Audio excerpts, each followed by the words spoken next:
It don't matter the color of the skin, either woman or man. Just let the case land. It's here, it's in safe hands. This is God work, not a fake plan. Too many kids being found in these lakes, man. This is MTGV, and you with Miss V. She keep her ear to the street, like a drum to a beat. This is the place that you wanna be, but all trolls we delete, you better believe. Just so you know we don't go for those that's taking these souls. We know, but it's getting so out of control. Just so you know we don't go for those that's taking these souls. We know, but it's getting so out of control. Thank you for tuning in to MTGV, True Crime TV. Y'all know what it is, man. Team Vibe, Miss V. And make sure you hit that like button. Make sure you subscribe. And make sure you leave a comment, too. Yeah. What's up, everybody? Welcome to MTGV Crime Podcast. Please smack that thumbs up and subscribe to the channel if you have not. So we're going to be going over the Philadelphia bombing of 1985. I just found out about this and I'm quite disgusted, actually. So we're going to be going over some details concerning this. It happened in 1985. They bombed a black community. They bombed a black community for no damn reason, pretty much. So we're going to get all the details about that, but the reason why it even came up is because they are continuing to find human remains at the museum that they turned this community into after they bombed it. And they didn't bother, to get the bodies to the right area after they did this unjust act. So anyway, I'm not going to do a lot of talking because I'm quite irritated and disgusted, but I want to know what's going on here. So I figured, why not go live? And let's figure this out. Let's learn about this together. I don't know if y'all heard about this, but the first person I heard talking about this, hold on. Give me a minute. But these are some pictures. Let me go ahead and put this on loop. These are some pictures that I found from back in 1985 when I was born. I was alive when this happened and I didn't know that it happened. Of course, I was a child. But this brought tears to my eyes. From the MOVE bombing have been found at the University of Pennsylvania. 5 children and 6 adults were killed when police bombed the MOVE organization's headquarters in Cobbs Creek back in 1985. It caused a raging fire, which eventually destroyed the entire neighborhood. Action News reporter Taronda Thomas, live in South Philadelphia, with those details tonight. Taronda. Well, Rick, I just talked to the mother of the child whose remains were recently discovered. She and others from the MOVE organization were imprisoned at the time of the bombing. They say now knowing the truth of what happened to those remains is horrifying. And they keep putting this up in my face. A 39-year-old wound once again reopened. They dropped a bomb on our family. They locked us up for 41 years for something we didn't do. Janet Africa's 12-year-old daughter, Delisha, was one of 11 people killed in the 1985 bombing targeting the Black liberation group MOVE. She was told that her child's remains had been turned over to relatives, but all this time, those remains have been at the University of Pennsylvania's museum. Museum workers found them on Tuesday as they were conducting inventory. Things that we heard that they did to our family's remains are horrifying. In 2021, the University of Pennsylvania admitted to keeping the bones of at least one victim. There was also a box of remains discovered at the City of Philadelphia's medical examiner's office. Remains of victims were also being used at Princeton University. One by one, they're being returned to families who lost loved ones, including Jelani Africa, whose son was one of 5 children killed in the bombing. This is just an act of vengeance and hate Penn Museum released a statement that says in part, quote, confronting our institutional history requires ever-evolving examination of how we can uphold museum practices to the highest ethical standards. To trust them don't make no sense. The recent discovery once again reminding this family of tragedy. Wow. It's just no. Listen, y'all, I cannot believe. You know, when my last live stream, I was talking about these so-called Christian national groups or whatever, KKK, okay? They've been able to operate, no interruptions, no problems, no terrorists, nobody is afraid of them. But the minute Black people decide that they want to, do things on their own or separate or, whatever. I don't know what all these people were doing, but they was just living their life. And they dropped a bomb in Philadelphia on their own people just to destroy this Black community, and then took their bodies and just stored them in this museum that they created after bombing this area. This is disgusting, but this is America today. We're still dealing with this, talking about Javion McGee and all the cases, Jelani Day.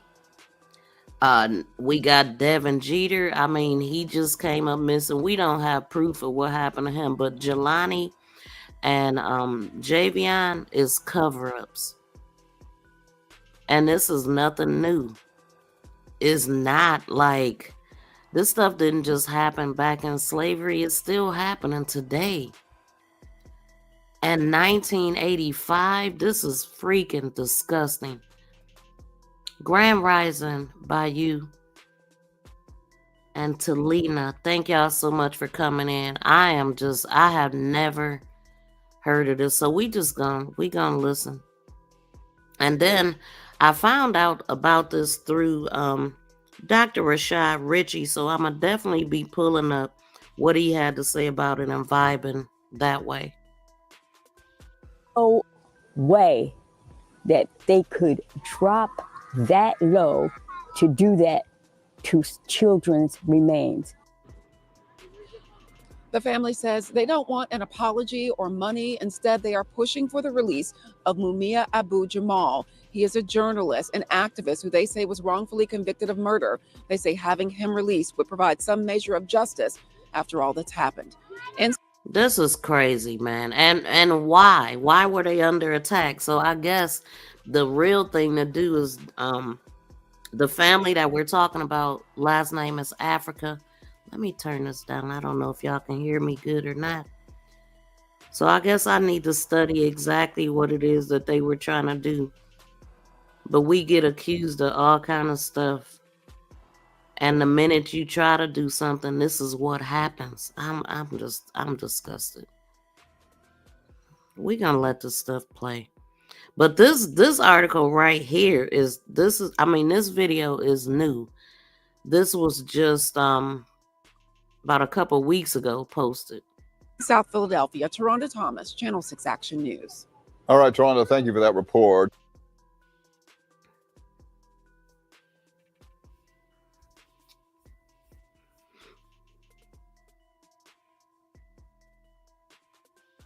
There is a small war underway on a street in Philadelphia tonight. There was gunshots, thousands of rounds of bullets from the police. Police moved in with tear gas and water cannon. They wanted to kill our children. I had recommended to use an explosive entry device. The house shook. Smoke was coming in. So we knew they dropped the bomb on us. Police allowed the blaze to burn an hour and a half before calling in firefighters. Do you hear this? It burned an hour and a half before they even called in firefighters. Like, it don't get no real than this, man.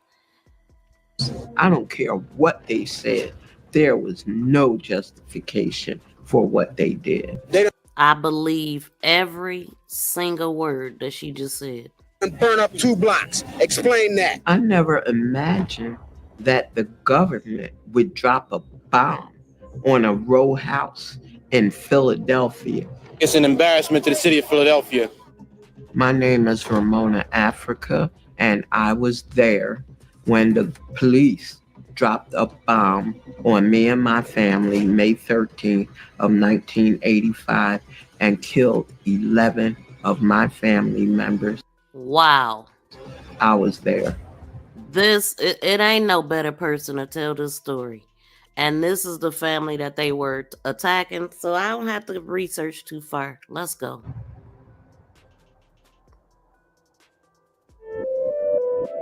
I was born and raised in West Philadelphia. I went to Temple University and I was headed to law school.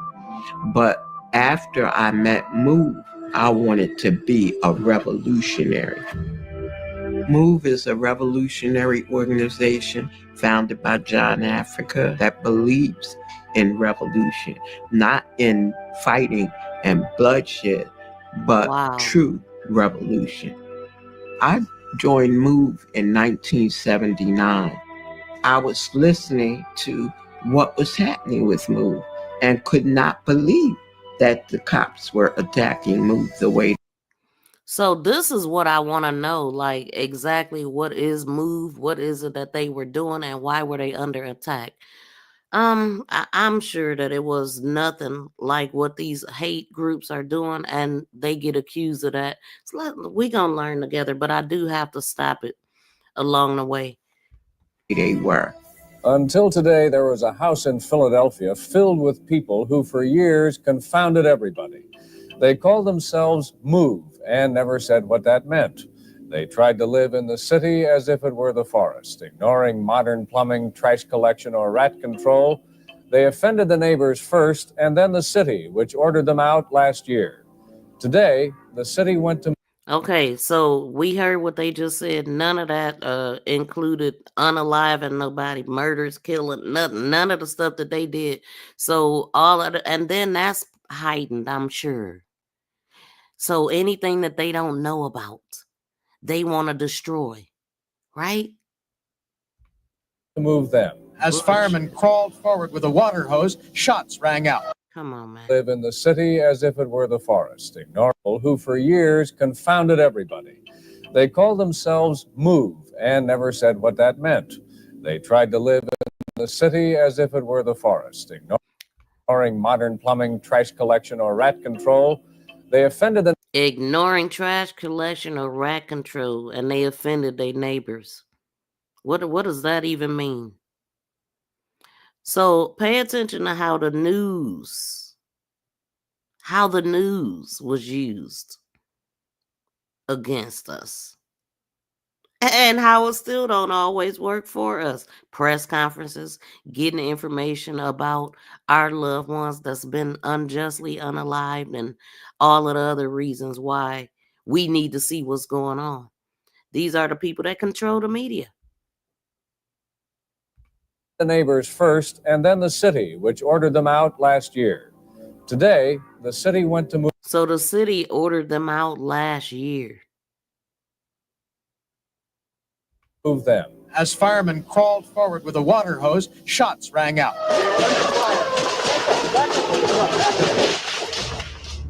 The MOVE 9 were 9 of our... Look at that. Look at that. Did y'all just see that? I mean, just this is fear. This is why they do it. These people wasn't hurting nobody. Out last year. Today, the city went to move them. On that man as firemen crawled forward with a water hose, shots rang out.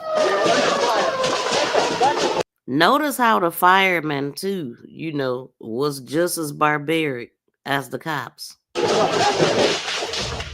Look at that. Look at that.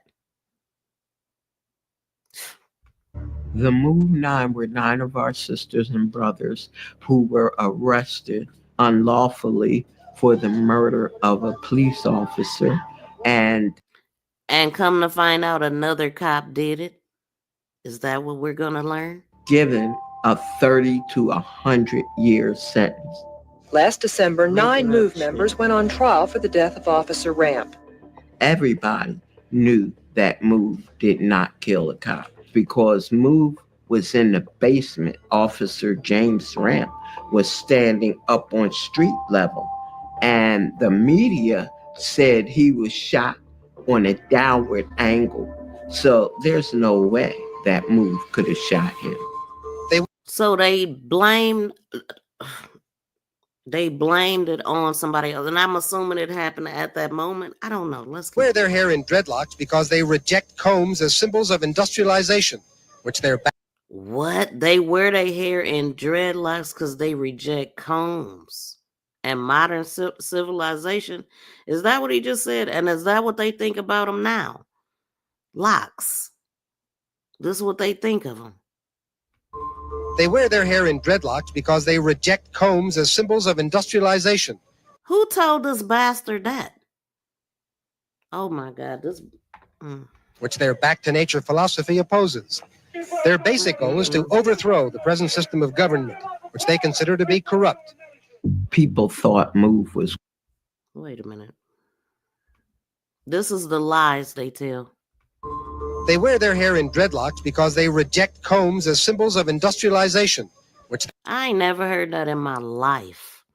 But they telling us what it is, how we think. Their back-to-nature philosophy opposes. Their basic goal is to overthrow the present system of government, which they consider to be corrupt. People thought MOVE was crazy at that time because of the media. They spew out obscenities when they talk. Terrible language. Rizzo said that he wanted MOVE out of Philadelphia. It's amazing that this group has been running loose now for a half a dozen, couple, 3, 4 years that I know of, and they should have been in prison many, many months ago. What did they do that they should be in prison for? We moved into Osage Avenue because that was our headquarters. It was warm and loving. There was children there. We would take them to the park. That was mainly our day. Some people said we was on the loudspeaker day and night, every day. That was just a lie, probably promulgated by the police along with the media. Of course. See? Look at that. Listen, the police and the media. Getting along with our neighbors, and nothing was going on. That's why we were surprised and shocked when hundreds of cops invaded our area trying to throw MOVE out of our home. And this was on Sunday, Mother's Day. Shout out to TBZ and Bayou. Y'all both got memberships yesterday. I gifted. Salute to you. And Bayou says I wear locks and can attest that is far from the truth. Exactly. They just see. I was actually watching a trial or something, right? And I was looking in the comments, just trying to figure out what these people were thinking about what they was watching. And this person, white woman, said, and they were talking about some, us, our people. And yeah, she's like, yeah, we afraid of what we don't understand. So make that our problem because you don't get it. And what is it not to understand about humans? You just don't want to understand. It just is very upsetting to me. Wow, I wonder too what they think now. The same thing. We have to follow history. Always follow history because they always go back to it. That's why we had never moved from where we are right here. This is how they think of us still to this day. There's a small war underway on a street in Philadelphia tonight. It's not everybody. It's these people that think like them. Don't ever think I'm talking about everybody, a whole race of people, anything like that, but the people here. But it is true that certain people have privilege and they don't look like us. On all day between hundreds of Philadelphia police and a bizarre back-to-nature group called MOVE. Nothing happened all day, but that night, Gregor Sambor, the police commissioner. This bastard. See who's behind it. the police commissioner, got on but look who's standing right next to him, staring into his eyes. They always got one of us. On a loudspeaker and said, "Attention, move. This is America. You have 15 minutes to come out." Well, obviously, we didn't come out because we knew they wanted to kill us. They didn't want to arrest us. They could have done that anytime. See? This is America. Okay? Wait a minute. This is crazy, man. This was in 1985. What? Got on a loudspeaker and said, "Attention, move. This is America. You have 15 minutes to come out." This is America. I'm shocked. I shouldn't be, though. But wow. So this is America. This is what, yeah, this is America. America KKK. Well, obviously, we didn't come out because we knew they wanted to kill us. They didn't want to arrest us. They could have done that anytime. It was shortly before 6 a.m. when police moved in with tear gas and water cannon. This pisses me off, but this is what I'm talking about with the bullying, the upper hand that they have over us, because it's law enforcement that you're fighting. Still to this day, with the Javion McGee case, is law enforcement that we believe is covering it up. So how much can you get done? How far can you go? You know, you're outnumbered. You're out organized. You're out equipped. To evict members of the extremist group MOVE. When we were in the basement group for a while, tell me why the KKK is not considered an extremist group yet. I wish somebody would help me understand that. But I guess just the fact that he said, "This is America." Guess what? America approves of the KKK. we didn't feel anything. And then the water started coming down on us. I mean, rushing down on us. What we intended to do was to create a diversion on the roof of the MOVE compound. It was hard to breathe. Our children were soaking wet. And then they started with the tear gas. Tear gas started coming in. And we got the blankets and they was wet, and then we put them over our heads and started laying down. They blew a hole in the house to the left of us to try to come through it to come after us. What we wanted. All of those people y'all see in the uniform, they are Triple K members. That's who they are.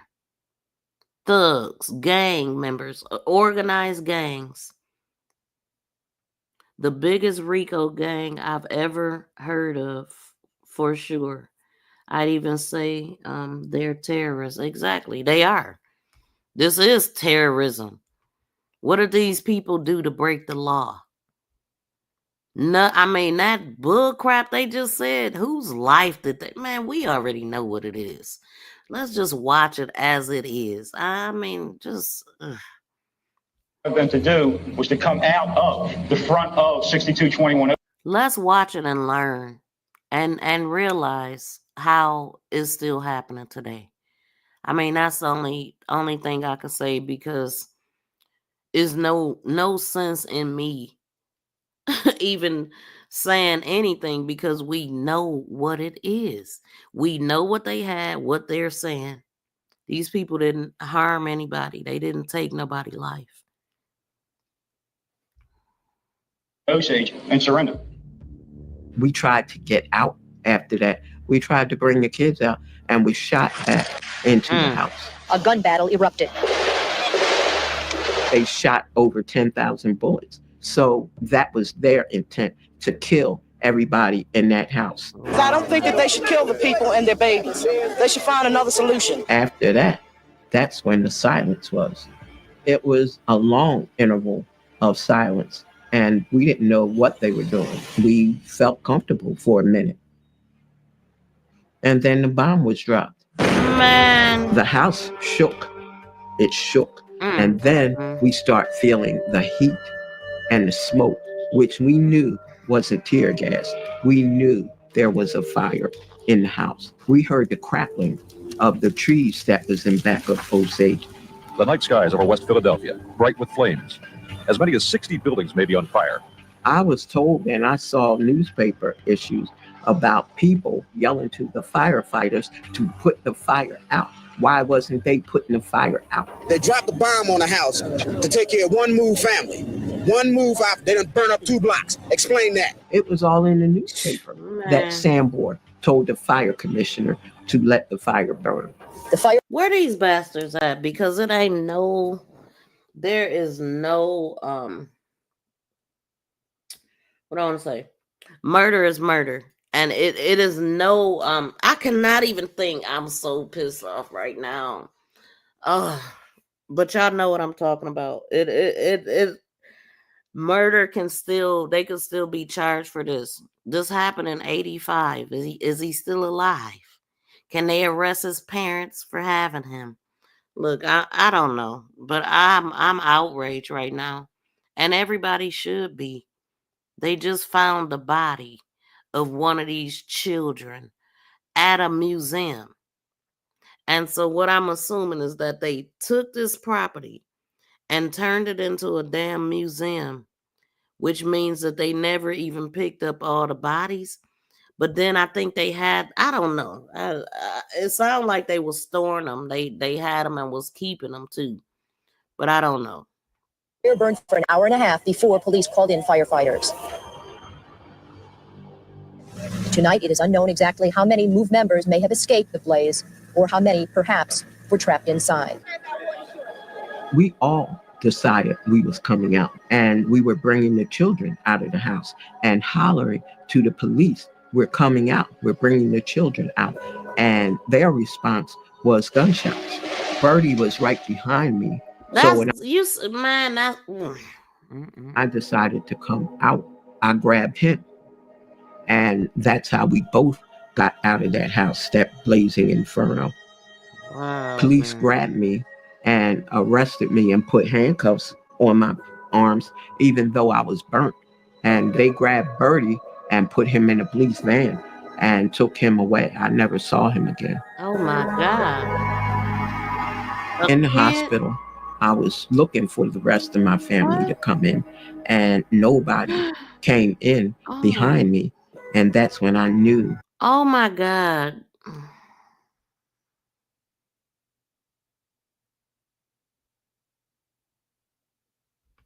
Some of my family, at least, were dead. Philadelphia police this morning continue searching for more bodies. This is fucking sick.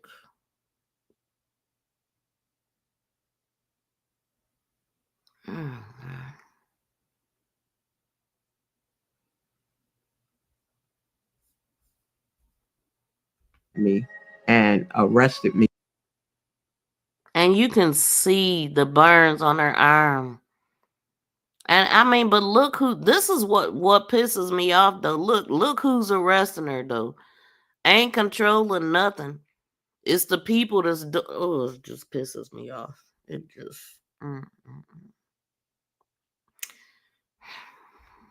And put handcuffs on my arms, even though I was burnt.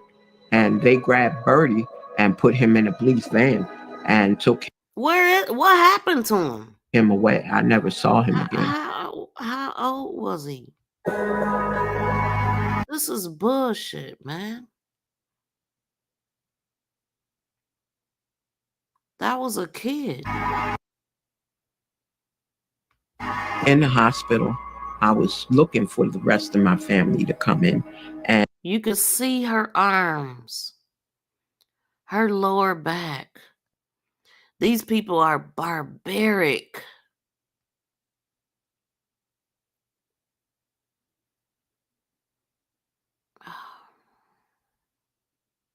And nobody came in behind me. And that's when I knew some of my family, at least, were dead. Philadelphia police this morning continue searching for more bodies in the burned rubble of a West Philadelphia neighborhood. One by one, more bodies of MOVE members were found in the rubble of their fortress home.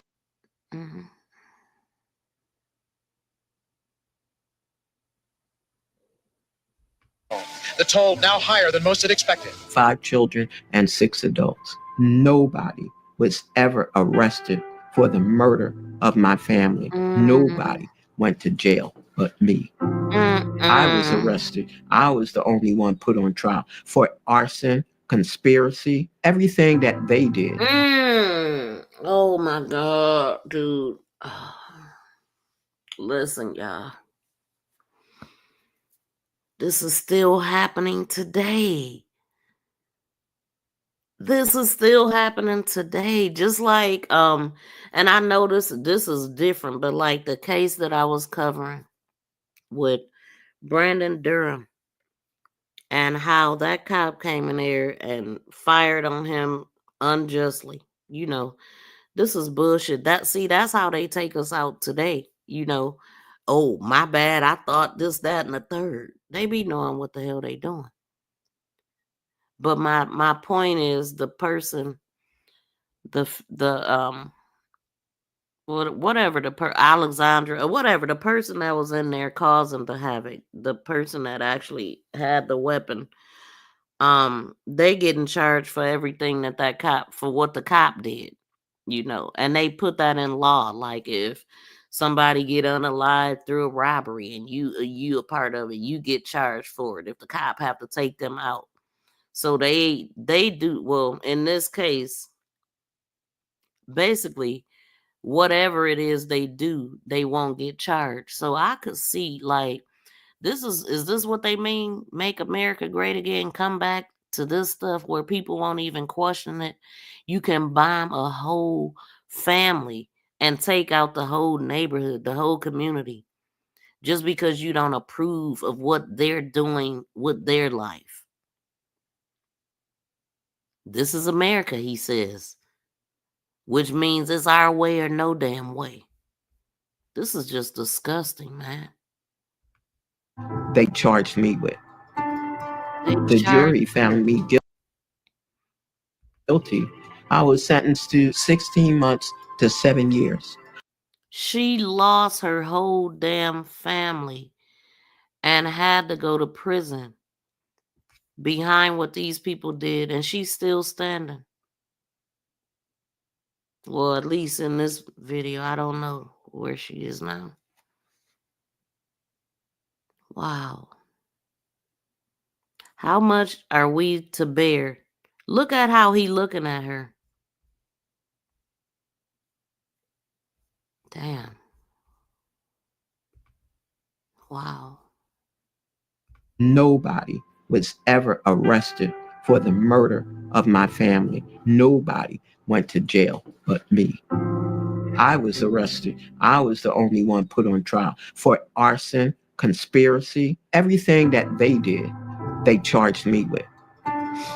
The jury found me guilty. I was sentenced to 16 months to 7 years. So I did the whole 7 years. I haven't been back to Osage Avenue since May 13th of 85. Man, like, what? And see, notice how they gave her 16 months to 7 years. And she did the whole 7. And I was just live talking about Susan Lorenz, who unalived AJ Owens. And she got 30 years and they gave her 25. Why didn't they give her the whole 30? Oh, it's just disgusting. No, they elected a criminal over a prosecutor. They mean you said it, their way or no way. She died a few years ago. Dang, man. This is breaking my heart. Damn, man.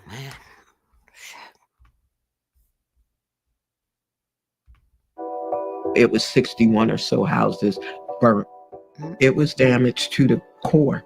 The people that lived on there took a while to come back. Some of them never came back. City taxpayers spent $33 million to rebuild the houses. The homes that was rebuilt, they had sinking foundations. They got leaky roofs. The electricity was messed up. They looked like project houses. See, that's what they want. Today, I still have the burn scars from May 13th of 85. And some people have told me you should get cosmetic surgery. They can take that off. And I'm saying, why would I want to take it off? I want to be reminded.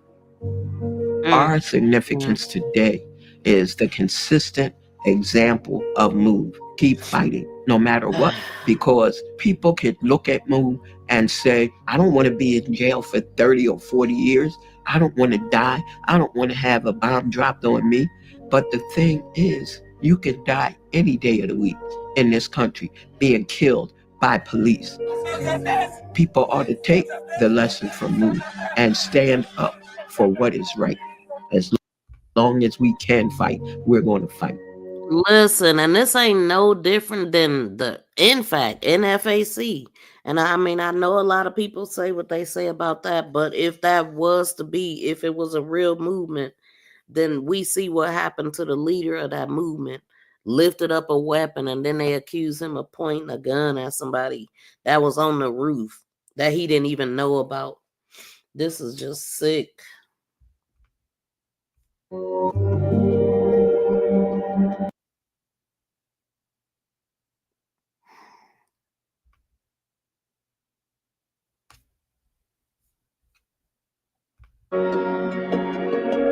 I'm so pissed.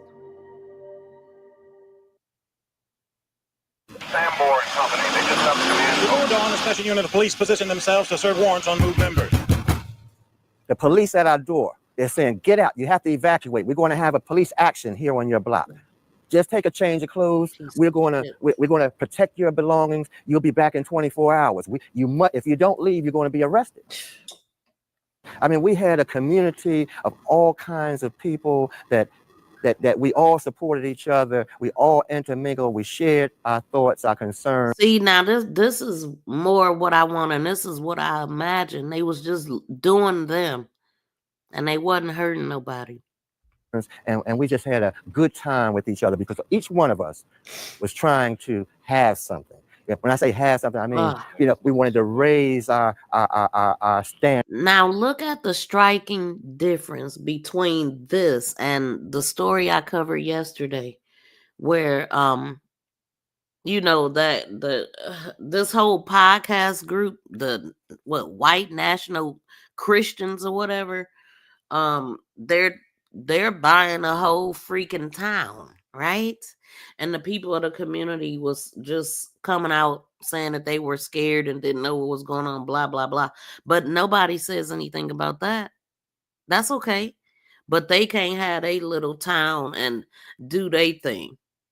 It's not okay for us to do it, but it's okay for them. And they are proud, loud hate groups. And they are everywhere. They wore the white hoods. Why? Because they were the leaders. They still are. And of living. In 1978, there was a confrontation between the MOVE organization and the city of Philadelphia. All of this because they want to do their own thing. And look at this. Look who shut the door. Every time I look around, I see one of us. Shouldn't even be in a damn police department. Some of the MOVE people were arrested and look at this, man. Look at this. Look at this baby out here. But look how the guy is dressed. This is just sick. Wow. He got a helmet on. People were arrested and sent to jail. Their children had nowhere to go. Miss Louise James, whose brother founded MOVE, allowed those children to come and live in her home so that they could. Her brother founded MOVE. Okay. Be cared for. We respected that about Miss James. Gosh. The kids they were like little animals. They just threw something on them as far as clothes, because I've given them clothes. As far as food, at one time they were eating out of the garbage cans. So what the neighbors did, they took their garbage cans in, they bought new garbage cans, and they put bread in them. She's like animals. So the kids would go in the garbage. They took their garbage cans in, they bought new garbage cans, and they They're like little animals. They just threw something on them as far as clothes, because I've given Not them a clothes. good way As to far as describe food, a at one kid. time they were eating under the garbage cans. So what the neighbors did, they took their garbage cans in, they bought new garbage cans, and they put bread in them. So the kids would go in the garbage cans, they would have bread. You know, they could eat bread. And then we got found out, and the parents were furious. You know, it really wasn't very militant at first. You know, it's just a lot of very, what we consider kind of strange looking people with the locks, and you know, it wasn't orthodox. Strange And then it's gradually began to change, you know, and that's when the trouble started. Me and the wife heard all this banging. We couldn't understand what it was. If they thought about the locks back in 85, see, if you think about how they want to control how you wear your hair in school and all of this kind of stuff, they still feel the same way. They want to control your hairstyles because they don't like them, or because they don't understand it, or because they see it as you being defiant. Is that the problem? Like, yet they used to use it to stuff their cushions, their couch cushions and all that, right? And they began to board the front of the house.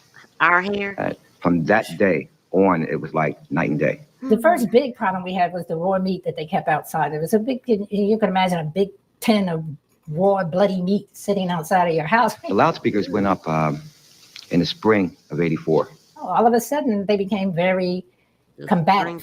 They became very militant. They became dangerous, actually. You could not imagine.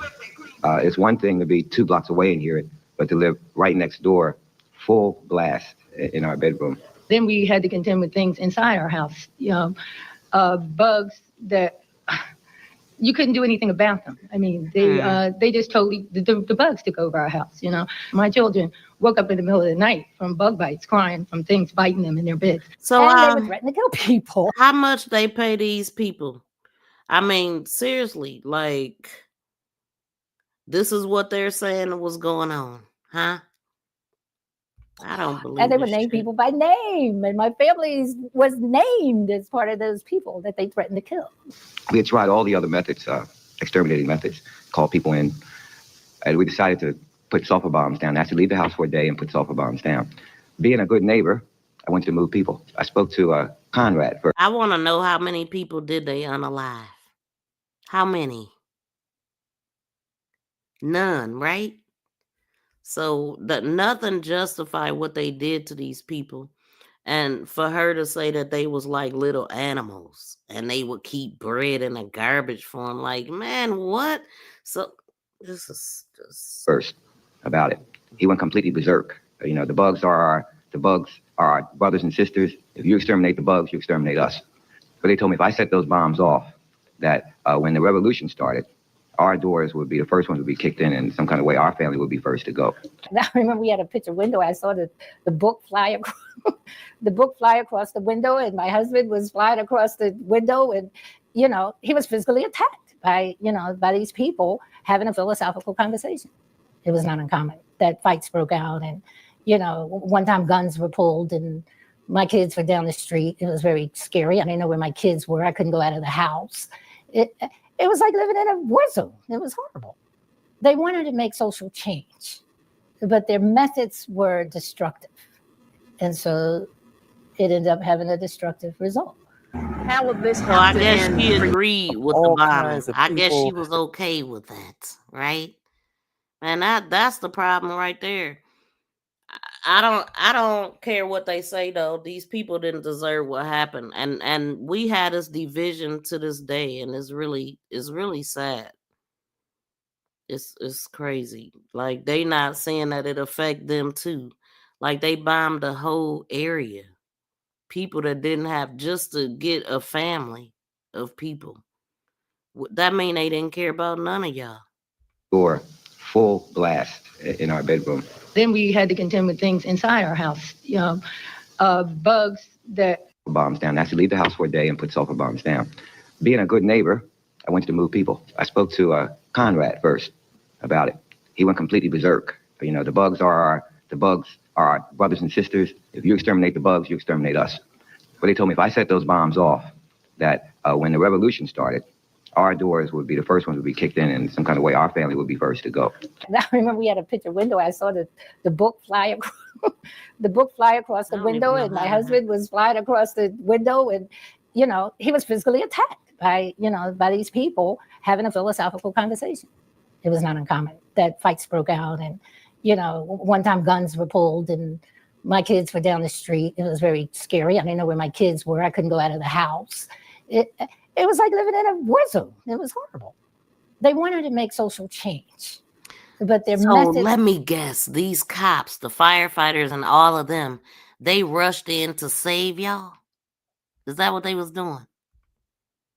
No, not what it was about at all. Were destructive, and so it ended up having. If they wasn't scared, if they didn't have a problem with it, it would have never happened. So is this where the hoods came? They took down them and then made them a hood? A destructive result. How will this have to end for you to feel safe? For them to be incarcerated, or I don't see anyone hurt or killed, but better them than me. They came in our neighborhood. We want them out. And I feel that whatever has to be done, has to be done. Whatever means are necessary. And that's what I want. Wow. I could actually see my house being blown up. Wow. Everybody was just we see how like she wasn't for the move people, but her house got blew up too. Like they just bombed everybody, even the ones that didn't like what they was doing. Now I wasn't there, so I don't know what they was doing, but I don't think they did anything to deserve that. And if they was doing something illegal, they should have been arrested, not bombed, not children taken out, and still finding bodies in 2024. But you always going to have a group of people, you always going to have some people that's going to be on the side of the destruction. And it's really sad. Were they really that bad? That's exactly what I get from her narrative. She's an idiot. I don't know. I wasn't there, but I mean, I know that change is not, it seemed like people are more comfortable under the thumb of, white supremacy. But I mean, if they was doing destructive stuff, I don't know. I don't know. I don't know how to feel about what these people, what they're saying. Like, that's really sad. He talking about better them than me. Like, just didn't care. Just wanted them out. They was different. Their kids was like, little animals. Girl, that's how they think. It was like a torture to watching our life just burn down to the ground. I mean, baby pictures, family members' pictures, everything destroyed. The mentals of our youth destroyed. Nothing. Everything was gone. I mean, even though they told us they didn't protect anything, they burned everything to the ground. Hell, they don't even do this to the freaking serial killers. You know what I'm saying? Like, how you gonna justify that? It ain't nothing. You just cannot. You just cannot. This is sick. And it's even worse when you got your own people talking like she was just talking. I mean, that really disgusts me even more. Like, ugh. Long live all freedom fighters, those that love life, love freedom enough to fight for it. Long live the spirit of resistance.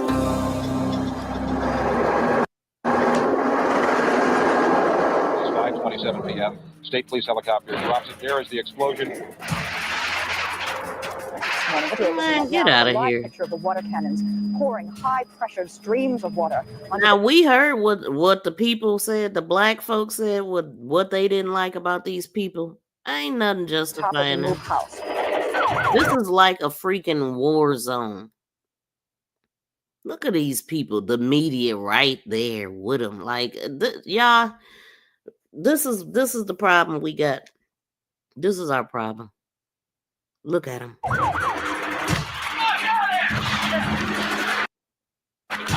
Ain't a damn thing changed. Babies right there. They don't care. 30 years ago, when the MOVE activists were bombed. What did that just say? What? They won't call the police commissioner a mother effer anymore. What? That's what somebody said? Really? Oh, okay.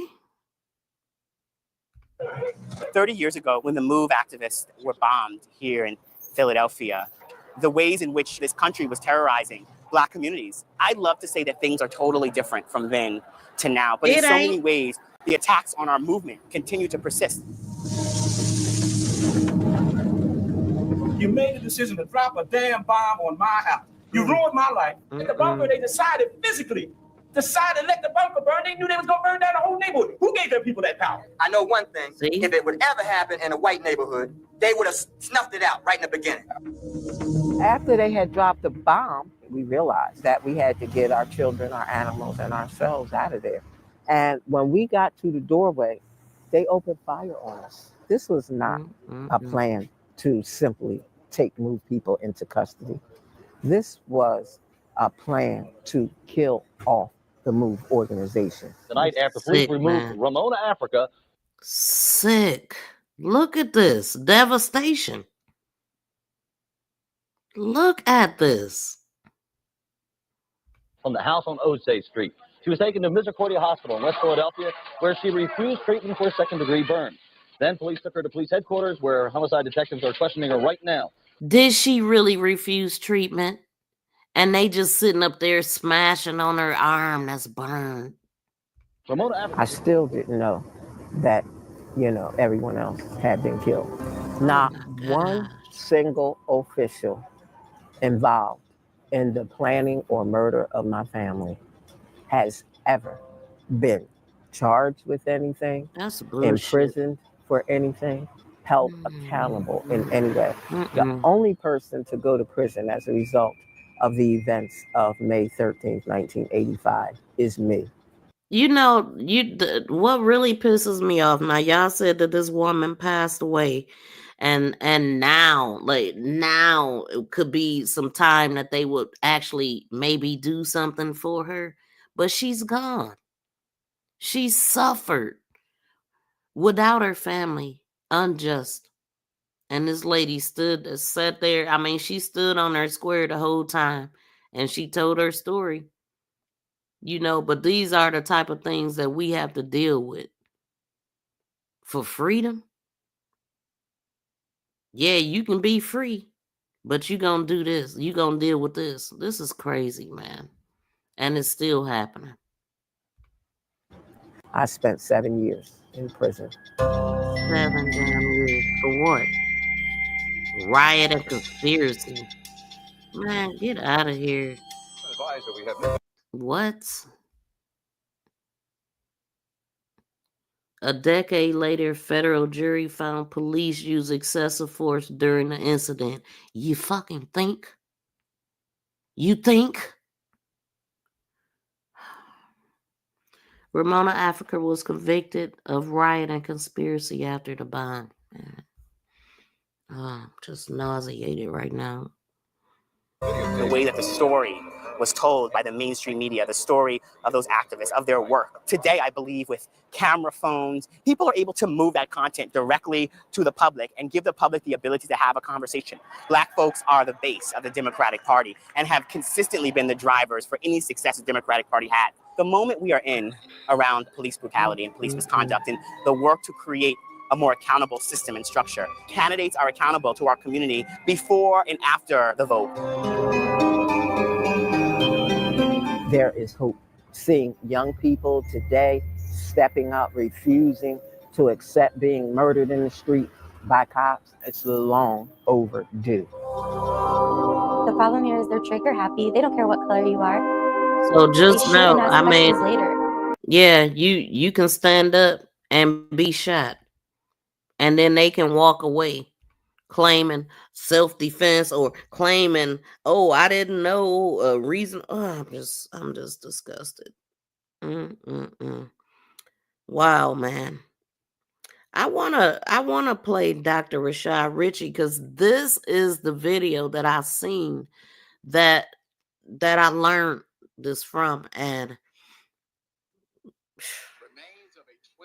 I want to just go by it over it.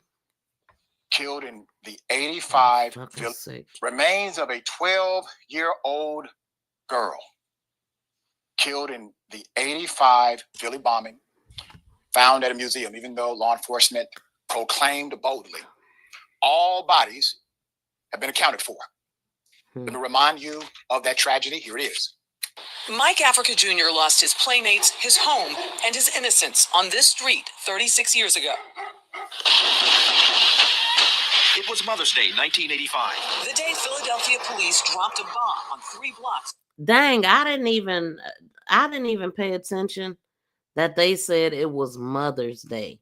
And they do stuff like this all the time. They always plan something. Notice when somebody is arrested, like sometime the court hearings is at certain times, or they'll make sure that if it happened the year before, they'll make sure that it's at somebody's birthday, around a holiday or something like that. Those dates are not by accident. They're on purpose. Shout out to Jay Glover. That's what they would do again if they see us thriving again. They won't say it, but they would show it. Now, I had never even heard about this Philadelphia bombing. I always heard about Black Wall Street. And so I really was interested to understand exactly what we talking about here.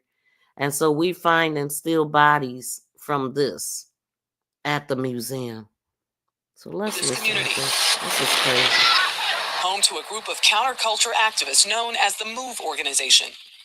I wasn't here that day. I was at my grandmother's house, which is about 4 miles from here. You saw the smoke? It was black. And you could see like ashes floating around. The blocks were decimated, 61 homes destroyed, and 11 people killed, 5 of them children. Put up the picture full mass. Okay, so I want to hear his commentary. Of a 12-year-old girl who was killed in a police bombing in Philadelphia nearly 40 years ago were discovered last week at the Penn Museum, where they were stored among thousands of artifacts being relocated to an upgraded storage facility at the University of Pennsylvania. Museum officials announced November 13th that they discovered the remains, stating that they promptly informed the child's family as soon as they were found. However, it was not clear whether the remains had been handed over yet to the surviving relative. There's more. Researchers identified the remains as those of a 12-year-old, Delisha Africa, who was among those killed in the Osage Avenue police bombing in 1985.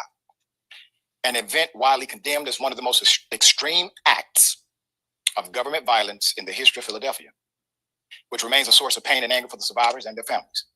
Last week's shocking discovery of the child's remains follows a 2021 announcement by city officials revealing that the remains of another bombing victim, a 14-year-old, Patricia Dotson, had also been uncovered at the museum. So what do you have here? You have the ingredients of a cover-up. Now, if their actions were justified as proclaimed during the bombing, why would they cover up the reality of these bodies, children at that, still being undiscovered? Because according to them, all were accounted for. There's more. Most sets of remains stemmed from that infamous bombing where police dropped an aerial explosive, like a military occupation, an aerial explosive on the headquarters of a black group they considered radical known as MOVE, killing 11 people, including 6 children, and devastating a largely black neighborhood in West Philadelphia. MOVE's charismatic leader, John Africa, was among the killed. MOVE, founded in Philadelphia by John Africa in 1972, was a black separatist group steeped in beliefs considered unconventional, whose members promoted a complete rejection of the modern society while advocating anti-government ideology. The movement emphasized a return to nature and environment and engaged in confrontational activism that frequently sparked conflict with neighbors and law enforcement, culminating in the bombing of the group's compound May 13th, 1985. Another narrative would suggest that they wanted to live free of government control, connect back to nature and the environment, and if someone threatened that way of life, they were willing to defend themselves. Okay, and what's wrong with that? You know, what's wrong with that? There's more. Tensions between MOVE and the city had been brewing since 1978, when an eviction attempt at a previous residence on Pearl Street triggered a fierce gun battle that resulted in the death of a police officer. Later, investigations suggested that the officer may have actually been shot by another cop.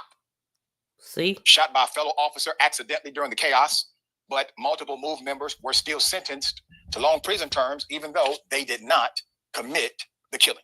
That's One crazy. of those sentenced to prison after the group's 1978 clash with police was Consuela Africa, an outspoken longtime MOVE member and mother of Katricia Tree Africa, 14, and also Zanetta Netta Africa, 12, who were among those killed in the 1985 bombing, while Consuela was still serving a 16-year prison sentence. It sounds more like a mob hit now, does it not?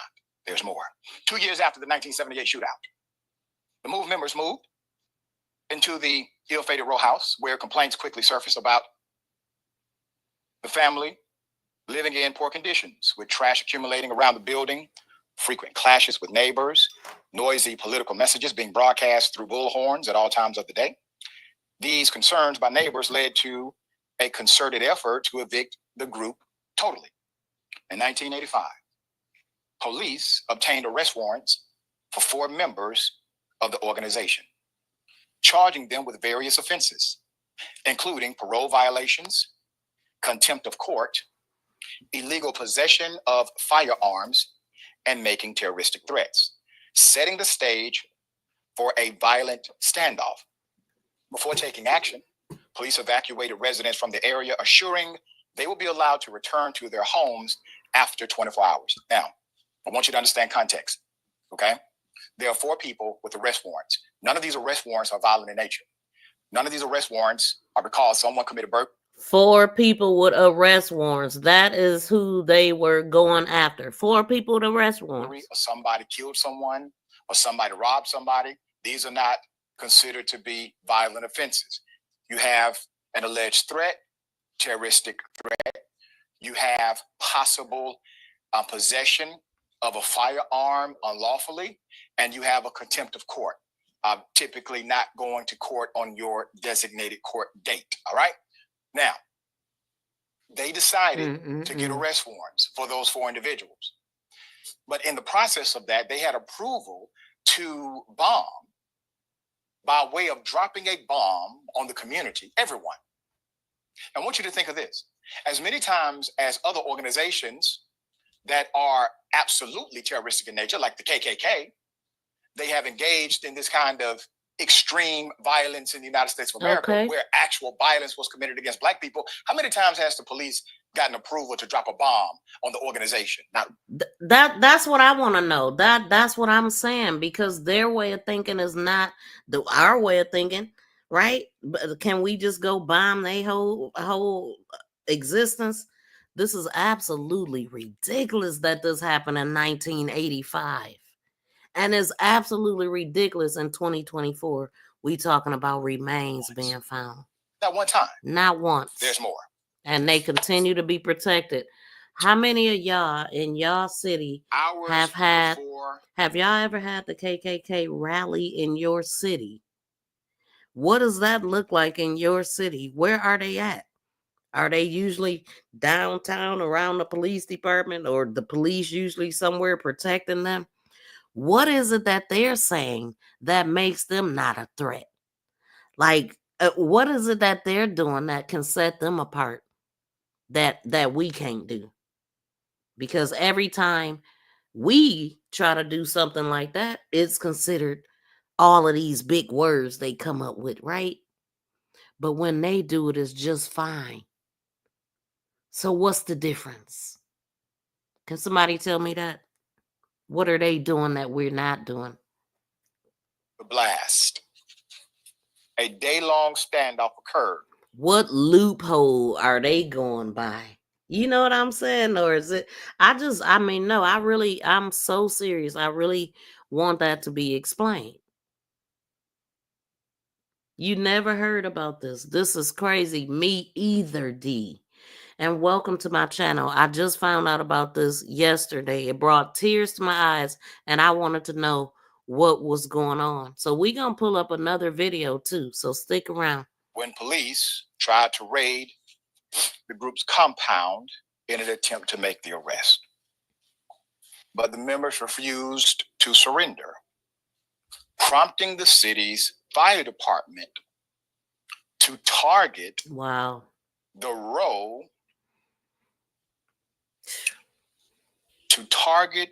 row house where water cannons, while police deployed tear gas. Remember, they know children are here. They don't care. And then this article that I'm looking at right now, this is an article from the 14th. So this is how long it's been. They talked about these remains. And so I'm going to read this. It says additional human remains from the 1985 police bombing on the headquarters of Philadelphia Black Liberation Group MOVE have been found at the University of Pennsylvania Museum. The remains are believed to be those of 12-year-old Delisha Africa, one of the 5 children and 6 adults killed when police bombed the MOVE organization headquarters, causing a fire that spread to dozens of row homes in May 13th, 1985. The remains were discovered during a comprehensive inventory that the Penn Museum conducted to prepare thousands of artifacts, some dating back more than a century, to be moved into upgraded storage facilities. Okay, so in 2021, museum officials acknowledged that the university had retained bones from at least one bombing victim after helping with the forensic identification process in the wake of the bombing. A short time later, the city notified family members that there was a box of remains of the medical examiner's office that had been kept after the autopsies were completed. Who gave them permission to do this? Why are they always making us some type of display? You know what I'm saying? Why? I mean, this is the thing. They want to study and dissect Black people so bad that they would take somebody's remains from the medical examiner's office after an autopsy. Are y'all hearing me? This is no different than what's going on with Javion McGee, no different than what's going on with Jelani Day. You know, are we human or not? Is our makeup that much different than theirs that they want to do things like this? And so pretty much, I guess somebody blew the whistle. I want the person that did this to talk.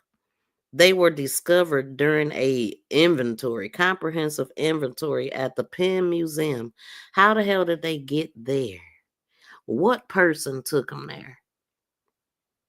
So the Penn Museum conducted to prepare thousands of artifacts, some dating back more than a century. Wow, that's crazy, y'all. So in 2021, the museum officials acknowledged that the university had retained bones from at least one. So they acknowledged it in 2021. That's crazy. A short time later, the city notified the family that there was a box of remains at the medical examiner's office that had been kept after the autopsies. Who pays for this? What? So the museum said that it's not known how the remains found this week were separated from the rest, and it immediately notified the child's family upon discovery. What? We are committed to full transparency. Man, I would, like, I'm just so upset with all of this. It's like all of the stuff leak out after all of these years. Everybody gone. Like, somebody need to be sued. They family need to sue every damn body. Everybody. And somebody need to be arrested. And then, I mean, another thing that I just find so odd with everything, the timing of everything, like with Malcolm X, that whole thing just came out with his family is going to be, I mean, they're suing and asking, seeking justice. Like, what is really going on? This is wild. Oh, what? They don't know how they got separated. Where's the rest of the stuff? Like, so did they just take the 12-year-olds and that's it? I don't believe nothing. Like, what? This family, they probably thought, well, damn, I think they killed everybody but the lady we was just looking at. Let's listen to her talk a little bit more. It's another, let's see what's up with this. This is wild, man. Unfreaking real. I've lived with it all my life. You live with it your whole We had life. on. From when it's brought up, it's like it happened yesterday. I've lived with it all my life. We had on the radio on KYW, and we started hearing about the cops amassing. With permission from the police, went down the street to the house and talked with Ramona Africa through the screen door. I just asked, is there any possibility that, you know, we might negotiate this thing out so that there's not, you know, a bad outcome here? She made it pretty clear that they were prepared to deal with whatever might come next, or deal with the police, and that they were committed to a certain, they were taking a stand. We figured they were going to try to do something. So we took ourselves and the children down to the basement, which is the safest part of the house, and was in accordance with our strategy for protection. At 5:30 this morning, warrants were to be served on the MOVE members. So we eventually took up a position in the rear of the 6200 block of Osage, nearest towards Cobb Creek Parkway. And we heard the police commissioner make an announcement. What did Commissioner Sambor say, do you know? He was telling him to come out. Could you hear him saying that? What did Ramona say?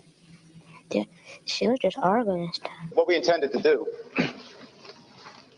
was to create a diversion on the roof of the MOVE compound. That diversion was to pour a large amount of water onto the bunker itself to obscure the vision of anyone that may be inside the bunker and prevent them from seeing the insertion teams as they made their way down Osage Avenue. The water was just pouring down on us in the basement. And I mean, this was not for 10 minutes or half an hour. This was for a long time.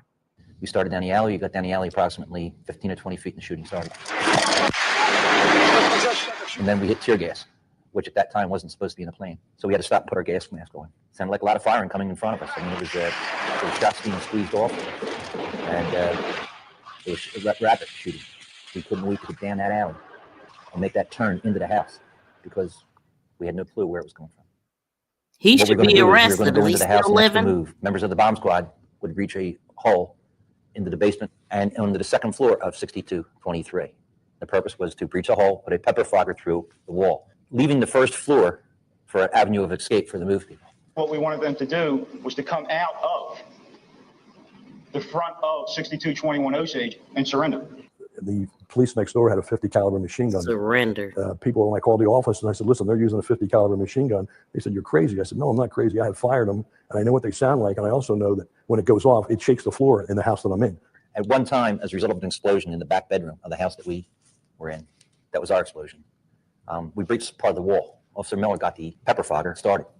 And I remember standing next to him when he pushed it through the wall. It had about a 4-foot pipe. He got it up and he got it running, but he only got it so far in and he hit something else.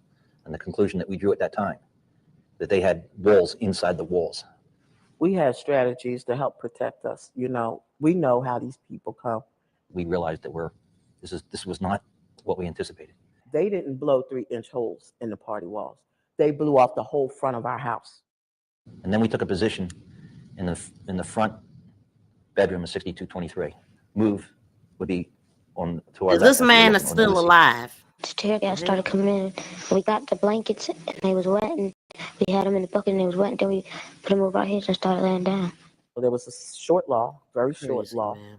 And then that's when the shooting started. The cops on either side of us and in the back and across the street in front of us, because they just took over people's houses. Well, while we were standing there and the pepper frogger was working, on the party wall was a result of automatic gunfire in a semicircle. That wall, on the other side of that wall, would be the move house. And there was a bunker above us also. Well, at that time, under those conditions, we drew the conclusion that Move was shooting through the walls at us. So we all took refuge, and we all fit, almost, into a closet. And I remember Kleiny, he didn't quite make it in. He was rubbing his leg. What happened is some of the rounds had hit the wooden floor. It was a hardwood floor, and rounds flew up and hit him. Found out later on, but at that time, under those conditions, we thought he was hit. That was the first time I really thought, other than going down the alley, I ain't going to get out of this closet. I really thought that was it for all of us. According to police, they shot over 10,000 rounds of bullets. Wow. At us within 90 minutes. Then there was a long lull where, you know, nothing was happening for a long time. And then that's when the cops sent for a state police helicopter. Did you at some point conclude that the plan had failed? I think at about 4:45 or 5 o'clock, I had reached the conclusion that we would probably have to wait overnight. That was at the point in time that Leo Brooks called me up. Would you tell us what you heard the managing director tell the mayor? To the best of my recollection, sir, and he told the mayor that we were recommending and that I had recommended that the best way to go was to use an explosive entry device to blow a hole in the roof so that we could insert gas in through the roof, and also to use this device to hopefully dislodge the bunker because it presented a danger to everyone, and that we intended to use a police helicopter. That's insane. Of course, we know he dead by now. But the state police, I just wanted to stop right there. And we continue to be terrorized in the same way. Well, not the exact same way, but still, like they were created as slave catchers. Then they threw them bombs on black folks in 1985. And in 2024, we're covering so many cases of black people being lynched. Ain't nothing changed. Yet the KKK still exists and they're welcomed. Yet they terrorize us as well. Like, make it make sense. It never will. This will never make sense to me. Reparations is the very least they can do. That includes housing, lifetime mental health therapy, and generations funds, education access. Generations shouldn't have to worry in this world. They definitely should not. This is so unjust. And money is not even justice, man, but it is better than nothing. To wipe out an entire family, multiple generations, the babies. And we talking about a 12-year-old girl's bones just being found from this incident. They do need to be paid. This whole family, like whoever, everybody. They loved ones could still be here to this day. And how old was the lady that I need to look her up. Like, when did she pass and how old was she? And A state police helicopter. And what did you think was the fate of the children in terms of blowing a hole in the roof?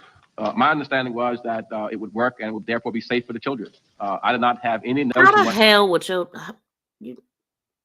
whatsoever that anyone on that site would do anything that would endanger the children.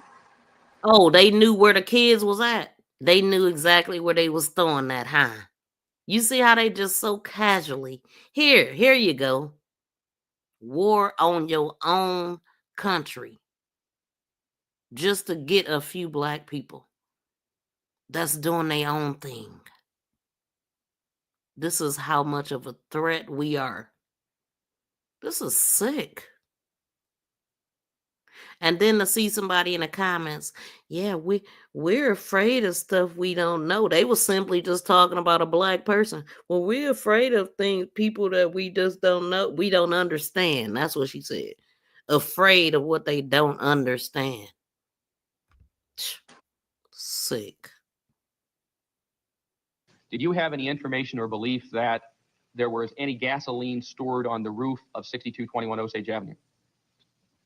I don't recall. I've heard that several times since. I don't recall having been told prior to that that there was gasoline stored on the roof. All the men were upstairs. All the men were upstairs. And then what happened? They were still up there, and then they came down. Everybody came down. All the men came down. That's when the big bomb went off. Did you hear the big bomb? It shook the whole house up. The house shake. We knew something had happened. It never, ever occurred to me that they had dropped a bomb on us. You know, we felt something, but I didn't know what it was. But, you know, in not too long a period of time, it started getting hot and filling with more and more smoke. And we realized, we started hearing crackling of the fire, and the smoke was getting thicker and thicker. And we realized then that the house was on fire. At 5 of 6 that evening, did you tell the fire commissioner to let the bunker burn? I did not order the fire commissioner to do anything. You're I requested lying, of him that if we let the roof burn to get the bunker, could we then, subsequent to that, control the fire? I wanted to get the bunker. I wanted to be able to somehow have tactical superiority without sacrificing any. They wanted them to run out so they could shoot them all and kill them. That's what the lady told us. Soon as they tried to surrender, that's what they was doing. Lives, if it were at all possible. Sambor said to me very briefly, if we let the bunker burn, can you still put out the fire? And the extent of fire at the time, my only thing I could judge it from my own experience was that, yes, I think we could.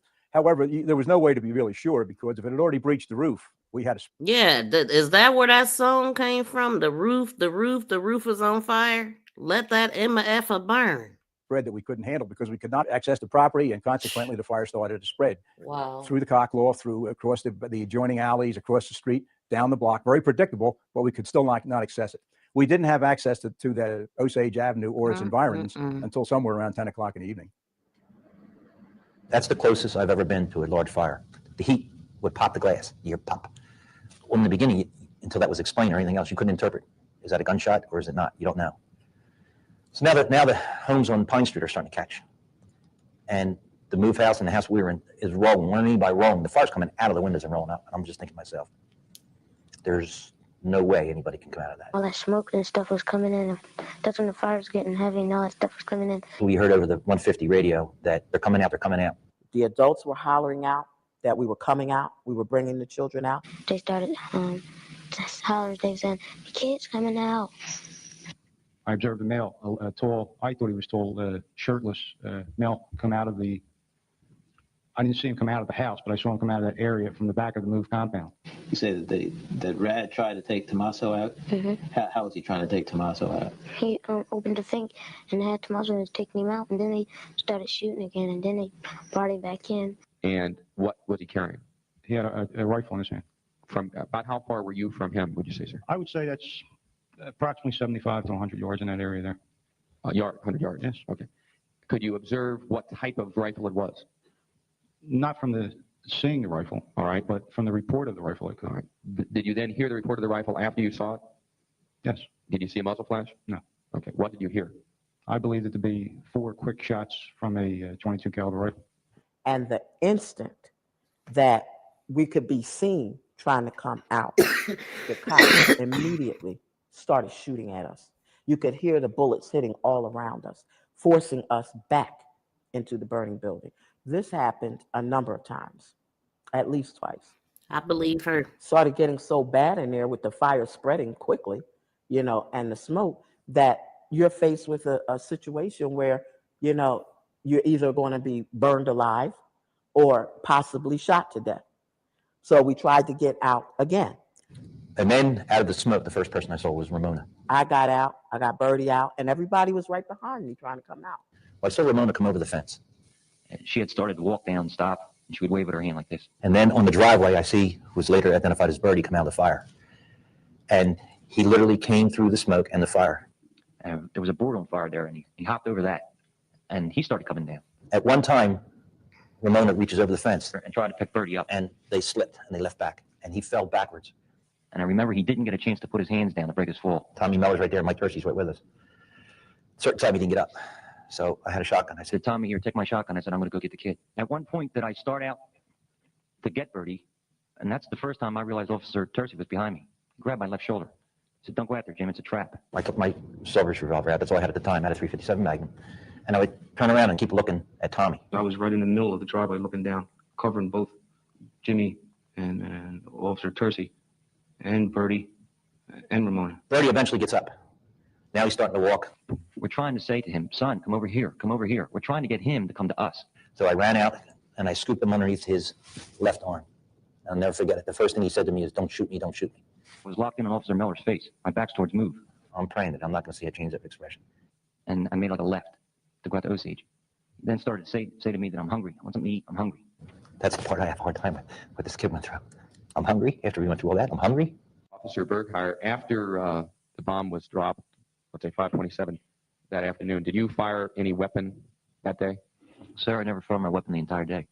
Officer Miller, same question to you, sir? Also the same answer.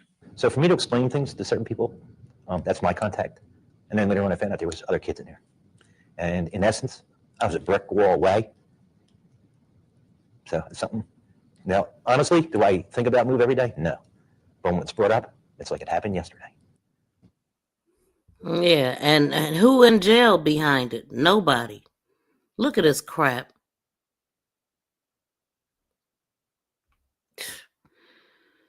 The confrontation began at dawn. 18 hours later, 11 occupants of the house, including 5 children, were dead. Good job, America. That's what they told them. This is America. This is sick.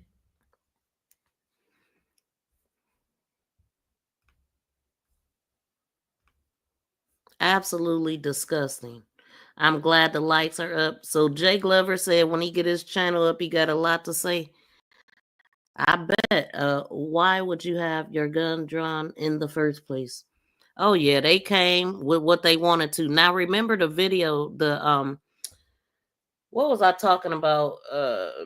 The guy, the mentally ill person, where the cop did not want to go inside. We watched that press conference. He was like, I'm not going in there with guns ablazing. They sure didn't have a problem, man.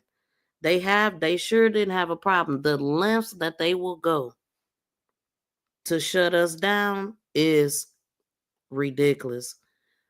I mean, I am outdone.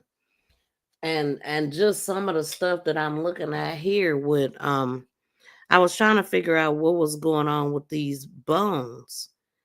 And they said that the Penn Museum had put out a statement. So I'm looking at this and I'm like, oh, boy, this is a lot. Hold on. Wait a minute. However, I am interested to know. So okay, so this was last updated. Content warning contains discussion of human remains.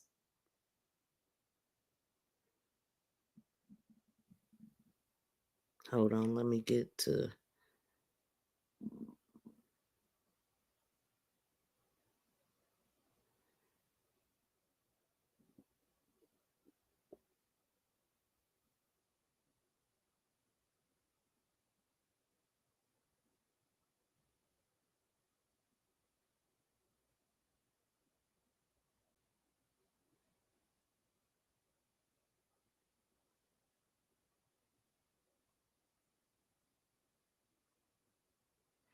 Boy, it's so much to this. I don't even know if I want to start reading this. But in 2021, as all known remains from the 1985 move tragedy were returned to the Africa family. What? They starting us off wrong. In 2021, as all known remains from 1985 move tragedy were returned to the Africa family, the Penn Museum apologized to our community and committed to a rigorous assessment of the institutional practices. This included a comprehensive inventory of our biology anthropology section and a promise to investigate any new findings that emerged. So this work has led to uncovering another set of move remains, and this information has been communicated to the Africa family. Okay, so they found a couple sets of remains. So this work has led to uncovering another set of move remains, as this information has been communicated to the Africa family. Like, who paying these families? I'm serious. Like, confronting our institutional history requires ever-evolving examination of how we can uphold museum practices to the highest ethical standard, centering human dignity and the wishes of decedents, community governance, and current treatment of human remains in the Penn Museum care. Updates will continue to be shared on this page. Step towards repair. Reuniting the human remains from the 1985 move tragedy with the Africa family was a priority upon learning they were at the Penn Museum. After consultation with Consuela, Janine, Janet, and Sue Africa, any known move remains were placed in the care of a West Philadelphia funeral home in April of 2021 and were received by the Africa family in July 2nd of 2021. As we uphold the ethical stewardship of human remains and prioritize human dignity, our ongoing work towards a respectable revolution includes following through our recommendation by the Tucker Law Groups, which was publicly released on August 25th, 2021. What? So let's see. As of February 22nd, as of February 2022, the Penn Museum appointed Chief Diversity Officer. As of September 2023, we released an update human remains policy following a comprehensive assessment of our institutional practices on collecting, storing, displaying, and researching human remains in our care. Who gave them to them? So the biology anthropology section is being inventorized and rehoused in secure storerooms. As of July 1st, 2024, Rachel Watson, PhD, has been appointed as facility curator in bioanthropology, bioarchaeology, and holds a record of scholarships and advocacy for Black and Indigenous people, along with expertise in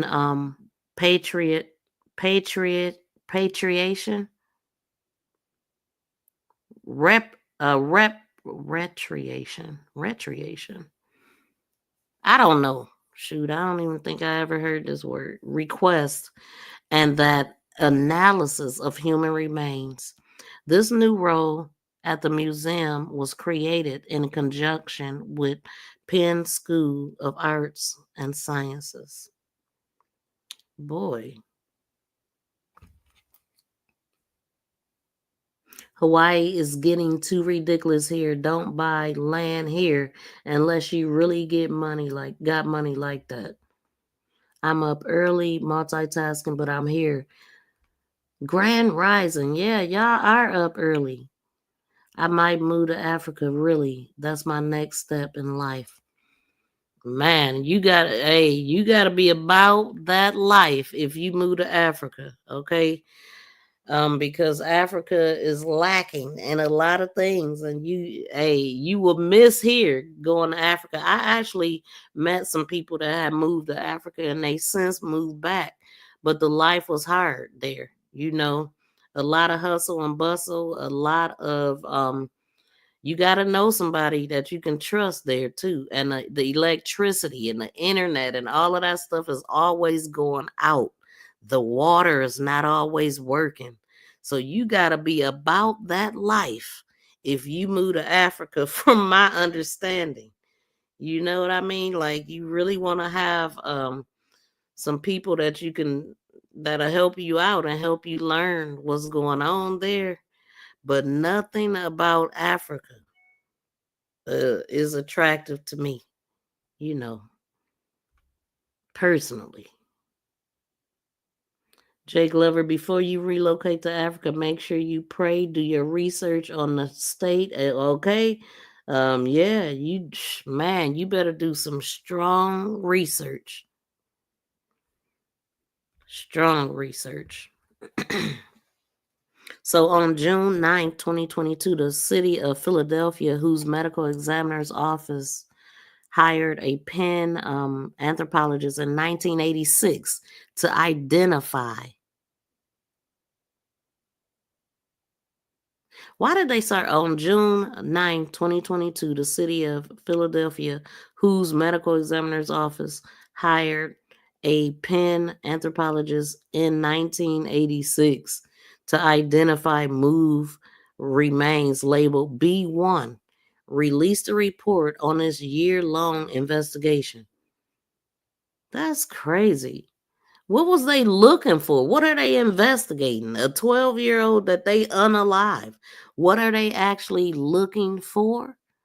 So in its reporting for the first time, the city identified photographs presumably taken in 1986 of body G.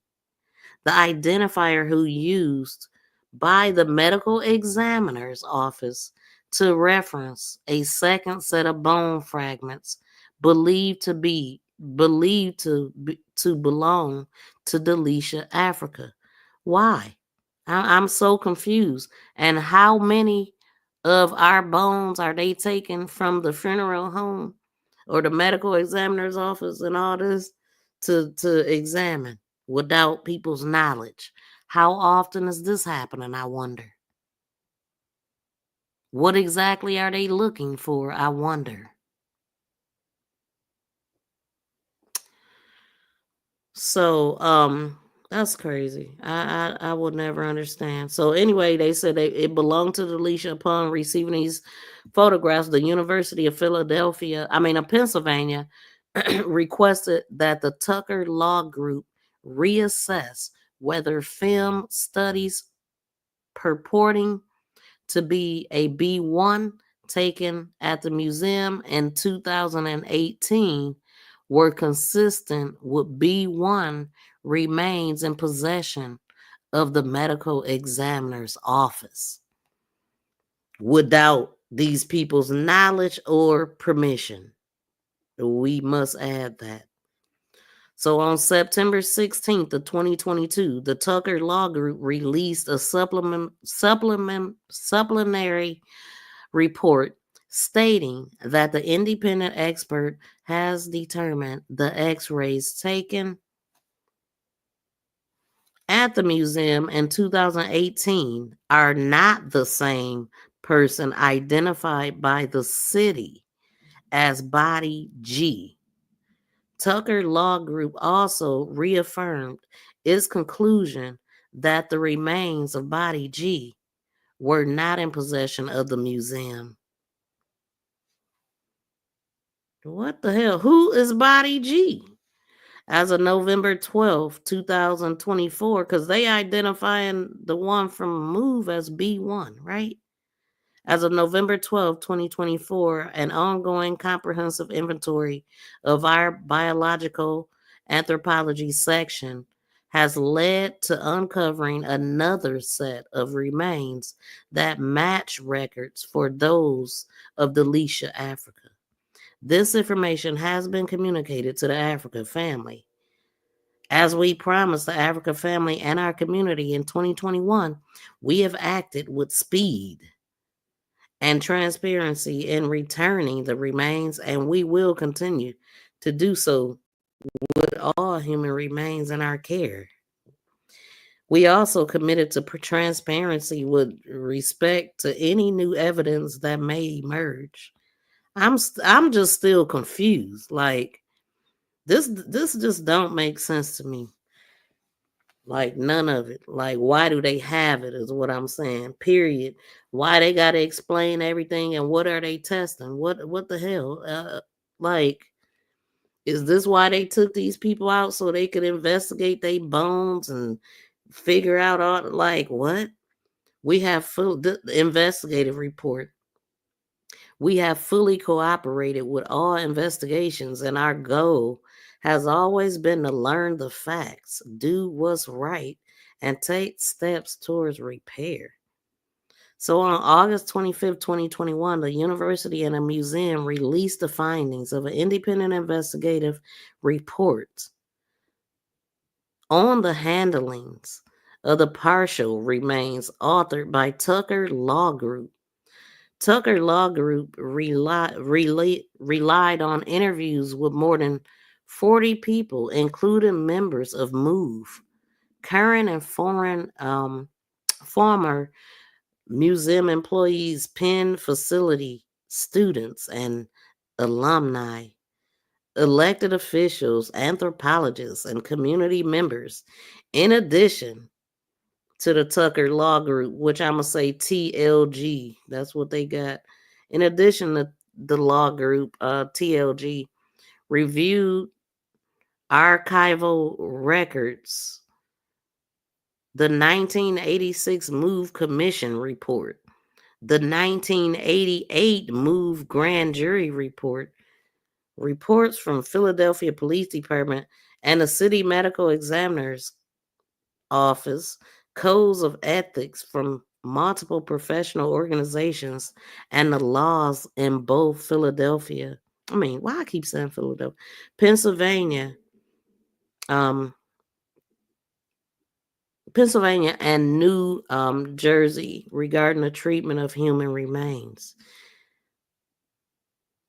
How about the treatment of the people before they became human damn remains? And I'm just like, what are we talking about here? So on September 8th, the report was updated to correct reference cited on page 39 and 66. Society of Forensics Anthropologists, and was replaced with American Board of Forensic Anthropology. The key findings include, so in early 1986, the medical examiners hired Dr. Alan Mann as a private consultant to aid in the identification of the remains labeled B1. Mann, then an anthropologist professor at Penn and curation in charge of the physical anthropology section at the museum, was assisted by Dr. Janet, a graduate student at the time who later became the associate curator. Claims regarding the second set of MOVE remains and occipital bone, a trapezoid-shaped area located at the base of the skull, alleged to be those of the 12-year-old Delisha, Africa, are inaccurate. Man, the weight of the evidence that we reviewed clearly establishes that Mann and Mong did not receive the occipital bone or any other bone fragments of body G, the report note. Man, listen, I'm not about to read this. These people is damn lying. I don't know what to believe, and I don't even know half of what I'm reading. I don't know what this man. Why did they even have their bones? Like, somebody need to make that make sense to me. So what are your thoughts on how the efforts of resistance movements in similar occupied countries, such as Norway, Netherlands, contributed to Allied intelligence and sabotage operations? Look, I'm learning. I'm trying to learn my history. I cannot, Candy. I'm so sorry. I am too busy learning my history and how we are still being affected today. So I haven't even looked at nothing about that. So happy rising. Yeah, grand rising, Latasha.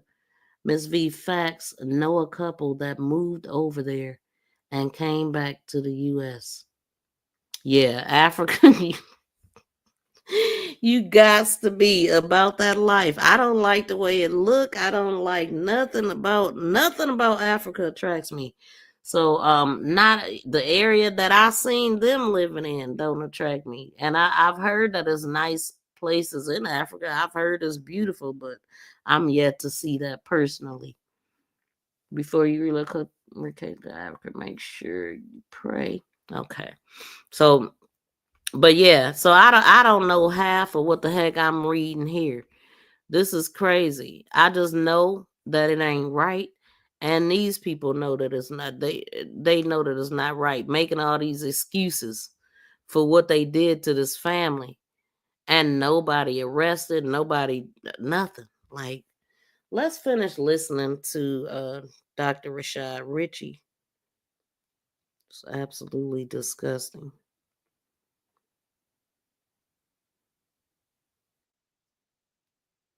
Yeah, we ain't trying to a small war, and we talking about America. Like, I cannot. The video started playing in my ear. Y'all probably couldn't hear it, but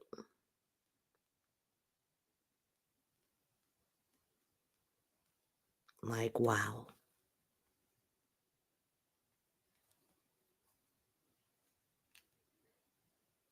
The Pennsylvania Police Department, the Pennsylvania State Police Department flew over the site in a helicopter. You now have a multi-jurisdictional operation. They flew over the site in a helicopter and dropped a military-grade bomb on everyone, causing a massive explosion that set fire to the house, and then it spread to over 60 homes in the community, all of which went up in flames as emergency responders were ordered, don't do a damn thing. Barbaric. There's more.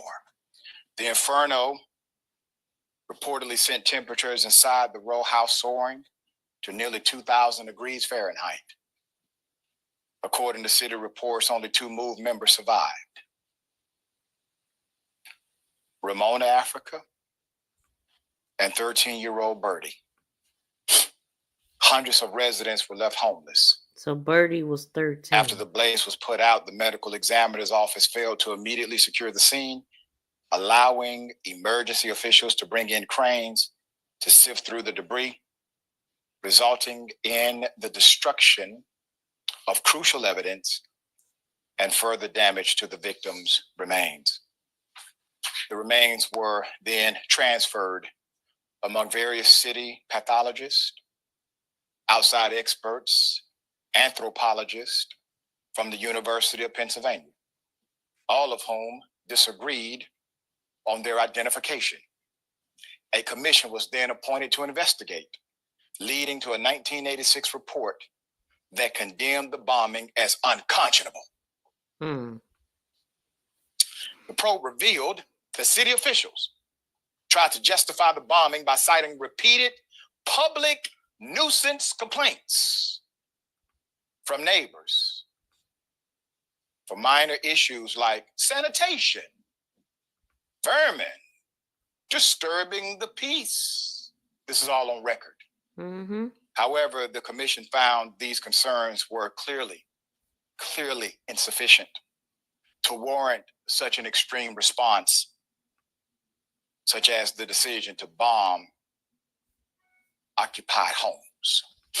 No excuse. Documents obtained by the commission revealed that that following the armed confrontation with MOVE in 1978, which, by the way, the evidence showed that another cop shot the cop, not a MOVE member. See? The mayor and other city officials had labeled the group as a terrorist organization, which was believed to have influenced the 1985 bombing as a form of retribution for the death of one of their own. Because of this, the commission ultimately dismissed the sanitation and noise complaints as false pretext for police action. In 1990, the city reached a settlement in wrongful death lawsuits awarding $2.5 million on behalf of the children killed in the bombing. Other survivors filed a lawsuit which awarded $1.5 million in damages to Ramona Africa and the relatives. Listen, those are peanuts, man. They owe these people still to this day. Victims in 1996. The remains of those killed in the bombing were initially believed to have been cremated and discarded or otherwise returned to family members years ago. However, the discovery of Dotson's remains in 2021 revealed that some remains had been retained for forensic purposes, leaving the families of survivors stunned. You hear this? Now, 3 years later, the young Africa's remains turned up in the same collection of artifacts. Wow. So the university said it informed the Africa family of the findings, but did not provide any details. The remains from the 1985 bombing were delivered to the University of Pennsylvania so that forensic researchers could help identify victims whose remains were still in dispute. From there, the remains were placed under lock and key at the museum. A secret that was finally brought to light by the Philadelphia Inquirer. They ran off with they unalived these people and ran off with their remains. That wasn't no accident. That was the plan. And this is sick, man. This is what we are, like an exhibit, like mummies, or like what are they studying? I'm just so confused on that. What exactly are they studying? Y'all, can y'all help me with that? 2021 and 2022, an independent investigation revealed that the institution only held the remains of a single individual whose identity could not be established definitively. These investigators also stated that there was no reliable scientific or factual evidence to support the claim that the museum was holding the remains of Delisha Africa. Now, after 2 years, the Penn Museum reportedly came upon Africa's remains last week during a careful inventory of cataloged artifacts. The girls' remains were situated alongside historic items dating back more than a century, including thousands of human remains from ongoing archaeological excavations. During the announcement, the museum did not explain exactly when the remains were discovered or how they have been overlooked for decades, despite the facility's expert in archaeology and anthropology. Additionally, the museum has not said how the remains came to be in its possession, which staff members were responsible for acquiring them.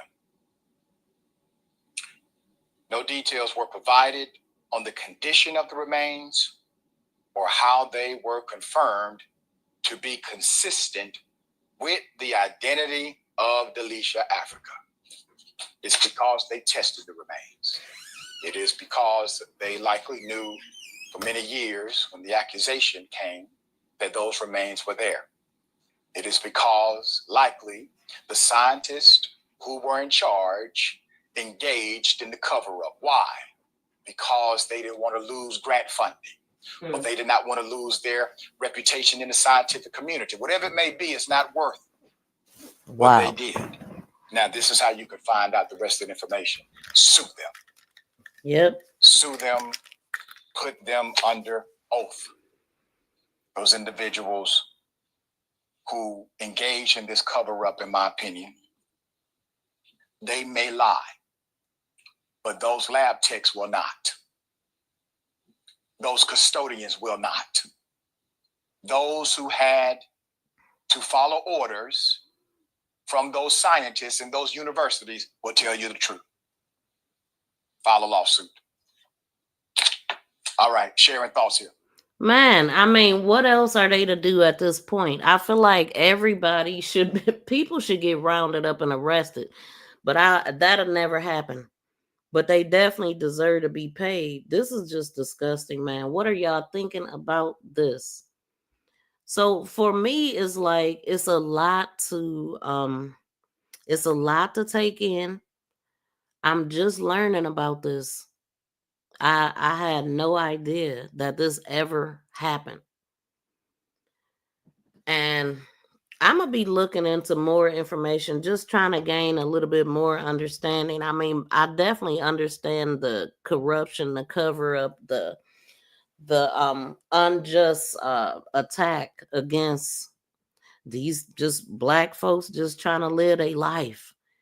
You know, what happened to per folks for a couple of years now? Real estate fraud is no joke.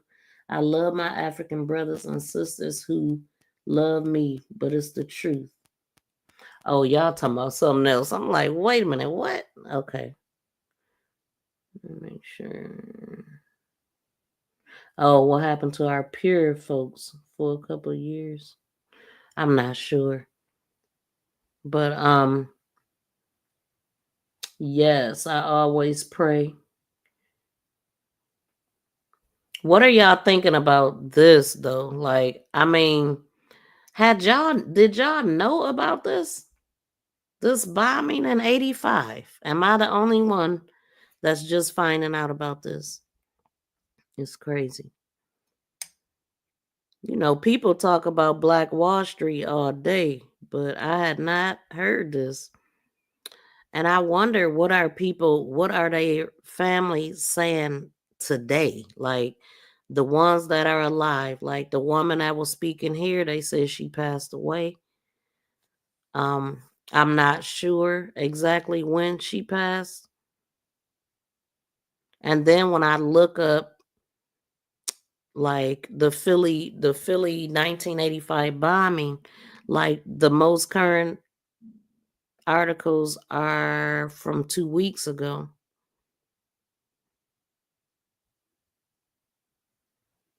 And so I will say, I guess we pretty much caught up on that. But then I'm kind of thinking, dang, you know, since I'm here, I could talk about something else, but now I got a blank.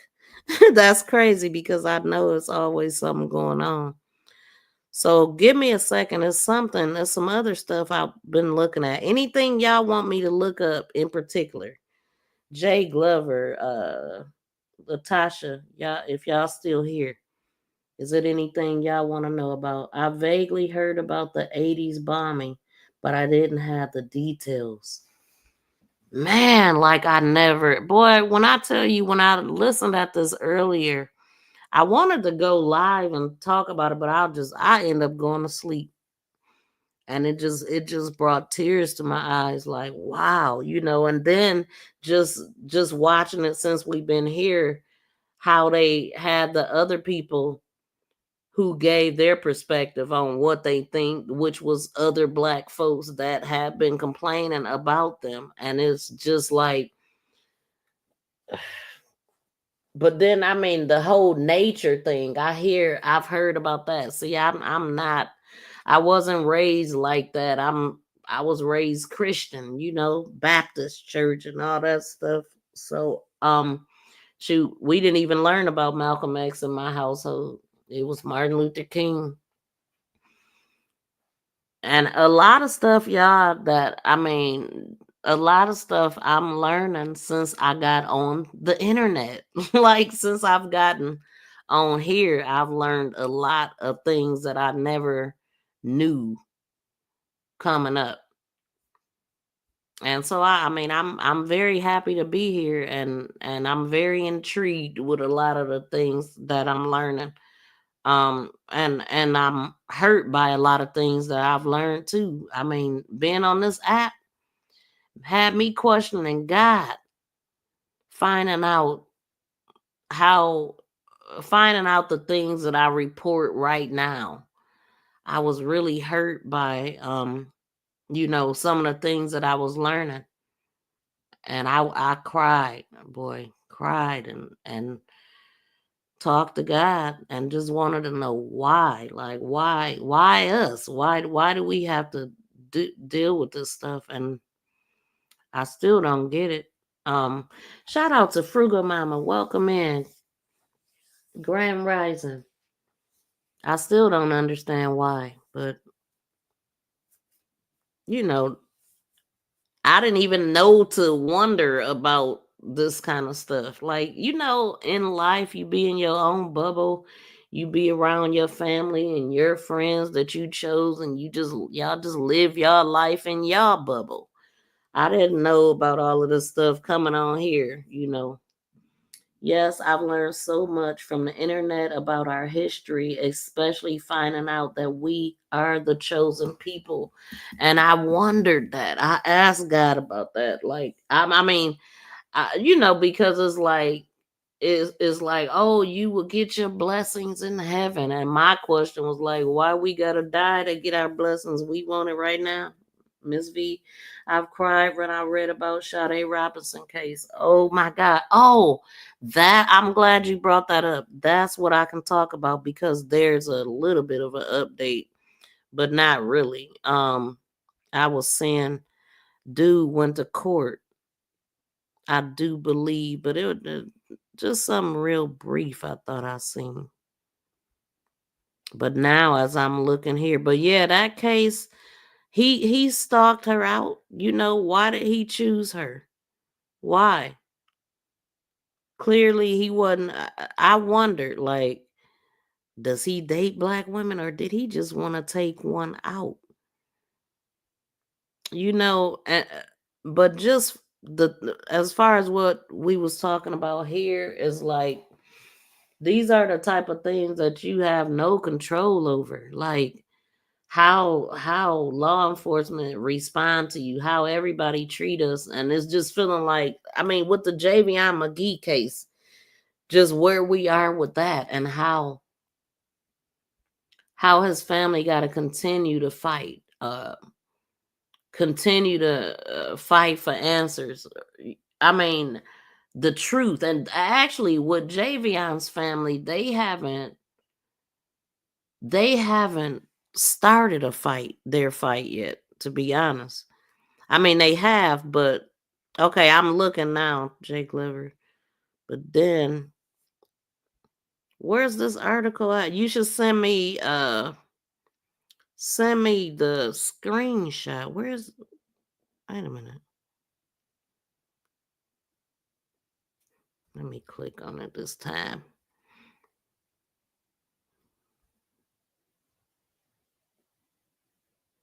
Oh, I remember hearing about this with Dr. Candace Matthews with that. No, I don't want to talk about that. It's something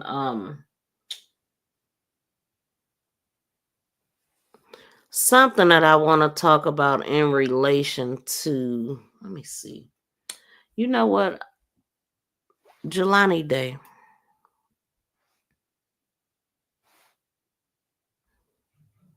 Jelani Day. For whatever reason, matter of fact, let me see the article because I know good and well I seen. Hold on. I know that I seen that it was some type of update. Yeah, 4 days ago something happened. Okay. So Sade Robinson, I think let me see. Maxwell Anderson due back in court Friday. So the man accused of unaliving Shade Robinson was in court on Friday ahead of his trial, which is scheduled to begin in December. We definitely gonna be following that. Now, as far as the trials go, I like to, I like to be up on the trials, but I don't like watching them as it's happening because it's just too much. So I like to be able to speed them up, slow them down, and all of that. So I'll be covering, definitely covering that opening statements. I love to watch that stuff. Whatever it is, it'll be on a replay. I mean, sometime I'll watch the opening statements or whatever live, but it just depends. Most of the time, the audio's bad. It's just all kind of stuff, but we'll see. But it's going to be in December, and Maxwell Anderson is charged with first-degree intentional homicide, mutilating a corpse, and arson of the property other than a building. He's also accused. We already know that. So anyway, yeah. We already know that story. That's all they had knew.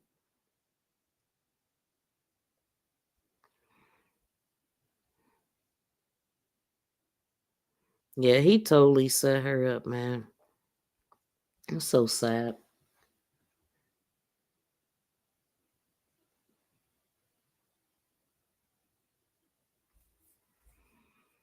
So because I'm gonna be talking about Jelani Day, as a matter of fact, I have a live stream set up to talk about him later today.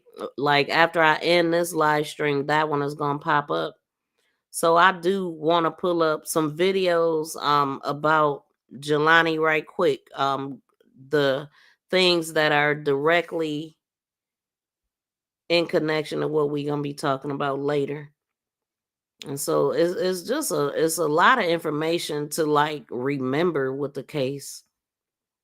And I think the best thing to do is for me to hold on, y'all. Give me a second. We up now. We are up now. And plus, I'm making up for not being live for a couple days or 4 days. So I did 4 hours earlier. I'm going to do maybe 4 now. 3 or 4, maybe. We'll see. Give me a second, though. Rise and shine. What is it? Happy Hump Day, y'all.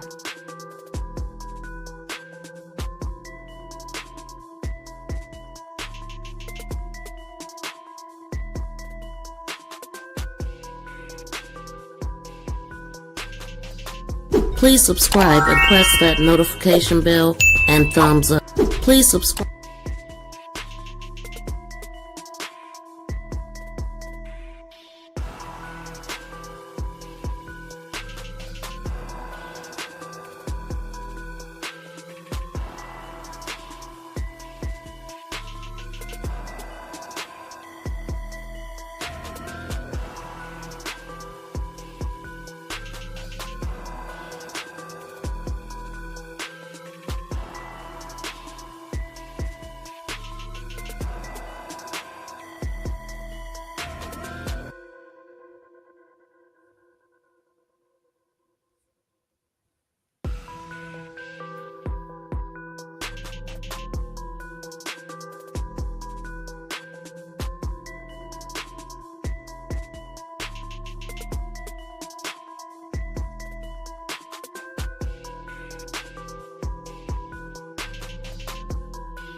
To me, from what I've read and what I've learned, and then speaking with his mother, that this boy was killed. Here's this African-American woman feeling she hasn't got the help of the local government or law enforcement who are responding to her as if her son's life wasn't valuable. Earlier this week, the LaSalle County coroner said Day's cause of death is drowning because Day was found in the Illinois River. Jelani knew how to swim.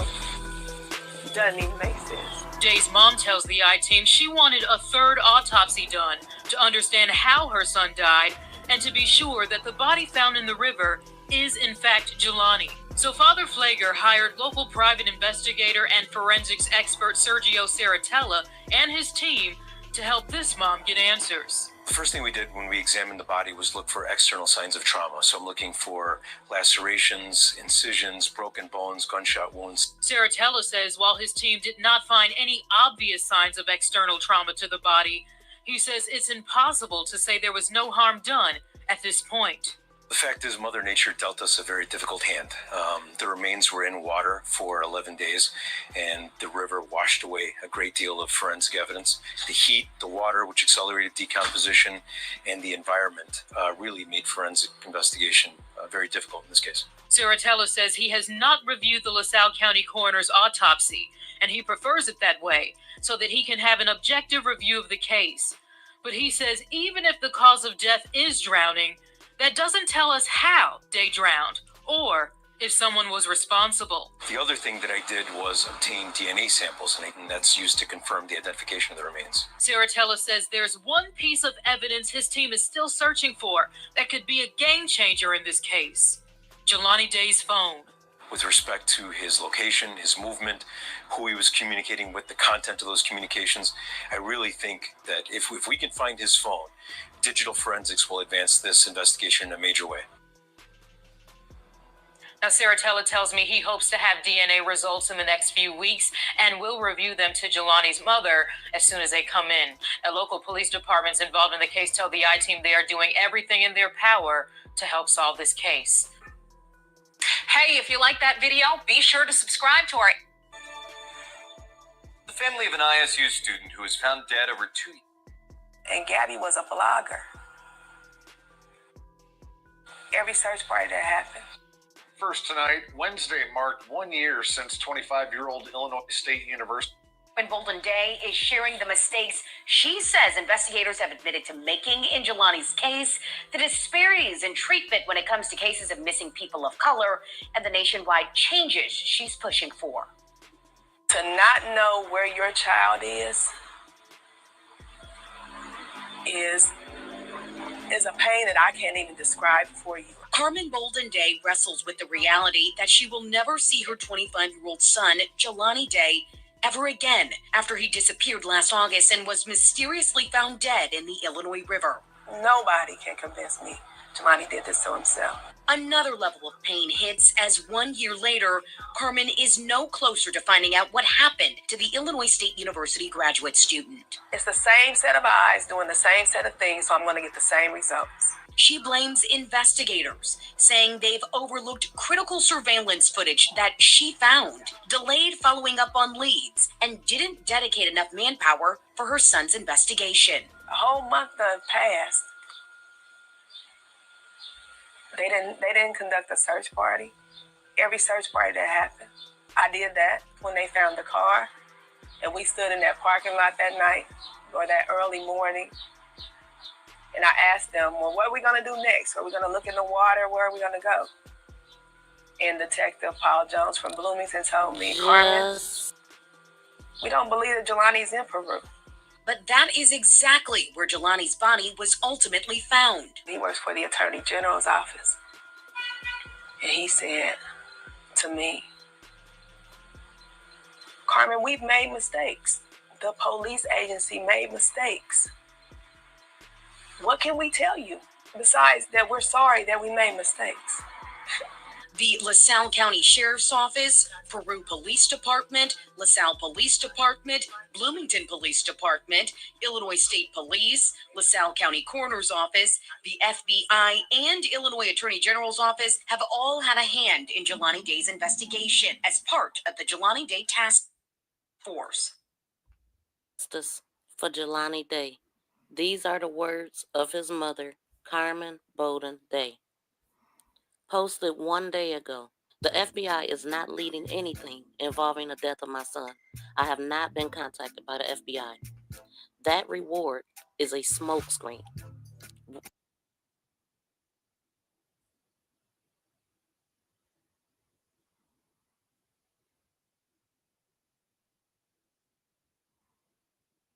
What do I feel that happened? And this is all alleged, and this is for entertainment purposes only, but this is what I feel happened.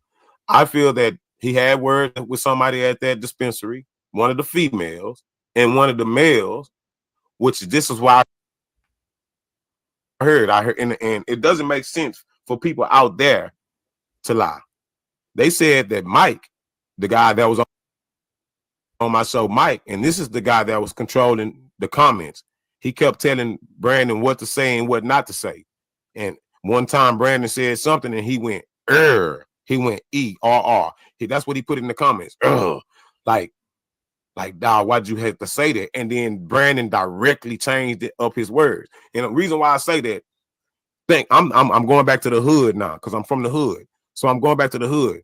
If somebody talking about me or my girl to me, you got to put some respect on my girl name. You can't talk about my girl or say her name if I don't want my girl name said. And tell me why everybody in that dispensary we able to identify just about even the beyond and hello people, but we haven't seen any pictures. Yeah, absolutely, absolutely. Nah, what had happened? I had my laptop and everything in the bed. I don't even feel that way because, like I said, I have a 21-year-old son, and I die for any one of my swing. You don't want to mash the gas. I drive like an old man, even when I was young, because I was in a nice car. I'm on his channel page right here. Let me show y'all something. If you want to. This article was posted September 30th, 2021 by WSPY News.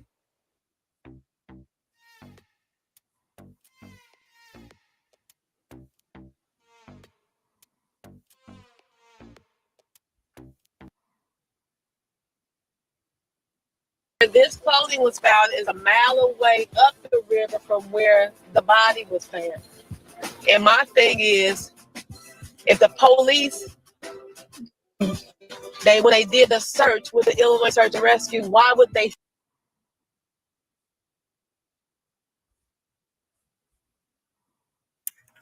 This thing a little bit too sensitive for me. I'm trying to find a video that makes sense. I like to go over my videos anyway because I missed stuff. And so this particular one I think would be, let's go here.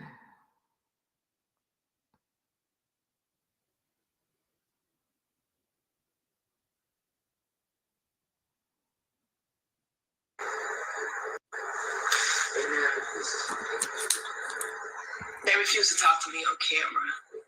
They didn't refuse to talk to me at all. They refused to talk to me on camera. Let me make that clear. They said that they didn't want to be harassed. I've never harassed. Yeah, okay. Why did they get in? So this information right here is going to be important because I'm gonna be going over the FOIA report, and this is her latest video. Well, this is one of the videos she did talking about evidence and stuff that she's never done a video like this before. And in 10 days, I and my children. So. And it was August 2020. But I feel like there are some things that I would like to share with you all because I have been working to try to seek answers, to try to seek assistance with this, and I'm going to need the support of the public. Let's help get the word out. There's a lot of things that when Jelani went missing that I could not have accomplished because I did not know what to do. I didn't know how to organize any of this. I've never had to walk this walk before. So, in doing so right now, I still need all of this help. I still need you all to help me. If you don't know, my name is Carmen. I am Jelani Day's mother. Jelani was last seen alive on August the 24th of 2021 in Bloomington, Illinois. Jelani was a grad student attending Illinois State University. And I do see your questions. Please believe that I'm not ignoring you. I will try to answer them as we go through the live. I'm just going to try to give a backstory for those who do not know about Jelani, and this is your first time hearing me or hearing about Jelani. Like I said, he was a grad student attending Illinois State University in Bloomington. On August 24th of 2021, Jelani went missing. Per the information that I got from the police, his phone went blank at 9:21 a.m. on that Tuesday. He was last seen leaving a dispensary in Bloomington, Illinois. From there, they could not find him on any cameras anywhere. However,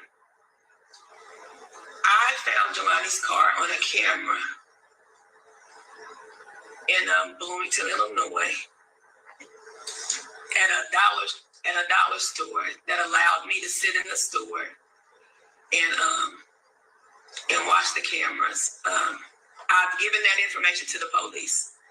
There's plenty of things that I've given to the police that they don't seem to think that it has evidentiary value, which just blows my mind. Okay, so I have to stop it along the way. Please smack the thumbs up. Shout out to Superstar Bella. Thank you for coming in, listening. Yeah, so this is 3. It has come up on 3 years that he's been missing. So it is I hate to say anniversary of it, but that's what it is. Anniversary represents something, nice and sweet, but this is very tragic. And y'all just heard her just starting out how it was. She found his car on surveillance when they couldn't find it. And she just been getting the runaround ever since. When she said his phone went dead or whatever at 9:21, that is the same time that the footage of him walking out of that dispensary, that was the last known footage of him alive, and so we gonna continue to listen. Hey, how are you feeling today? I'm feeling good. Thank you for asking. How are you? Please subscribe to the channel if you have not, and 9 people in the building, please smack that thumbs up. When we talk about Jelani's last sighting, when we talk about Jelani's phone, when we talk about Jelani's, when we talk about how it even arose for him to even be reported missing, the Jelani Day Joint Task Force has not paid attention or even done the things necessary to find out what happened to him. Now, the Jelani Day Task Force is a combination of different departments that were supposed to be helping with this case. She never believed in it, always felt like they wasn't doing anything, and that pretty much they were just passing the buck. Nobody truly taking responsibility for Jelani being missing, because his items were found in different places. His car one place, his car, his clothing, his phone, just all over the place. So that messed with the jurisdictions. Nobody wanted to take it. And so then they built this task force, and so that's what she's getting into here. 15 people, please smack the thumbs up.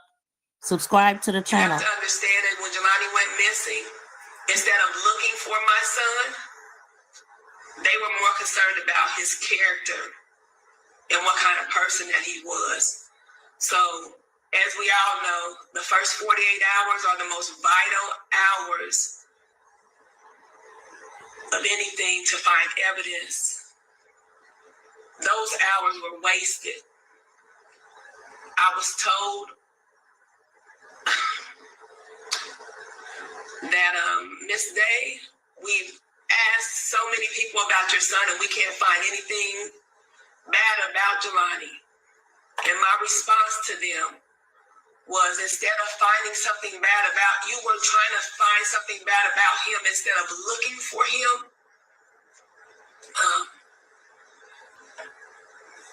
Again.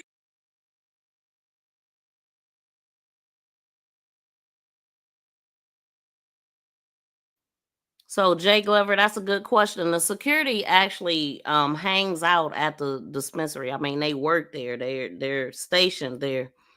And so but I don't know. His movements was real shady. So that was the question in the beginning. One of my content creator friends actually interviewed the security there, and they all got fired right after. So yeah, that was the initial thing, but we didn't have that in the beginning.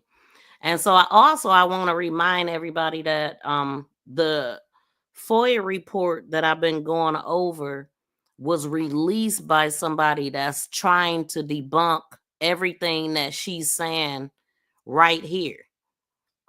So that's why I wanted to go over this again. That just shows the type of police department that the police departments that I'm dealing with. And keep in mind, this was the same time that Gabby Petito was missing and Jelani was getting no airtime, and pretty much the world was streaming about Gabby Petito. And that's exactly when I found her. I was looking for some information about Gabby Petito and ran into her on TikTok. And I'm like, what is this? And she's like, my son is important too. I love my son too. So Jay Glover, the picture that you're seeing Jelani is pulling into his school right here.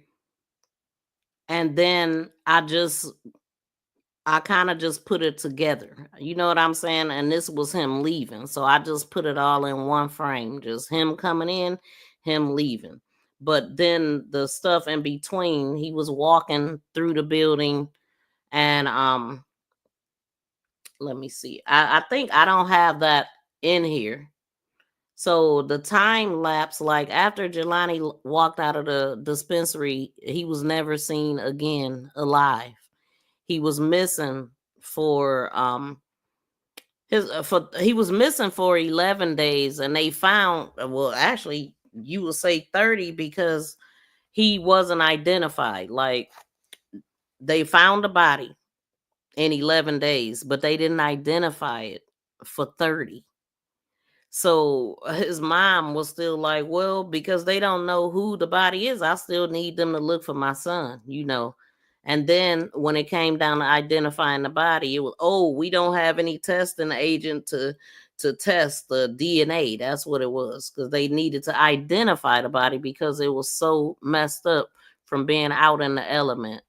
So, but when you listen at when she's talking here and the evidence and stuff that they collected around his body and all of this stuff, boot print, I'm talking about stuff that belonged to law enforcement. Somebody lost something out there. Oh, that's such and such. He was a part of the search thing. Why is it out there? Like, because we believe that it could have been, initially people was like thinking it was the security of Beyond Hello. You know what I'm saying? Like those were the initial people that some content creators was blaming, which is why they came on explaining themselves, and then all get fired after that. It just didn't look good to the people. Yet they're tight-lipped because this is a corruption case, and just know that this case bleeds the corruption and that law enforcement possibly did it. Allegedly. Because all the moving parts, it just don't make sense. All of the attitude that she got just from asking simple questions. Nobody's helping me. To review their cameras. I did that. I gave them that information. I gave them the flash drive with that information. The police then told me. 10 people, please smack the thumbs up. Now, what do y'all think happened to this very important information she gave the police? So in this case, 18 people, please smack the thumbs up. So I'm going over one of my old videos for a live stream that I'm gonna be doing later about Jelani Day. This is his mother explaining everything, and she's the best person to hear it from. These that they didn't bother to go look for. This is sad. Like, people really believe that the police do their job. According to what she's saying, they clearly have not. It's been up to her. So if you ever find yourself in this situation, just know you got to do the work. 4 months later, that they lost the flash drive. They did not go back to try to retrieve the information from the video camera from the YMCA where Jelani's car was placed until January 13th of 2022. Please keep in mind of the dates. Jelani's car was found on August 26th of 2021. On September 4th of 2021, I and my family were alerted that the cameras at that YMCA were working cameras.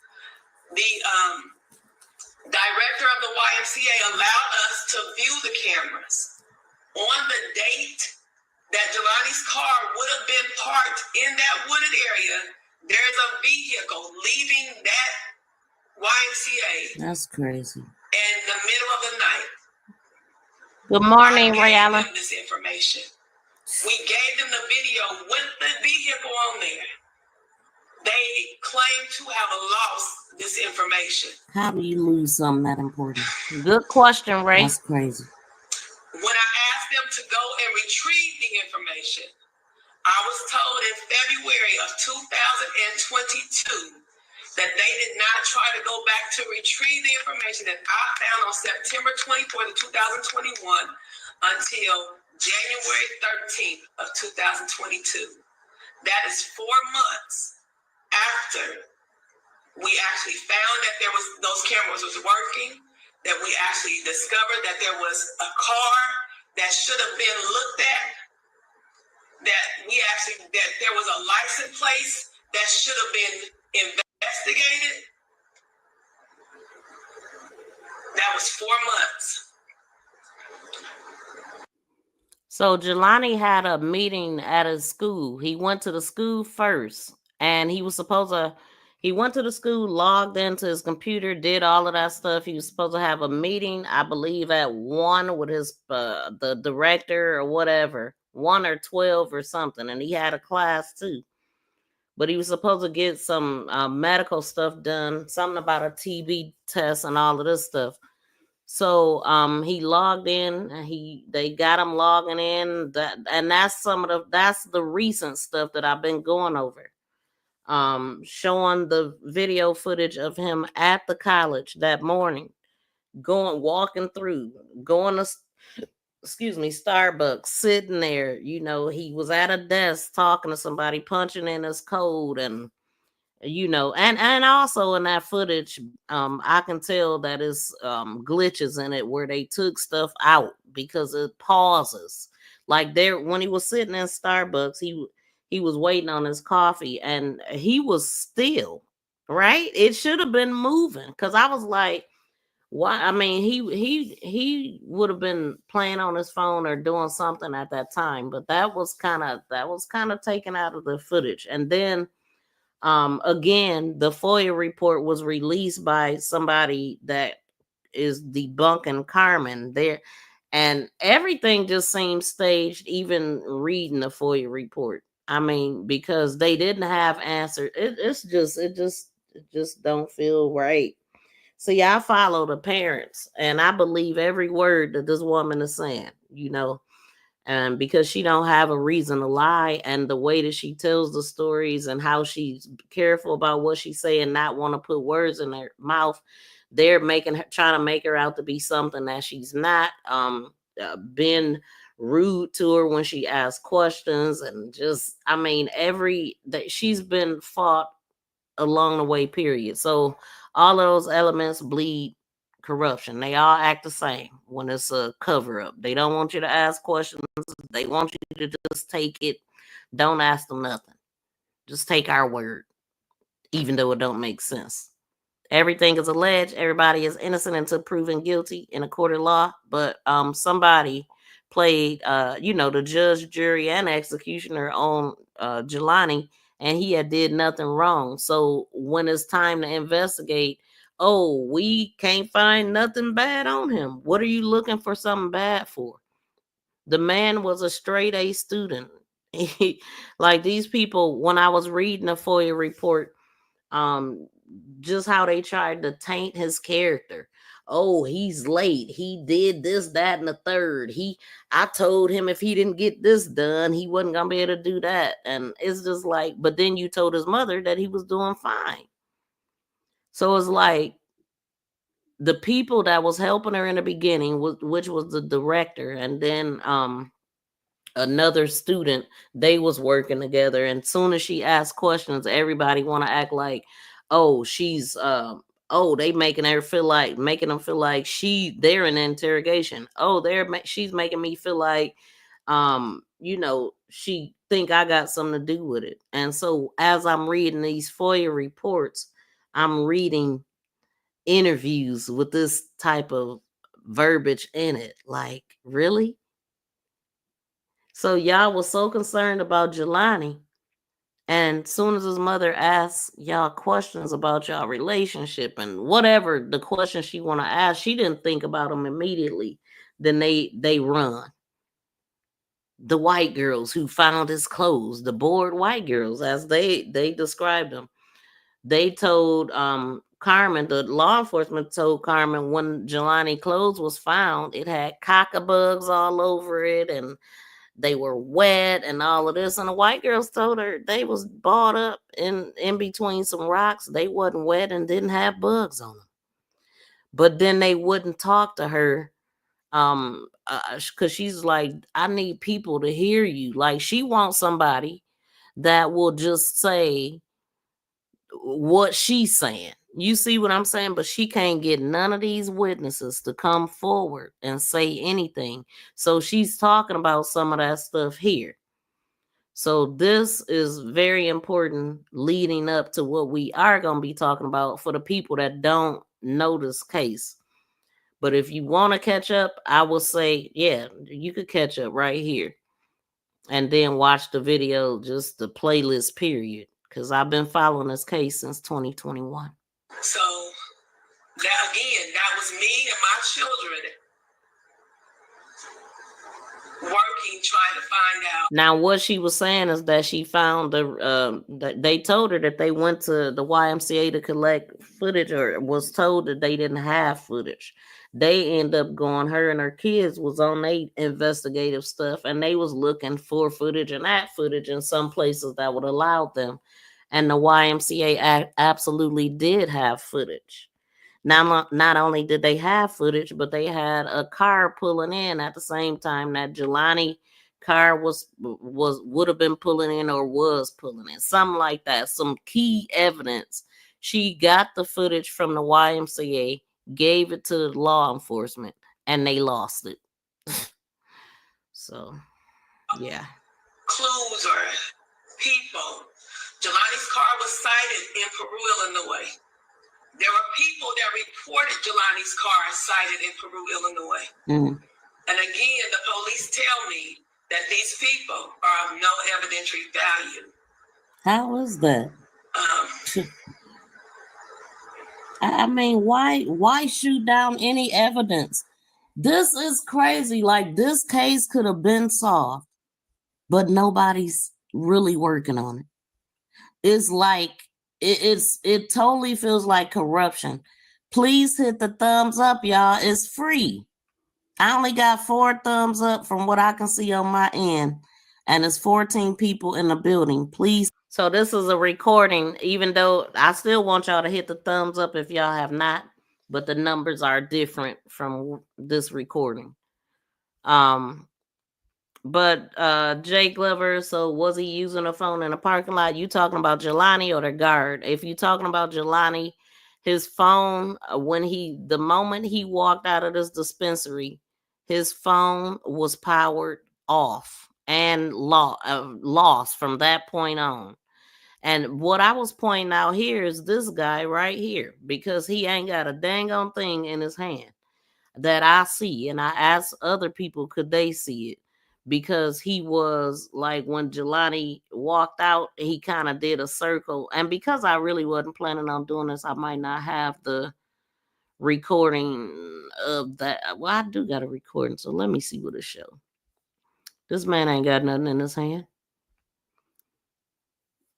See where he's standing at, and it's not a recording, but it's pictures. But that's where he was standing at when Jelani first walked out. Then he started walking towards the door when Jelani was walking out. Then he turns around looking at him. He dropped that hand, and I could see that it wasn't no phone in his hand.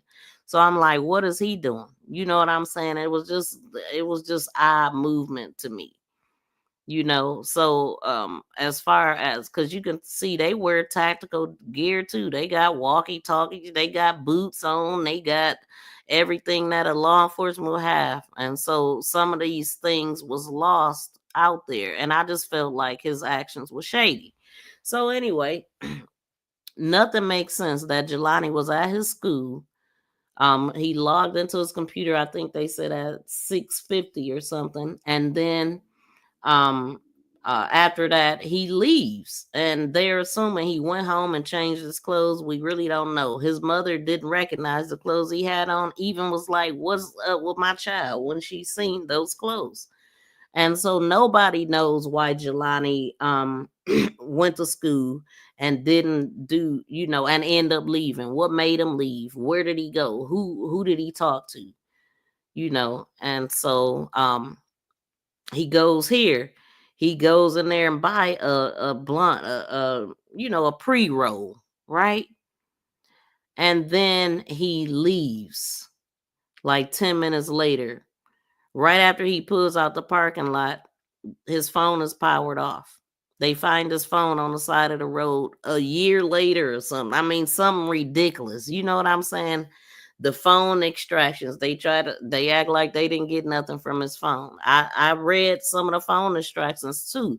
So if y'all want to follow the case, please, like the FOIA, the Freedom of Information Act, which is something that we will be able to get with the Javion case too, to figure out. This is all details, interviews, everything they did. This is what I'm going over. And so that's why I'm going over this information.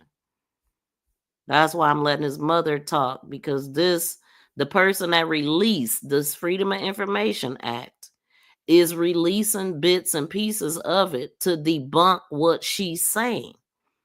I believe her. I believe his mother. I believe her. Okay, that's who I've been following for details with this case, and we're gonna continue to do that. So the pieces of information that I'm reading, I have to keep that in mind, because the interviews that I was going over, they all say something opposite of what she's saying. None of the interviews is in favor of Jelani or nothing that his mother is saying. But I've been following this case, and I can debunk stuff.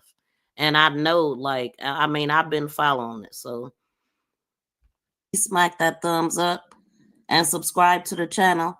So make this go viral crime pod. The only thing about that though is that where I had found the information at, they have since deleted or blocked the person from the group, which removed all of the information that they ever posted, and I did not get all the things that they released. But like I said, it's bits and pieces anyway. It's like I think it said it was 206 copies on this particular part that he released, and it's just numbers everywhere. So it's sporadic.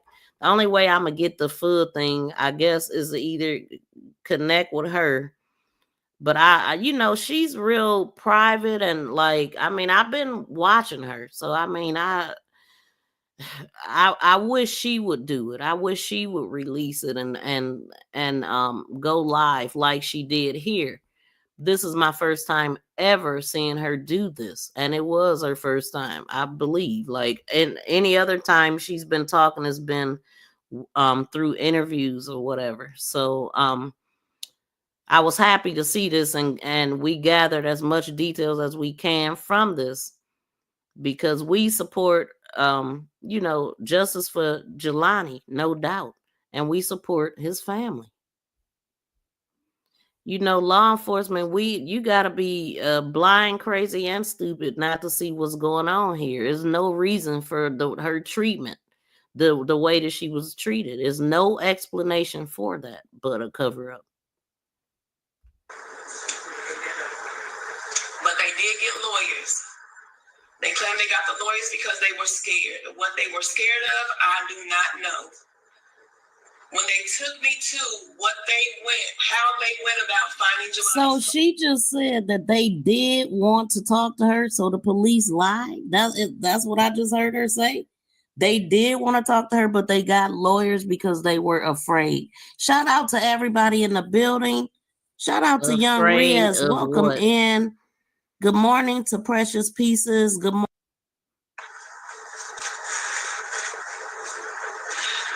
As you all know, the police had his phone, and there you go.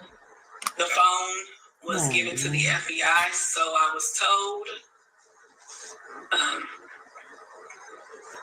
the FBI had in their possession, per the task force, Jelani's phone was found in November of 2021. There you go, November. He this date that we seen him walk out of there is August 8/24, 2021. And they had the phone in their possession up until just June of this year. I now have possession of Jelani's phone. What? So June of 2024, she just now getting her son's phone. So wow, that's a long time to get rid of everything that was on it that you don't want her to see. But we gonna let her keep talking. What? In between that time, that they had possession of his phone, they told me that they could not unlock his phone. So one day in April of 2022, I gathered up enough strength to watch videos of Jelani when he was last seen. And in the video that I watched Jelani walking on campus and pushing in the code on his phone. I rewinded that video. And then I contacted the task force, who had not been in contact with me,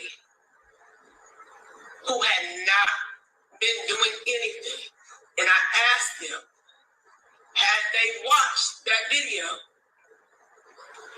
And their response to me was, are you talking about the video when he was on campus? And I said, yes. And they said to me, Carmen, we've watched that video. 14 people, please smack the thumbs up, y'all, and hit the reactions while we listening. This was 10 hours ago. I was really on them thumbs up on this live stream, and I usually don't do that. But yeah, y'all, so this is the kind of stuff that she's been going through, so just let's pay attention. Now, she's talking about the phone extractions, and also when she said that she watched him on campus punch in his code. That is the videos that I was playing in when I first started uncovering all of this information over here. And so that's going to be on my last couple videos, but I'm going to make sure that I put that in here. Hopefully it didn't get erased when I go live later. And it is the where she's talking about right here. He was at a desk. He had walked in. He went to a desk. He was standing there. And I think they glitched that too. Like yeah. But that's the video that she's talking about. And I found that out when I was reading a FOIA report. I'm like, this is what she was talking about right here, where he was punching in the code. So y'all, this wasn't 3 hours ago. This video that 3 years ago that we watching. I mean, it is just heartbreaking that she knows nothing more than she did that day.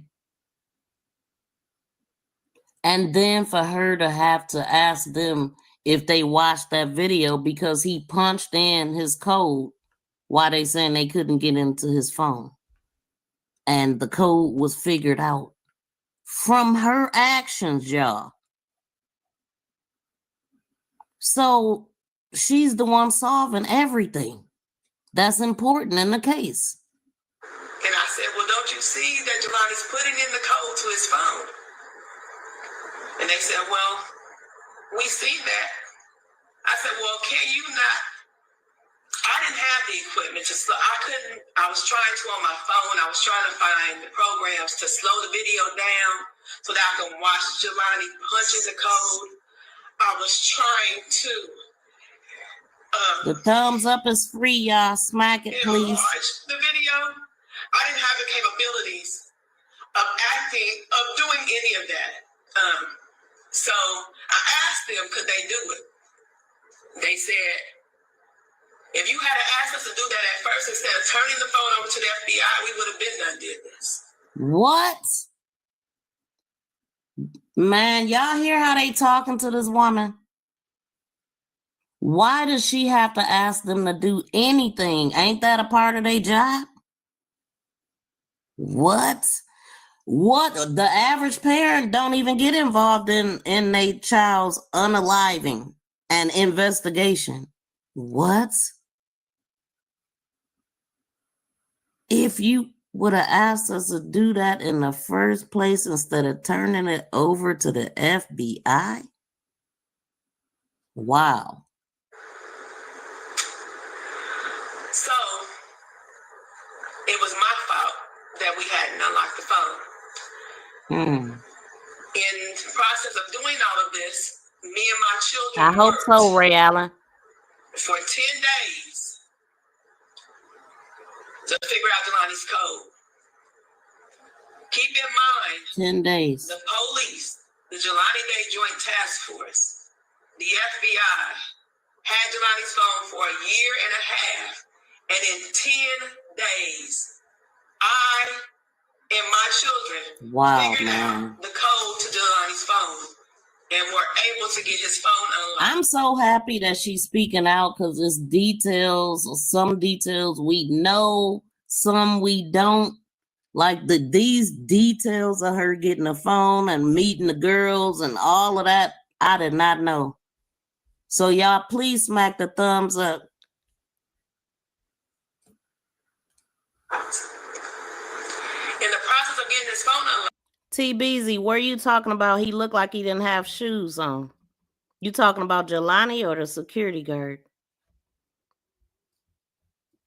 Well, they said he had on the black Nikes, I think it was, with white soles.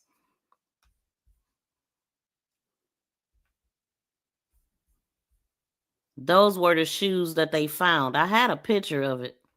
They told me that they were able to download the information from Jelani's phone. I said to them, okay, can I see the phone? Can I sit with you to view the phone? At first they agreed that they were going to make a date with me.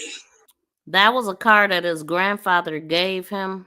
I'm not sure if he had payments on it.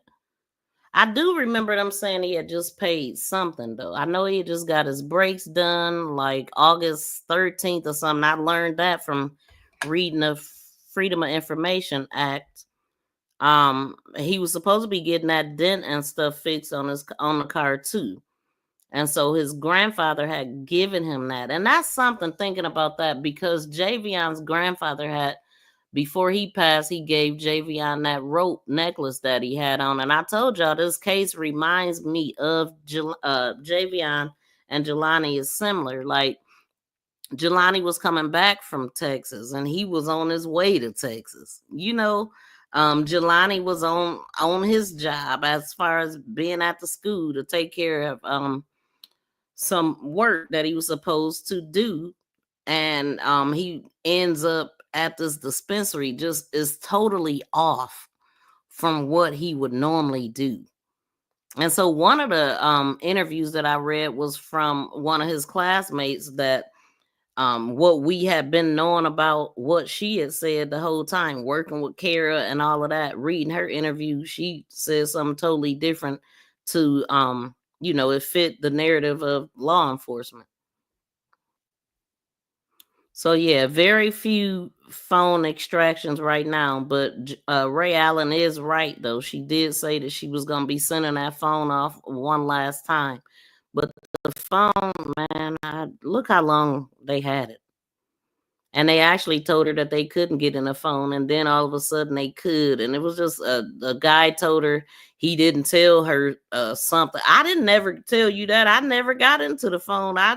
You know, and it was just like, come on, she gonna answer some of y'all questions right here. I'm gonna let this keep playing. To view the phone, to sit down and go through the information on the phone.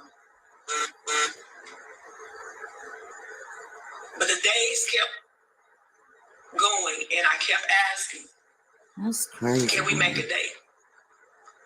My son, on the first day that they got I don't believe that, TBZ. one of my sons went to the police station so that he... I mean, if he was talking on an earpiece, why is he holding his hand like he has a phone? I know somebody said that before, like, but I think last time you was in agreement with that it wasn't nothing in his hand. And so, yeah, why would you, if it's an earpiece, explain that, holding it like that? If it's an earpiece, you don't need your hand up to your head, up to your ear. That's why you got an earpiece.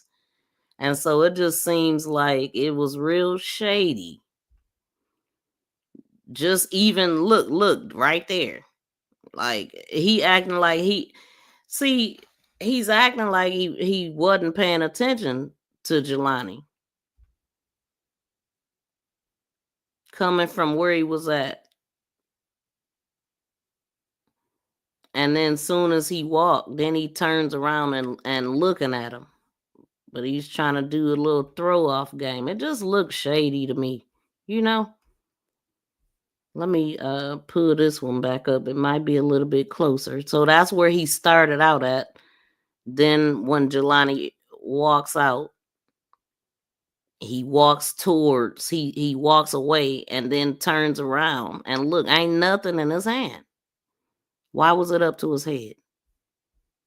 Even if it was an earpiece. Remember, the earpiece is for the convenience of not having to use your hand to hold a phone up. Like, I'm just saying, like, that just immediately looked shady to me. Just immediately. And I wasn't even looking for nothing. I was just looking. I'm like, wait a minute, ain't nothing in his hand? Could sit there because I was not able to get there fast enough. And they wouldn't allow him to. So then I continued to try to meet with them and make efforts to sit down with them. And during all this time in my efforts, time was steady elapsing. So on one particular phone call, I called Detective Todd McCluskey, who was over the Bloomington Police Department. And I asked him, I said, Todd, you have this information. When am I going to be able to sit down with you and view the information? He said, Carmen, there's no evidentiary information from his phone. Come on, man. I mean, he was on his phone at the school texting someone before he even left. I mean, and you already know we all stay on our phone, especially the younger we are. You know what I'm saying? Like, there is absolutely no way. Like, damn, like, I'm telling you, like, these people went out of their way to make sure that she knew nothing. Shout out to Jersey Rich if I did not say good. You saying the security guard looked like he was rubbing his eyes? Not at all. He wasn't rubbing his eyes. He had a phone up to his head. It looked like he was holding the phone. Yeah. I need to put the video back in here because I did the freeze frame, and I'm gonna have to go back over that stuff before I go live later, and I'm gonna have to reschedule my live stream because I think it's 12:45, but I'm gonna do it later because I'm about to go back to sleep when I do get off here. Why are they being so disrespectful to her? It's almost like, just take this. Why are you bugging us? Go away. That's what I'm getting. And I'm talking about from the coroner to the police to this guy, the detectives. She didn't have to get different lawyers and like, what? This is corruption, man. And I said to him, if there's nothing on the fucking phone, give it to me. And he hung up on me. Before he hung up on me, he told me that I was argumentative. He told me I was not cooperative. Now, you know what's so upsetting? I'm sure that this right here really bothers her because I remember in the beginning, she said she did not want to come off as this angry black woman. She sat back and waited for them to do their job. She thought they were doing their job. So she wasn't bugging them at first. And to get hit with that anyway is upsetting, even more a slap in the face. This is her child. So Jay Glover, I do have a footage of him pulling in. All of this stuff was released like right before I did my video. So it's a recent video with all of that. It's labeled new footage. I got 2 different videos that's on the thumbnail say new footage. You'll find that there. And then later on, I'll put it in for the video I'm going to do later. What do you mean? Disrespectful as hell. Please hit the thumbs up, y'all. So, for months, I did not meet with the Gilani Day Joint Task Force. For months, they did not talk to me. For months. Why? I had to do all of this stuff. And finally, we were scheduled to go to last year in August. We went to the March on Washington. Before going to the March on Washington, the Gilani Day Joint Task Force had agreed to meet with me and to view the phone and to go over some other information. Yeah. We were supposed to meet on August 28th. However, on August 25th, I mean, I can tell you that for a fact that it's edited just from the footage that I have because I edit and I can see it. I can see the glitches in it. And literally when he was sitting down to get his coffee at that Starbucks, he was just sitting there frozen. I'm like, why this ain't moving? It was another person sitting in there eating too. And he was just sitting there frozen. And then when it was time to get the coffee, he jumped up, but he wasn't moving the whole time. I'm like, what, man? So yeah, it's edited. Obviously it was some stuff taken out of that because we didn't see where he was the footage. As a matter of fact, the person tried to debunk her because it was a part where she said that he was talking to somebody and they all, like, when he walking in somewhere, he stopped and he was talking to somebody. I didn't see that on the footage. And when a person released it, of course, they pointed that out. Yeah, that wasn't in the footage. Oh, they didn't say that in the interviews and all this stuff. Just know police reports, FOIA reports, it ain't facts. It's just the witnesses that they got talking, that ain't facts. The people talking about, oh, I seen him walking at 2-something in the morning and all this, man, that's not facts. Those are people that they got that match their narrative, period. While I was in Washington, and I had gotten some information about where Jelani's body. We already know, like, the video that I did before we got here, the bombing 1985 of Philadelphia, that'll let you know what's going on here. Corruption. It's just not as bold and blatant as they did it in 1985. But they still do what the hell they want to do. And I don't care what nobody say, because as long as I keep showing proof of what I'm talking about. See, people will talk about corruption and BS all day and never show you proof. We show it every time I go live, every video I post. That's what we looking at here. Was found. Keep in mind, I've never seen. I never viewed Jelani's body. I never got to see my son. Yeah. I didn't identify his body. The only way. And this is classic too. Able to bury him. This is classic too. See, Javion's parents was told a bunch of BS why they couldn't see their son. Now with her, they had to tell her something different. But either way, they try to get you not to see your loved one when it's corruption. Pay attention. And know that was him was because I had 2 additional DNA tests after his body was in my possession. I never looked at my son because they told me about how bad he was deteriorated, and I was scared. I was scared to look at him. And every day, I regret not looking at him. Even with the DNA test, with the level of corruption that we see, I wouldn't trust none of it. Because they also asked for their DNA. So they got DNA from her, one of her children, and I'm thinking his dad too, before he passed.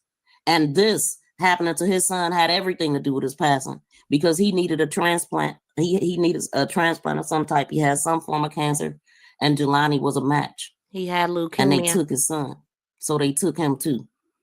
And she never looked at her son. They encouraged her not to look. You know, they didn't want to. They did, man. But oh my God, let's just listen. Devastating. So when I got these pictures of his body, I've only been able to look at one. I have not looked at the other pictures yet. One day I'm going to, but I have not looked at them yet.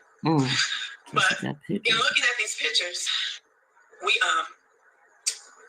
we saw shoe prints in the area where Jelani's body was found. And so at the time, not knowing where his clothing was found, because please keep in mind that when Jelani went missing, and when I did all these marches and all these searches,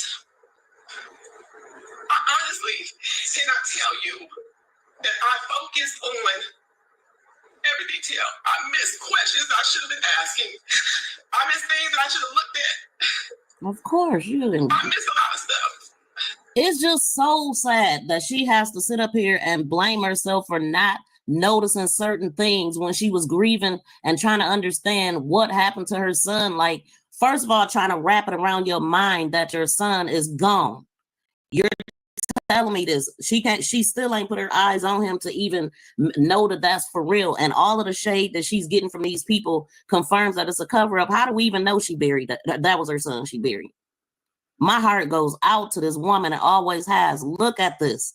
She's feeling the guilt. She couldn't even grieve like a normal mother. You're watching another case blow up online everywhere. Everybody, they got I'm talking about they sent everything out there for Gabby Petito. And this mother got to solve her own son's alleged death. This is sick, man. And very upsetting. The hell? And I feel like if I hadn't missed certain things, that I wouldn't be so far behind like I am right now. Not her fault. She missed certain things. This man, they supposed to be working with us, for us, not against us. When I got those pictures, and those shoe prints were there.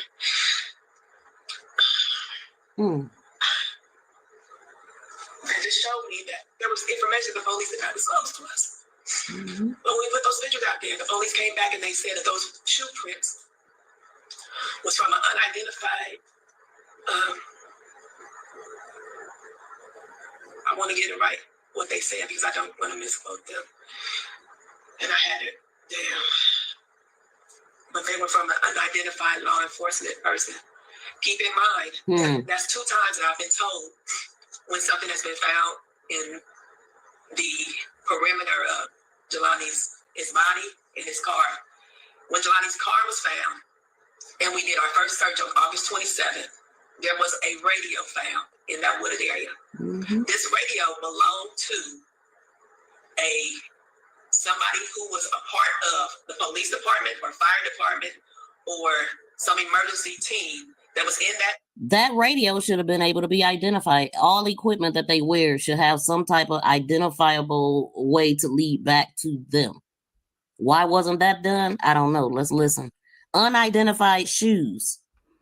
This the part I'm talking about right here. They found things that belong. She found things that belong to law enforcement as she's looking over the Freedom of Information Act, I'm assuming. The information she has now. She was never told about this stuff before. So, yeah. This is crazy. And so, yeah, these are the same things that security could wear too, but they actually told her that it was somebody's. So let's listen. Law enforcement. Remember, it was alleged that he got into it with some law enforcement. When they were doing that search. When I turned that radio in, they identified that radio as an unidentified, God, I wish I could remember the terms they used. It was for an unidentified worker. I'm just going to say right now. Y'all forgive me if I'm not saying the right words, but because I don't want to ever give you false information, because at the end of the day, when I find out what happened to Jelani, I never want them to come back and say that I lied about anything. And this is what I'm talking about. She says that. And then we got this Daily Campbell person that this is the person that's releasing the FOIA report. And I also have a video of her going in on that person because it was at the anniversary of his unaliving, and she was trying to have a good day and had to deal with this person posting crazy stuff about her son, acting like something was wrong with Gilani. One day he couldn't find his car parked out there at the university. Now, mind you, he was doing online courses because this was right at when they was letting, he was only on the campus going into his second week. And so he wasn't that familiar with the campus and just meeting some of these people in person. And they tried to make it seem like, oh, something was wrong with him because he couldn't find his car. Like, they just making up stuff, trying to find any little thing to make him look like he was having issues. Oh, they even looked up searches and claimed he was looking up some Greyhound or something like that. None of that makes sense. None of it. None of his movements made sense either. It's like somebody made him go to that dispensary. And keep in mind, he had a luggage in his back seat because he had been out of town and he hadn't even took his luggage in the house. So his clothes was changed 3 times too. If you count the outfit he had on at the university, he had to button up the slacks. And then at the dispensary, he had on those shorts and that t-shirt. And then when they found him, they said he had on a sweatshirt tied around his waist. Now, when I was reading the FOIA report, somebody claimed they seen somebody walking in a sweatshirt.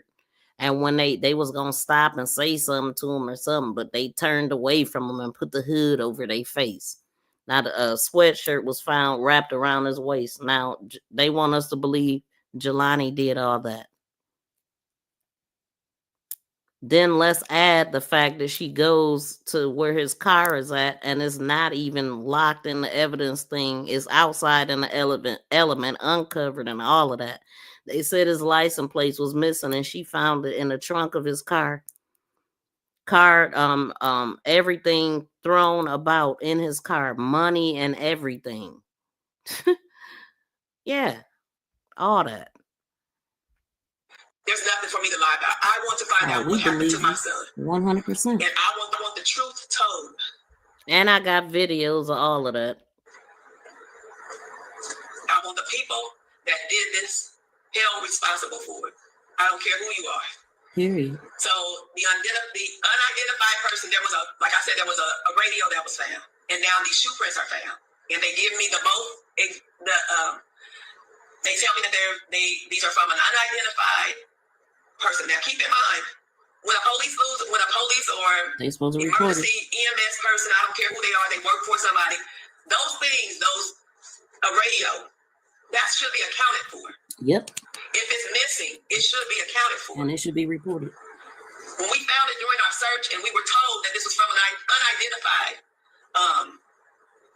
Law enforcement, I think. law enforcement or emergency personnel, Yeah. I'm not for sure why this unidentified person Was even able there. to go back to work, clock out of work, go back to work again, and not report they had lost a part of their daily equipment that they needed to have to perform their job. And if I remember correctly, it was also a clip out there. Like, let's see if she get to that. So his car was found in this wooded area. This is where this emergency radio was found. Then I get pictures and I see where shoe prints are around his body, and I'm giving the same answer when I ask, Come on, why man. aren't these shoe prints? Why was I never told about these shoe prints? What Why the were they hell? never identified? So if they had shoe prints, how could they ever say out of their mouth that Jelani did this to himself? If his clothes was found in a different place, his car, come on, what did he do? He took his clothes off and walked with nothing. Nobody noticed him. Like this, it's like they just told her anything. Like they didn't expect for her to come over there on the scene and just try to make it make sense by looking at it and finding out it don't. No footprints lifted or told to her. She find the stuff on the discovery stuff that she got.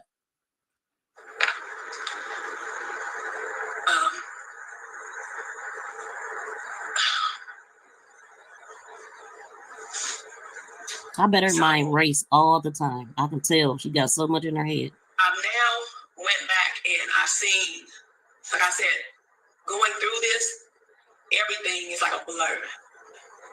Going to Peru, marching, going to those areas that they didn't even show me at first where Jelani's body was actually found, to now being able to sometimes read and take in some information and return back to those areas and see where his clothing was found.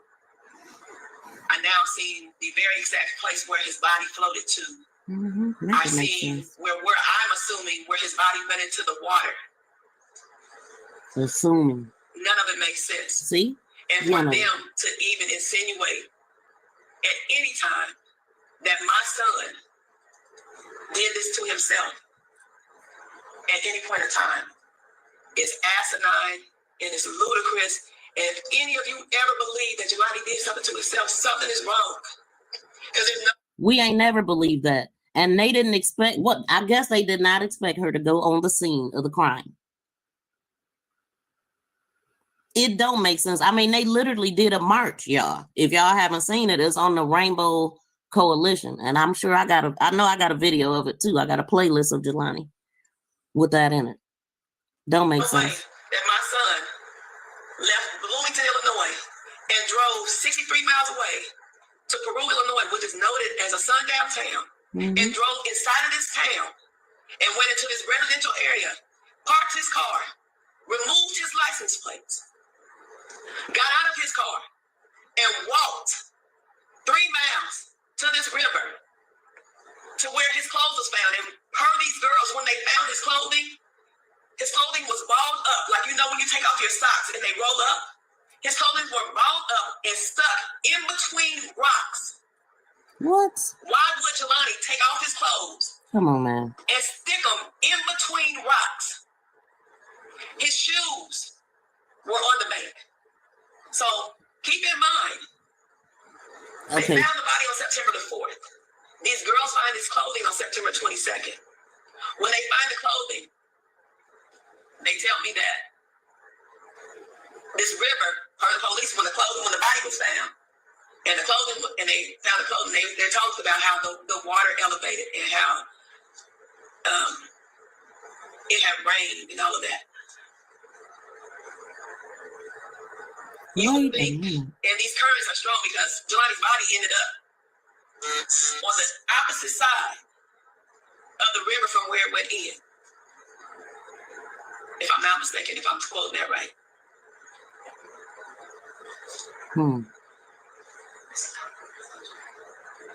His body ended up down the river because his clothes was found a mile up the river. So his body was on the other side of the river in some trees.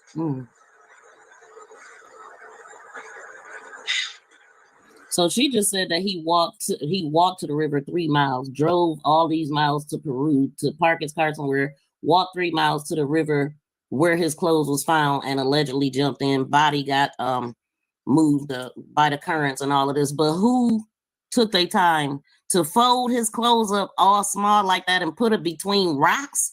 That's the first time I'm hearing of that. And then for these girls to just go out, like somebody that was gonna unalive themselves, they wouldn't have took time to do none of that. And Jelani wasn't none of that. And he was an avid swimmer. So it don't make sense. It makes sense that somebody did this to him, period. But why and who? Because of the way that everybody is treating her from the corner, detectives, lawyers, police. I mean, it sounds like a cover-up. It ain't nothing else to think. And then the way they disrespect her so much. Damn, this is crazy. It just get more mysterious, y'all. So for his clothing and his shoes and his shorts not to be washed out in the river, but still on this bank, 19 days after his body was found, that the police then tell me that this area where the girls found the clothing, they never went to search. It was only a mile from where his body was found. 1 mile. Does not even make any sense. No. Like I said, I'm not the smartest person in the world, but I got good common sense. And I have good deductive reasoning at times. And I do know that with the rain and the currents, that clothing, his shoes, Hit the why is reactions, everything still y'all. together? Why is everything still found in the same place? Per the girls, I asked them, was Jelani clothes soaking wet? Because keep in mind, it's 19 days after the body was found. It has rained. They told me no. Why wouldn't it? The day that the police told me on, September 23rd, they told us that the clothing was soaked. It was full of cockleburrs. When I went back to that area just a couple of months ago, my son he would have never known to go down there. From what she just said, who's giving her the false information? So the people that's lying is the ones that's covering up, and the ones that's covering up must be covering up to save their ass. This is corruption. To where you had to go in to this area where the clothing was found. You would have to drive. You have to get on the highway. This is not a place where you would walk to. There's no way you would walk there. And for them to think that this young black male, Jelani wasn't no little bitty boy. He's a big boy, muscular, walking through their town. And they're not recognizing him. They're not knowing him. And they're going to tell me that he walked on this highway to get to this area to go in this river. Right. It's bullcrap. Don't make sense. Totally off. I remember other things. I remember like Gilani was just told her he was going to give her the money to pay, or had just given her the money to pay for a trip they was going on for Thanksgiving or something. The family was going out of town. He was very excited about that. Like they trying to convince this woman that her son did all this stuff that she just said that don't make sense to this day. They want her to believe it, and mad too when she asked any questions. And she sat back. I know she regret ever sitting back because they never, as long as she sat back, they was gonna sit back. They was just, I felt like the reason why his body didn't turn up quicker is because they was waiting for his body to be decomposed and can be able to say, well, all the evidence, we can't test it because of this. That's exactly what it always felt like. And it's wrong. You asked me how did they even see the clothes? When they took me back to the place where they went, because I wanted to know, I asked them, can you take me back? And they agreed to do that. So we went there. The place that they initially went to. So per them, they got into Peru and they had been reading about where the clothing was found. I'm sorry, where the body was found. And they thought, oh, let us go see if we can find out some information about Jelani. Now, I just got what's the motive? What's the purpose? If y'all not now, the way that she's saying that, it feels like, oh, we're gonna do this investigating. So if that was your intent and they say they wanted to help her, but you're not willing to go all the way, and they're giving her a little bit. So I mean, obviously they wasn't threatened, because if they was threatened, they wouldn't even give her anything. So why get involved if you're not gonna be honest with the mother that you was trying to help? Please make it make sense. So in doing so, they went to Peru, and the area that they took me made no kind of sense as to why they would go there. They went to this industrious area. There's a company there, ADM. They went, this company, when we drove there, it made no sense to me how they got off this road and went into this area. Now, this is the first I'm hearing about a company. What company was it, and did they investigate that? I mean, because nothing is back there except for boats and it's a work area. If anybody know about ADM, it's Archer Daniel Midland, and in Peru, it's right located on this river. And there is ADM. When I was there, I wouldn't even thought to go where they took me, but they went there, and they said when they went there, there was a man that works there. He was a part of the search and rescue team that initially performed the search when searching for Jelani when they found the body. And this man told them to go search over here because the police didn't go up there. What? This is that didn't all make sense to me, but that's their story, and I can't take it from them. I can only go by the information that they gave me. The man worked for the fire department, and he was a part of the search. What? Why didn't he search? And, so this man worked for the fire department and was a part of the search, but he directed them to go somewhere. He said the police didn't go. So why didn't he go there? Why didn't he call the law enforcement to go search an area that he felt was possible that they could find some evidence of what happened?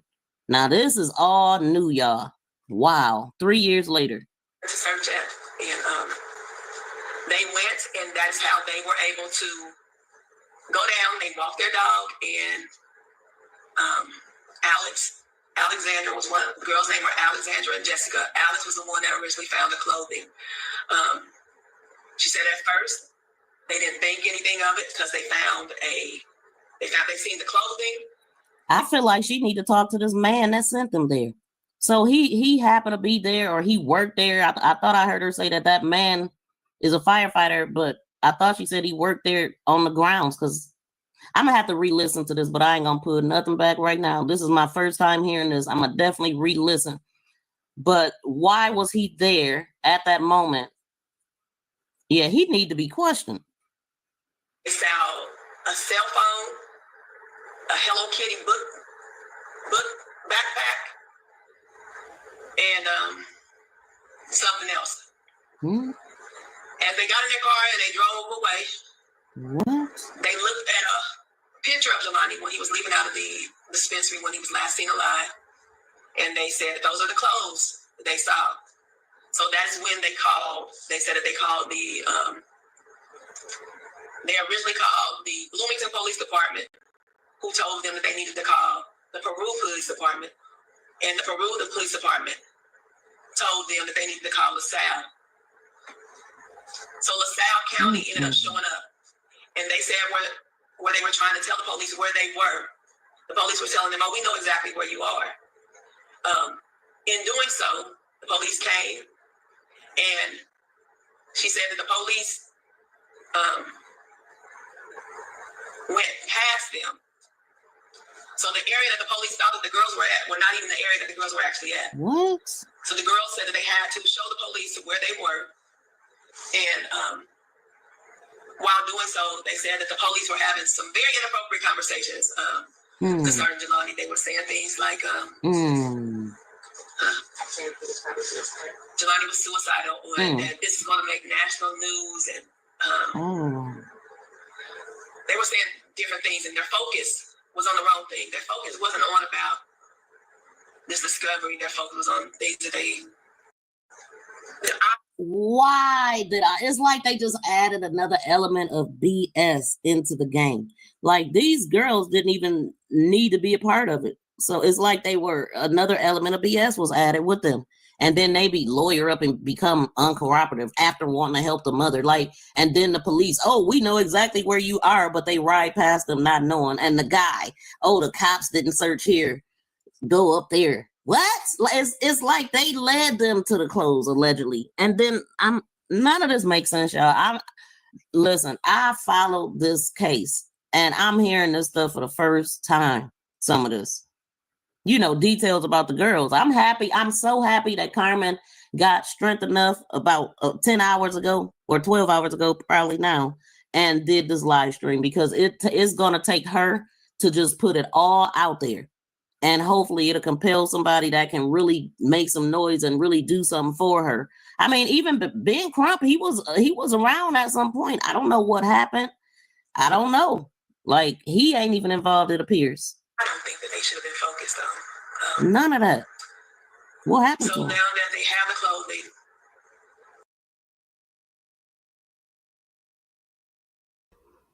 I really believe, as far as Ben Crump, is that Carmen don't want money justice. She wants justice for her son. And so I think that's why maybe he's not around.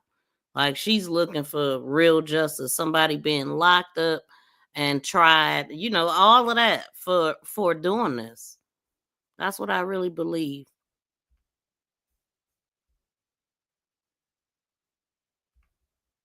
the girls said they returned home, and that's when their parents advised them to get lawyers.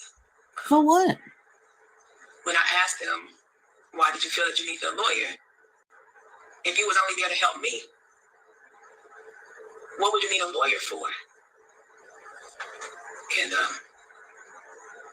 one of the girls said her mom thought it was best. I asked them, why didn't they reach out to me? I believe They it, told me Ray. they had tried. Where?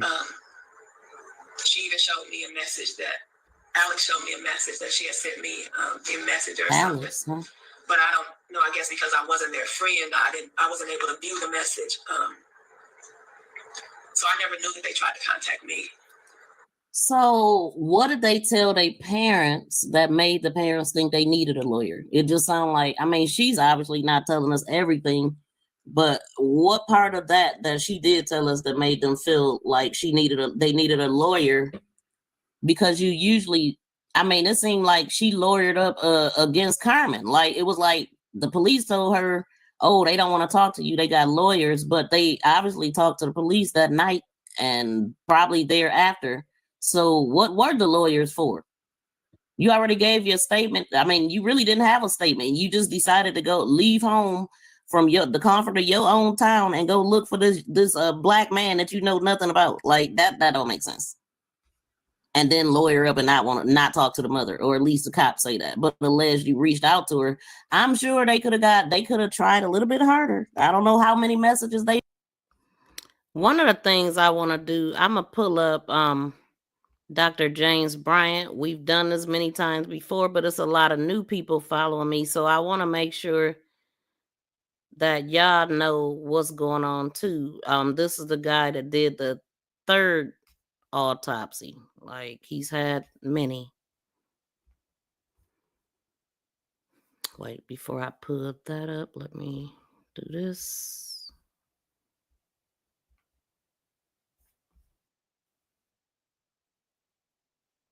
Oh, second look autopsy.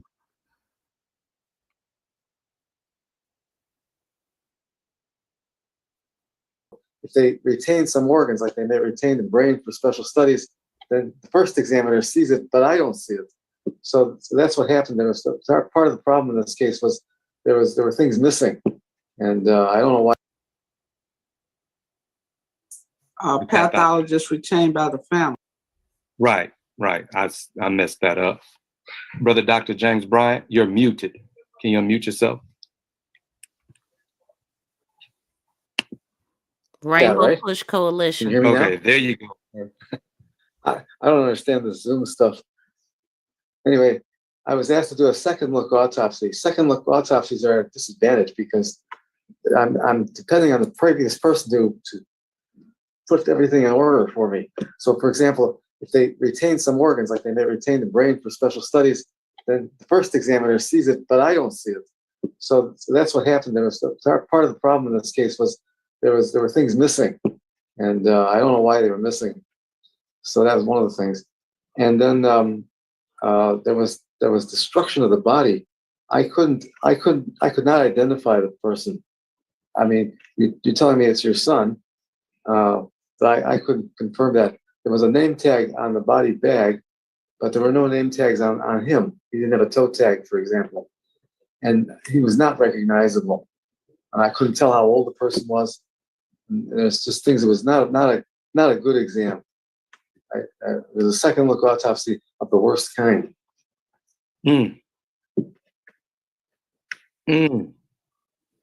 So you couldn't determine who the body was. Yeah, I have questions about even who he is.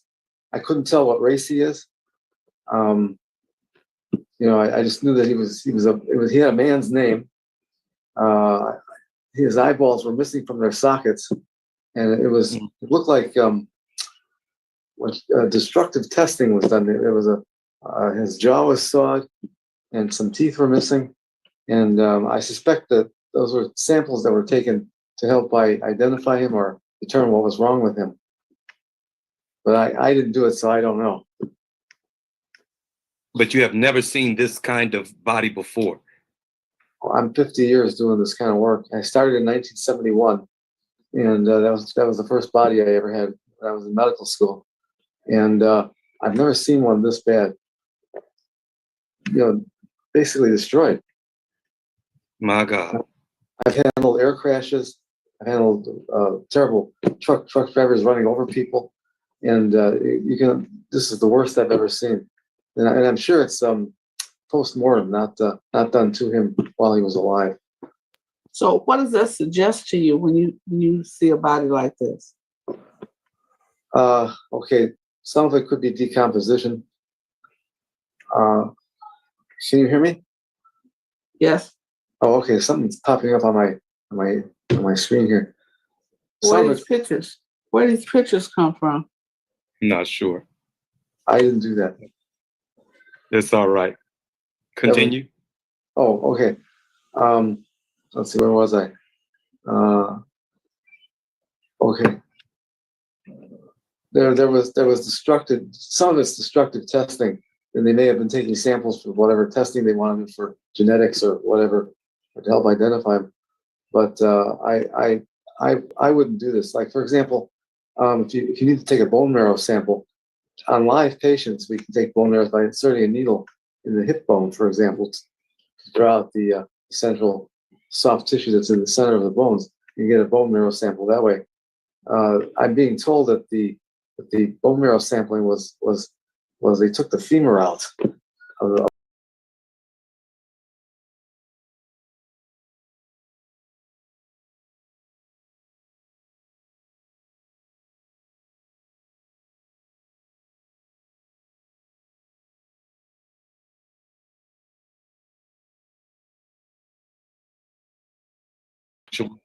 Go ahead, sir. I could not determine the cause of death, and I'm not sure that he was identified properly. It really was him that I examined. Can you hear me? That up. That's tough. My God. At this juncture, I'm not sure that needs to be done. To draw out the central soft tissue that's in the center of the bones, you get a bone marrow sample that way. I'm being told that the bone marrow sampling was they took the femur out of the leg. The whole bone came out as a means of sampling the bone marrow, and I'm not sure that needs to be done.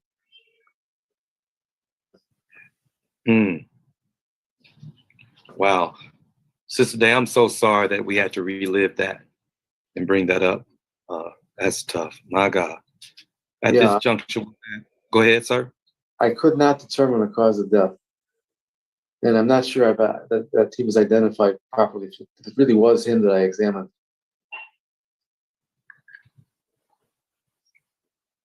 Understood. Can he restate the last sentence he said? I'm not convinced entirely that I had the right person, because the name tag, there was a name tag on the body bag, but no name tag on the toe, for example. So they could have had the wrong name on the bag. I don't know. And he was not identifiable. I couldn't tell how old he was. And the skin was off his face completely. And there was just facial bones showing. He was not presentable. So is there anything that can be done to determine that the DNA is actually his? I mean, I know that they do it. I don't know if it's something that you did. No, I didn't do DNA. Can they do DNA? I think they can, yeah. From a known sample that's known to be his, to compare it to that. Mm-hmm.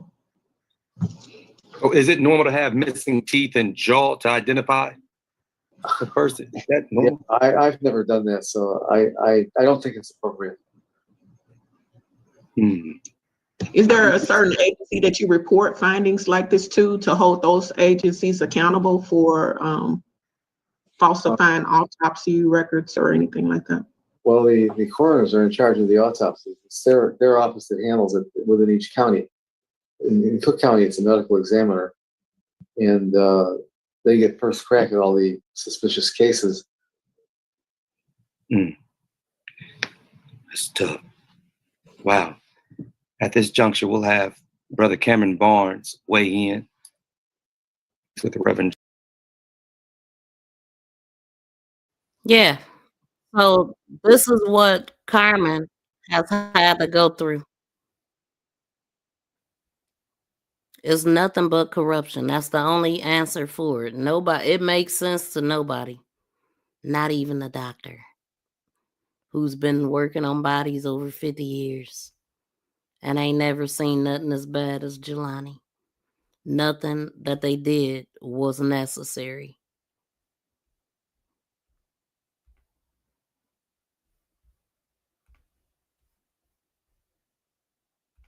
They showed her, but she had a detective a private eye that I actually talked to. So how hard was it? I got somebody on the phone. But anyway. So that's when I asked them, I need your help. I need you to talk with me.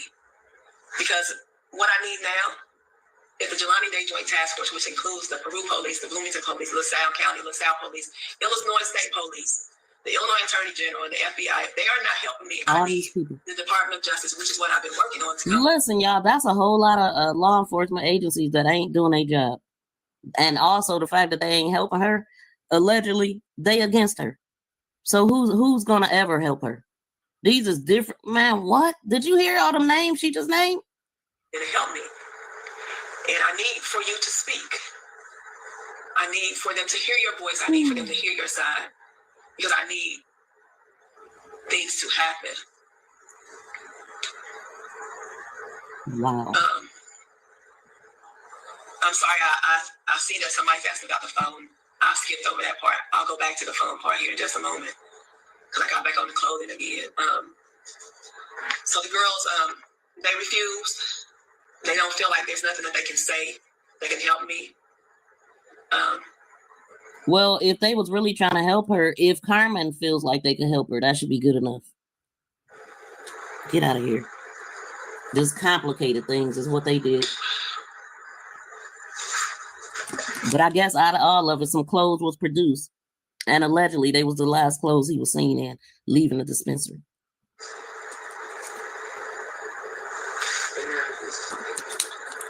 They refuse to talk to me on camera.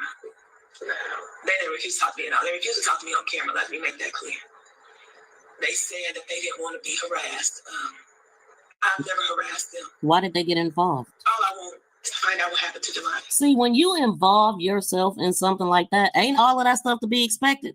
That's why people usually don't involve themselves. Let me know.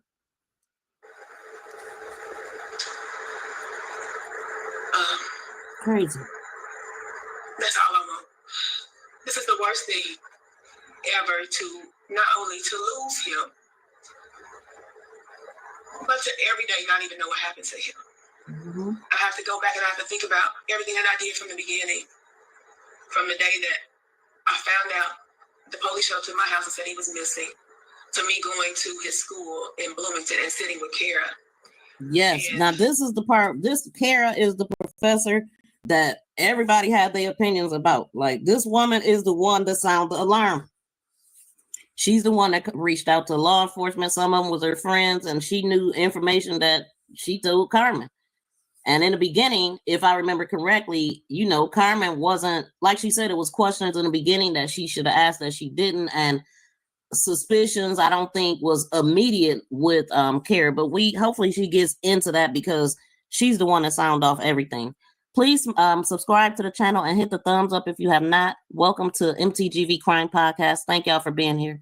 At the time when I sat with her, all that I wanted was my son. So I missed so many opportunities. I guess the questions that I should have been asking. That would be good if she get into that. Superstar Bella wanting to know how many Black people have come up missing and unalived in the town around ISU. I have heard of some, but I haven't like did any type of research. So it would be good to know if she will. I mean, it would be good if she bring that up. The things that I should have been inquiring about at that time. See, I did not do. Because for one, I don't understand how all of my children, I have 5 of them, they all attended higher learning. They all went to college and they all graduated from college. They all have skipped classes. I know that they skipped classes. I can guarantee you 100% Jelani skipped classes. I know because I've spoken to his instructors when he was at Alabama A&M, and he told me himself. See? And not one time when he skipped a class or missed a class when he was at Alabama A&M, did anybody report him missing. However, while he was in this grad program, that he was only on campus for 1 week, he missed 1 class. 1 week. Now I don't think I knew 1 week that he was on campus, and he missed 1 class. How well did he know her? And then look, she got 1 finger up. I just got it like this because that baby is back there, y'all. I can't be having babies on my screen. But one day, let's listen. This is wow. What? No. Okay. And Kara Baster reported my son missing. I'm going to tell you that that's a curse and a blessing. It's a blessing because I was able to know immediately that something was wrong with Jelani. It's a curse because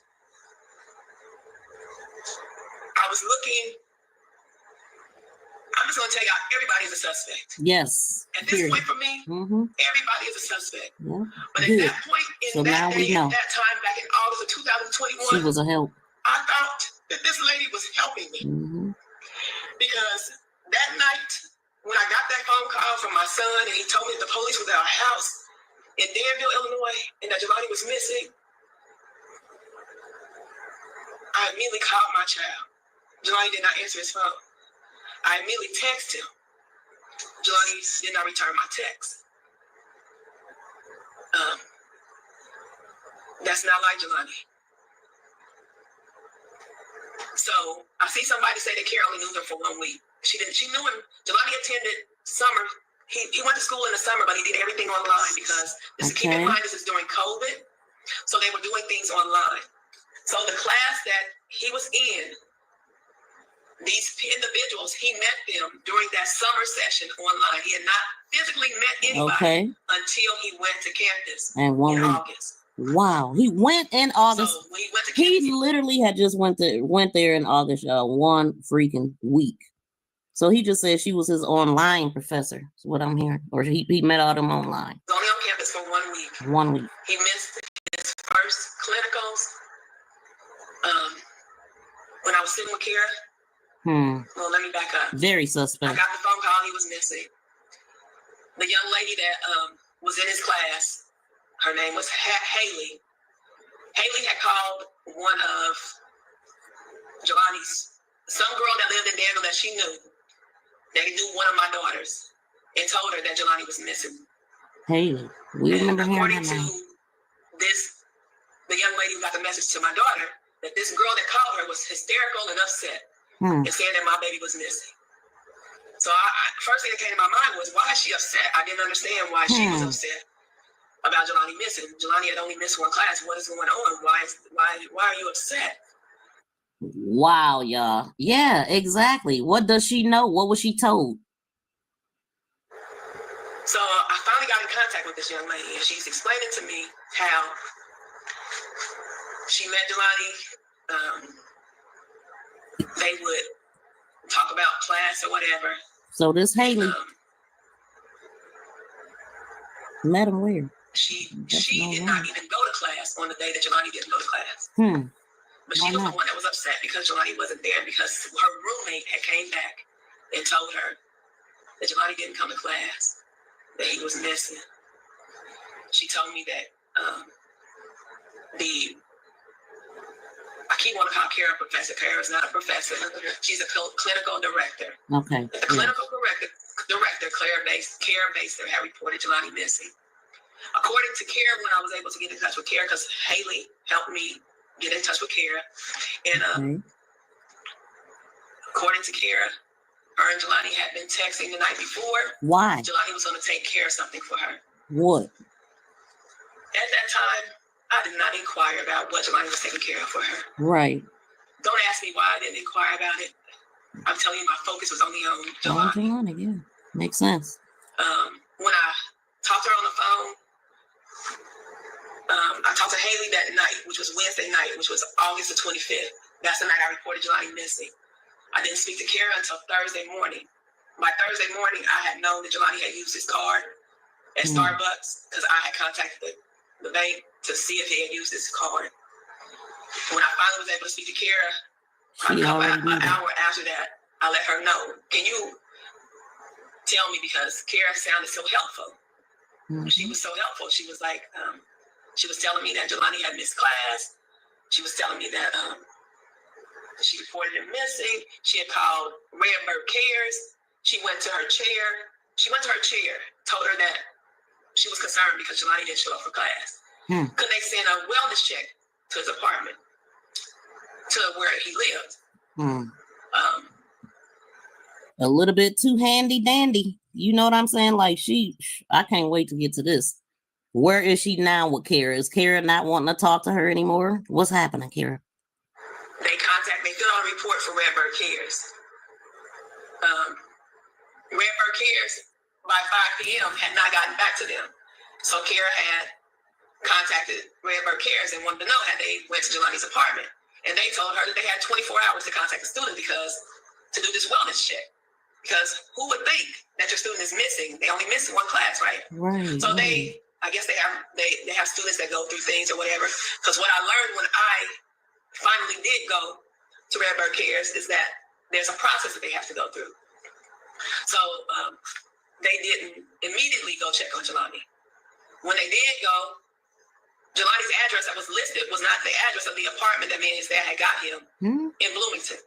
So they went to my home in Danville. Thank you, Jesus, that they went to my home in Danville, because if they went to his apartment, they would have been knocking on the door, nobody would have been there, and nobody would have been notified that Jelani was missing. However, they were at my home because that's the address that Jelani had. So they found out stuff by default. Wow, y'all, this is very interesting to hear her tell this story. And so what are y'all thinking right now? Now, Superstar Bella is like, ISU has 2,088 Black students. All of them need to find another university. She said, Get Out was not just make-believe. Exactly, like 1 week on campus, and this happens to me that the police had already gotten the video from Starbucks.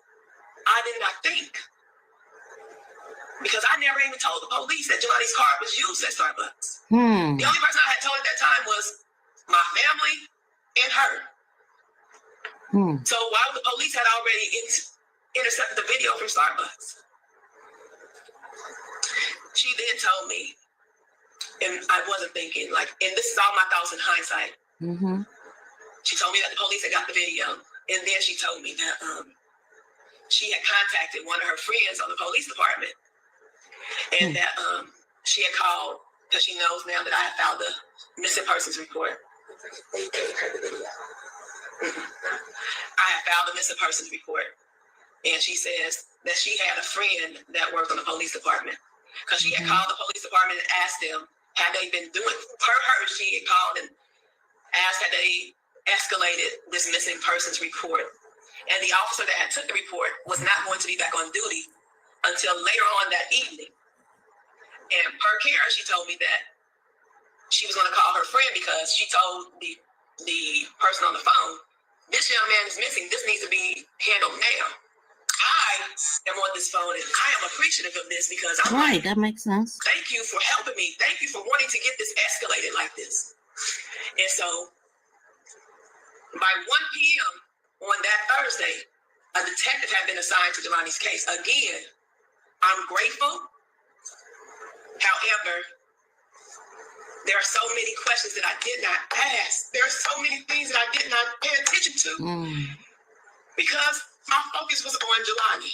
Makes sense, yeah. So the detective, Paul Jones, got assigned to Jelani's case. I wish she would tell us what is it that she wish she would have asked, and why can't she ask her now? Where is she? She shut down. She lawyered up. What's up? Because I thought that Kara had I remember her saying that she had a police friend that she had reached out to, but that wasn't prior to the Starbucks thing. She's saying that she sent her to Starbucks to see if she could get the recording and then find out that the police already got it. But the police shouldn't have even been involved yet, sound like to me, because they were saying something about 24 hours or something. I'm gonna have to re-listen to this to make it make more sense, but I'm not gonna pull this back. I'm gonna just let it roll. We still got quite a bit left. I made it to Bloomington. When I make it to Bloomington, I contact Kara. I go to the student union where the Starbucks is located. And I'm asking questions in there. The student union. And at the time, I tell Kara that I'm on campus, and she tells me to meet her in her office. When I go to her office, I sit down with her. And while I'm in Kara's office, Kara has done a lot of work. And at the time, like I said, my mind is everywhere. My mind is just only on, keep in mind, I have not heard from my son. Right, your mind all over I've the not heard place. from him. So my mind is on Jelani. And so while we're in her office, she shows me Jelani's activity. She turns her computer screen around. His activity. Where she's went to the IT person Oh, of that computer. building. And she shows me where Jelani has swiped his card and went into this door. And he's been on this computer. And he's looked up this information. And he's put in notes because he put in notes on for his patient. And she's telling me the time that he had done this. Now, keep in mind, I've never asked the question, what time was Jelani supposed to meet with you, Kara? And I've never gotten that answer. Okay. Because at the time, I wasn't thinking. So that's what I wanted to know. What question did she really want to ask that she didn't get the answer to? And why? Like, why Kara ain't talking now? Miss Handy Dandy so helpful. Like, she had all of the information like she was the campus security. But she's a clinical director, not even a professor. So I'm confused. So her title makes me feel like she was, I thought she was like some type of teacher, but they're calling her a clinical director. So I guess she still can teach under that. But none of this makes sense that she would know all of this stuff and not be cooperative now, because obviously she's not, because she didn't get the question answered yet. If you're not aware, Jelani was spotted on campus at 6-something in the morning. Why he was on the computers, putting in his notes. He was dressed for his clinicals that morning. And she told me that day he was supposed to meet me for something. What time? Dang. She then took her phone and she flashed her phone just like this. She said, Carmen, we were texting, and his messages are, now I don't have an iPhone, so I might be saying this out of order. It was green and blue. His messages were green and hers were blue, or his were blue and hers were green. Something that's supposed to indicate when you texting each other on the iPhone that the person is answering. But however, the day that he did not show up for class, she's texting him, and the messages did not turn the color that they did, that they were supposed to turn. So I never physically saw the messages that day while I'm sitting in there. Because I'm still like in shock, and I'm still like, okay, my mind is, where's Jelani? So I'm sitting there and I'm looking at the information that she's showing me on the screen, and I'm looking at, I'm listening to her. Oh my God.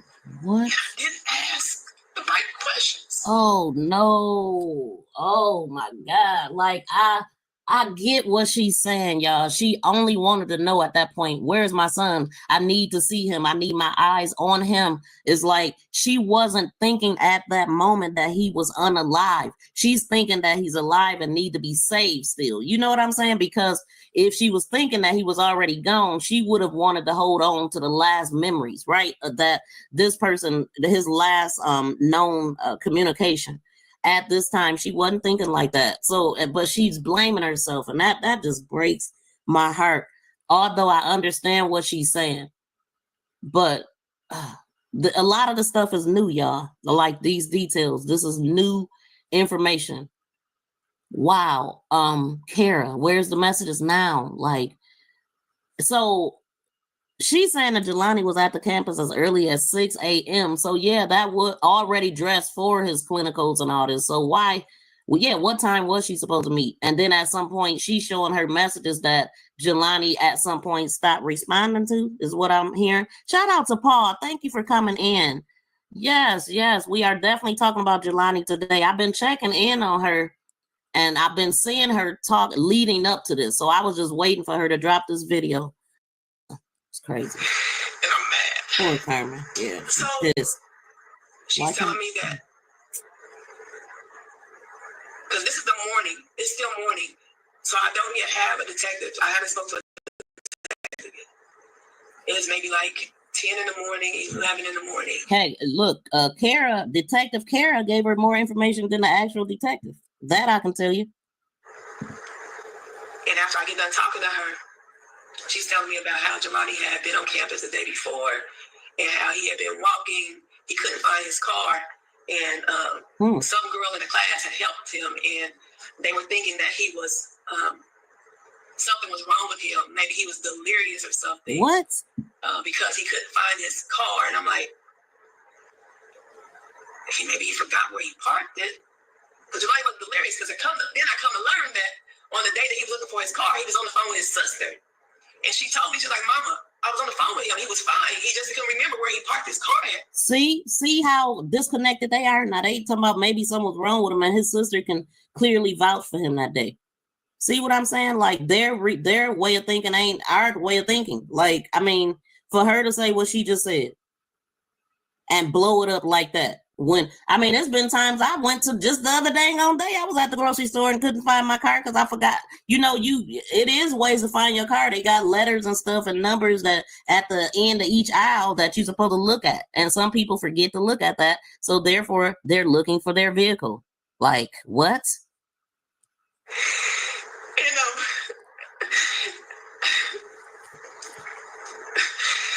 And so I'm sitting there and I'm listening to her and I'm just like, I'm thanking her. I'm like, thank you for helping me. She's like, her friend ain't got back in touch with her yet. So I don't know anything from the police department. So remember her friend from the police department, Kara's friend. We get up and leave that day. And that's when I left. That's when I got the phone call from the police department. From Detective Paul Jones from the Bloomington Police Department. He tells me that he's been assigned to this case. And he's been assigned to this case. And, wait a minute. What did I do? Oh, man, we still hear you and see you. Turn my camera. He's been assigned to this case, and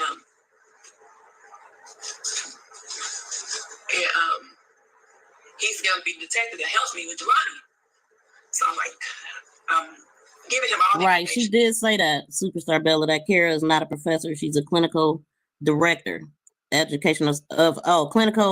director of clinical education. So she teaches in a different capacity.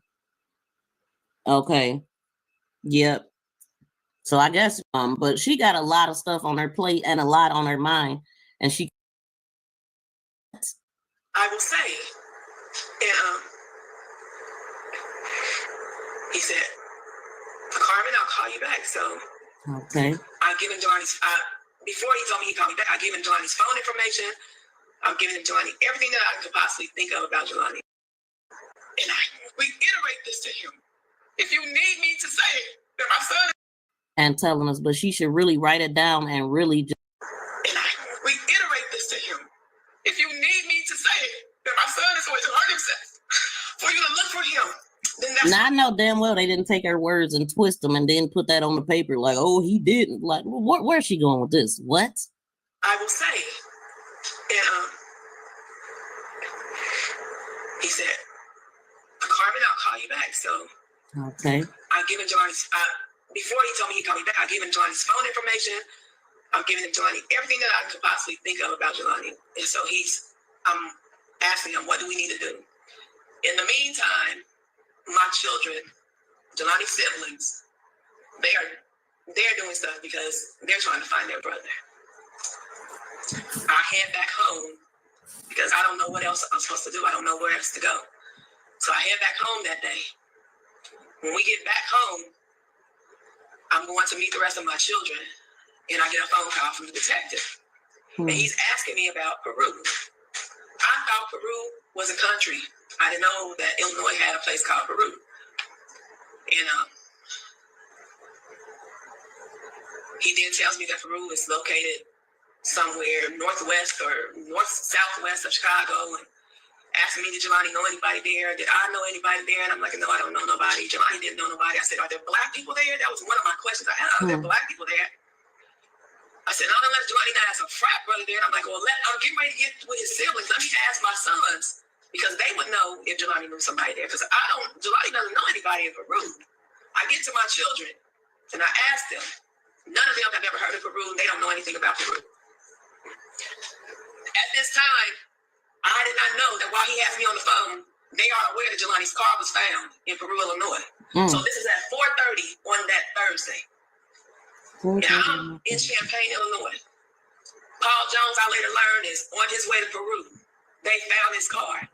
While I'm in Champaign, me and my kids are on computers buying apps that can find where your last phone call was pinged and trying to find people, looking at Jelani's phone records. We're trying to do everything.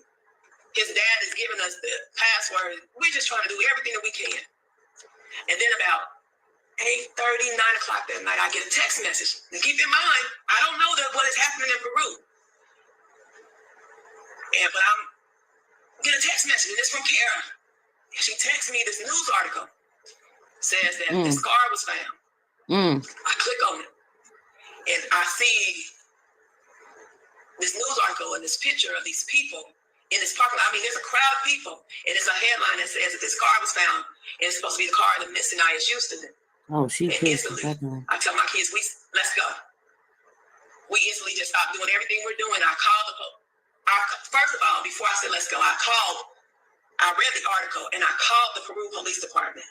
Now, let's keep in mind that she said she talked to the detective at 4:30 p.m. and on that Thursday, and he's asking her about Peru. So he knew at that time that Jelani's car was found. Didn't bother to tell her. And she had to find out by Kara from something that was posted online with crowds of people there already, and they ain't notified his mother yet. Make that make sense. The disrespect was from the start. For no reason, and right there was where it started. And with the cops. Person that answered the phone, the dispatcher that answered the phone, I tell her I want to speak to this lieutenant that was in the article. I identified myself as the mother of the young man whose car was found, and she places me on hold. Then she tells me that this lieutenant wasn't available, and I'm like, but y'all say that you just found a car, and I haven't even been notified. And at the same time, I'm trying to call Paul Jones, and he's not answering the phone. And I'm trying to call Peru, and they're not giving me any information. So I tell her, no, we're on our way. Now, keep in mind, Paul Jones has still not called me. I've gotten in my car, we're gassing up our cars, and we're on our way to Peru. And I'm at a gas station, and Paul Jones calls me, and he says, Carmen, I have some news. I'm like, I already know. He asked me, he said, how do you know? I was like, it's all over the freaking internet. And I got a message, and I'm on my way. He said, Carmen, it's 3 hours away. I said, I don't care how far it is. I'm on my way. He said, well, Carmen, I need to advise you when you get here, you can't go down there. You can't go to his car. You can't touch anything because this is evidence. I'm like, I won't touch anything. I just want to know, did you find Jelani? He told me no. Did you find any blood? I'm asking him all kinds of questions. He told me no. He didn't find any trace of Jelani. They didn't find anything. We get there about midnight. Jelani's car is down that hill. Keep in mind, I'm telling y'all, this is a residential area. We get there, we go, and Jelani's car is down the hill. I can't go down into his car. We're waiting for because Peru has allowed so there's Brad Jones from the Peru Police Department and Paul Jones from the Bloomington Police Department. They're both there, and they tell me that they're taking his car back to Bloomington. They're not doing what the protocol that they're supposed to sign over the evidence. They've agreed to let his car go back to Bloomington because Bloomington has the equipment that will be able to do the DNA and all of that, the fingerprint test for the car. And I think I'm rambling too much. So they get there, and they're taking the car back to Bloomington. That night, when I seen them pull his car up, I couldn't look inside the car, but I'm looking through the windows and I see Jelani's suitcase in there from when he just got back from out of town, and I'm seeing stuff in there. They take his car to Bloomington. They tell me that the only fingerprints they find in Jelani's car is his. I don't know how that can be possible or true because Jelani had people in the car. I mean, his siblings have been in the car. I've been in the car. We've all been in the car. You don't see our fingerprints in the car, but you only see Jelani's. You don't see nobody else's anything in there. Now, keep in mind, she said that she seen his suitcase in the car at that time when they was pulling it up. Shout out to RX Nails. Welcome in. Good morning. Yeah, this is so sad, man. We're going to keep listening. I think I skipped to the car and I forgot to tell you all that I left Kara, right? When I left Kara on Thursday, about noon, 1, sometime in there, get back to Champaign. And I'm with my children and we're looking up stuff. Before she sent me that text message, I also found out that Kara did a interview with the news on that same day. This is the first day I met her. What? The first day I reported Jelani missing. I didn't even know I needed to go to the news media. I didn't know I needed to speak to anybody because I had in my mind that I'm going to find my son. Kara had been on the goddamn news and did a whole freaking interview about Jelani missing. I was there with her.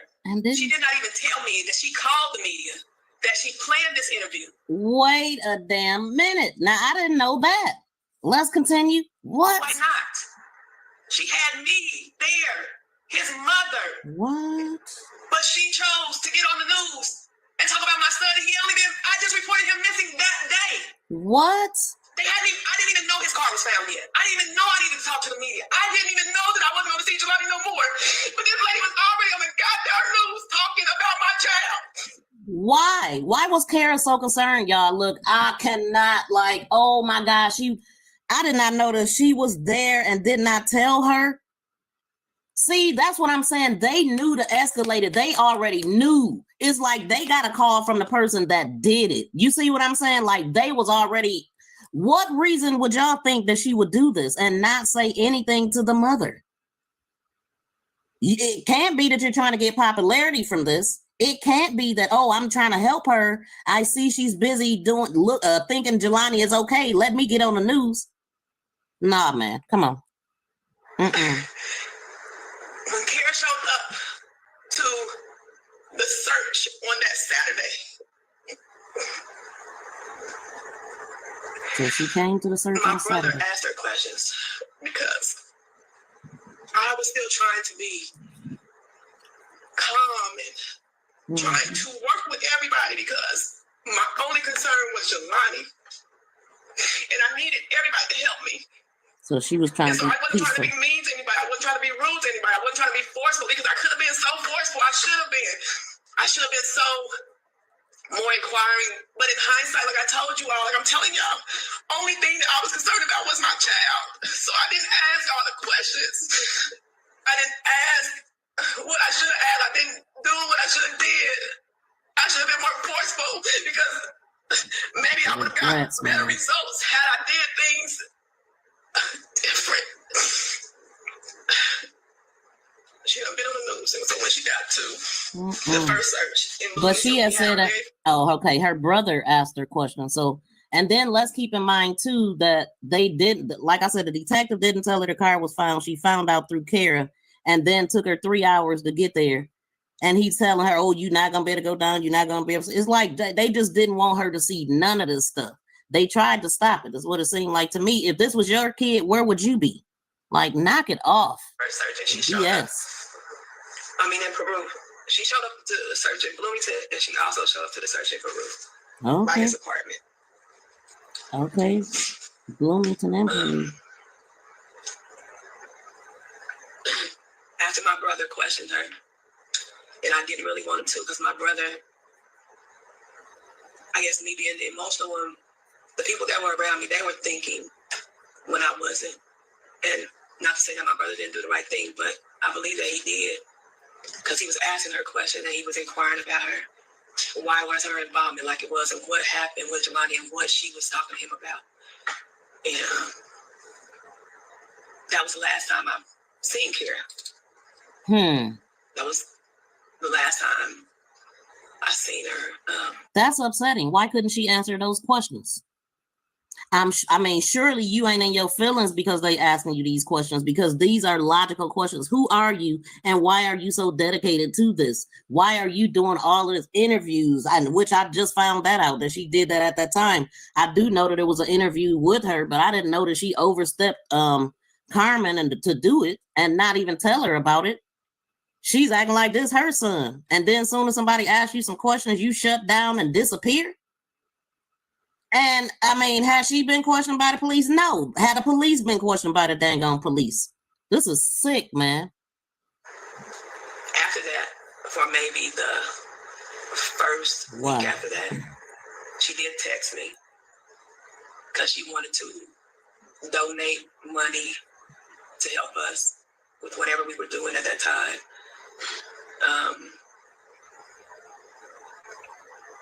When the body was identified as Gilani, she texted me again and told me that they had made this memorial for him. What I later found out, though, was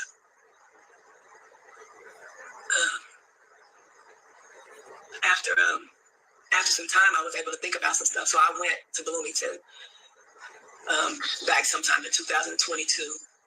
And I went to Redbird Cares because I thought, okay, so if they found, I wanted to see what it was that Kara had to say to convince these people that Jelani needed to have a wellness check when he only was missing. We only missed 1 day of class, right? So I went there and I asked for a copy of the report that she found. And yeah, I need the report. Oh, they gave it to her? Okay. Yeah, I'm curious. Just 1 minute. Let me get this report. I'm curious too, because it's hard for family to get people to do a wellness check. It's a girl right now, a woman right now missing, I'm going to talk about later, and they wouldn't do a wellness check on her, but she had a husband involved and all of this kind of stuff. So they be wanting a lot to even go knock on the door.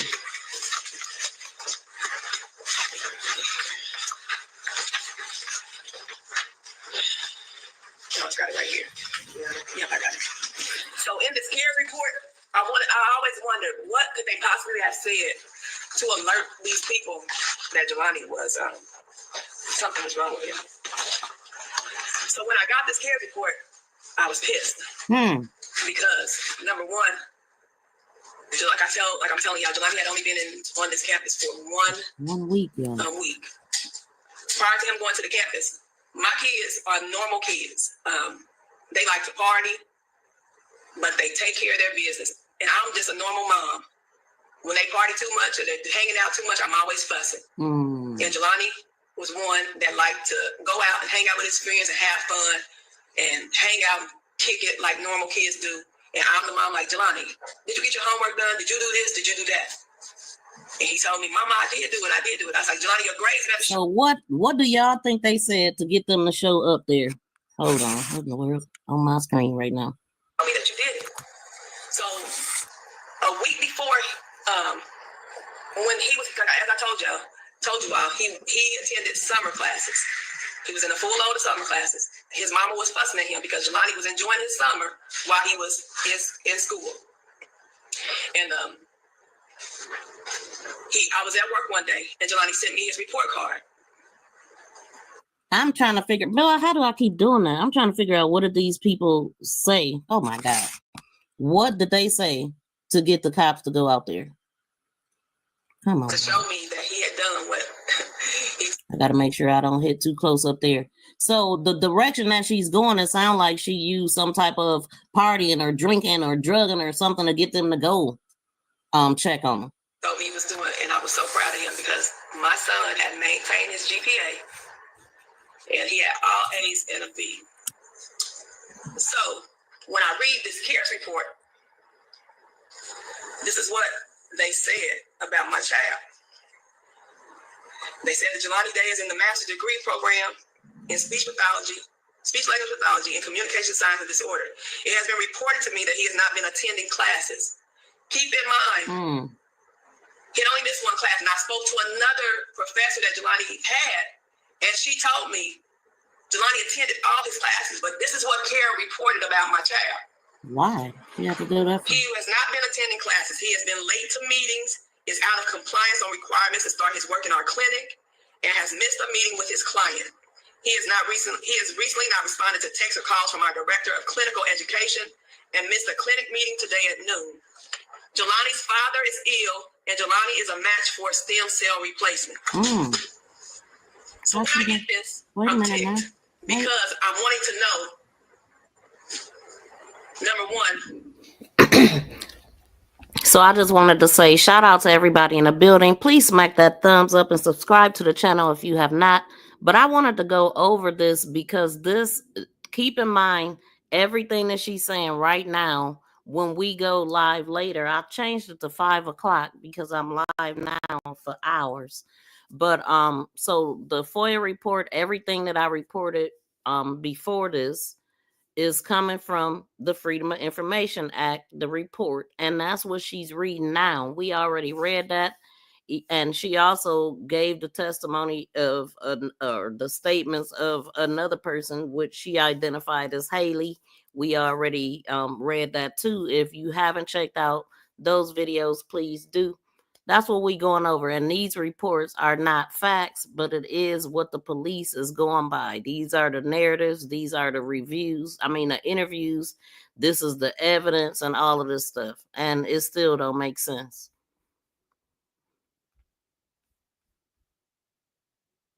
And again, the copies that we have are copies that was put out by somebody that's debunking her.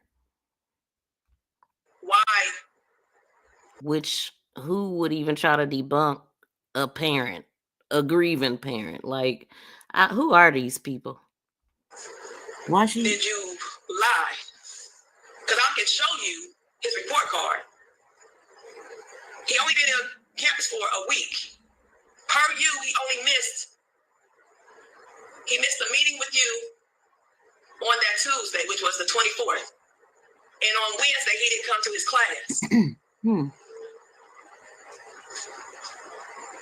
But you said he was late to meetings. When I talked to you, you said that he came to class late. He walked in there like 10 minutes late. Okay.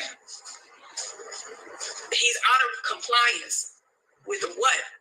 Because he didn't take the second part of his TB test. So all of these things that are put in here, I'm wondering to myself, why?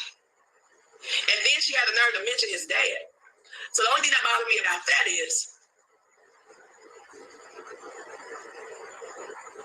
what kind of relationship did Jelani have with you that he even shared that with you? Because Jelani, he don't tell a lot of people about stuff that goes on with him.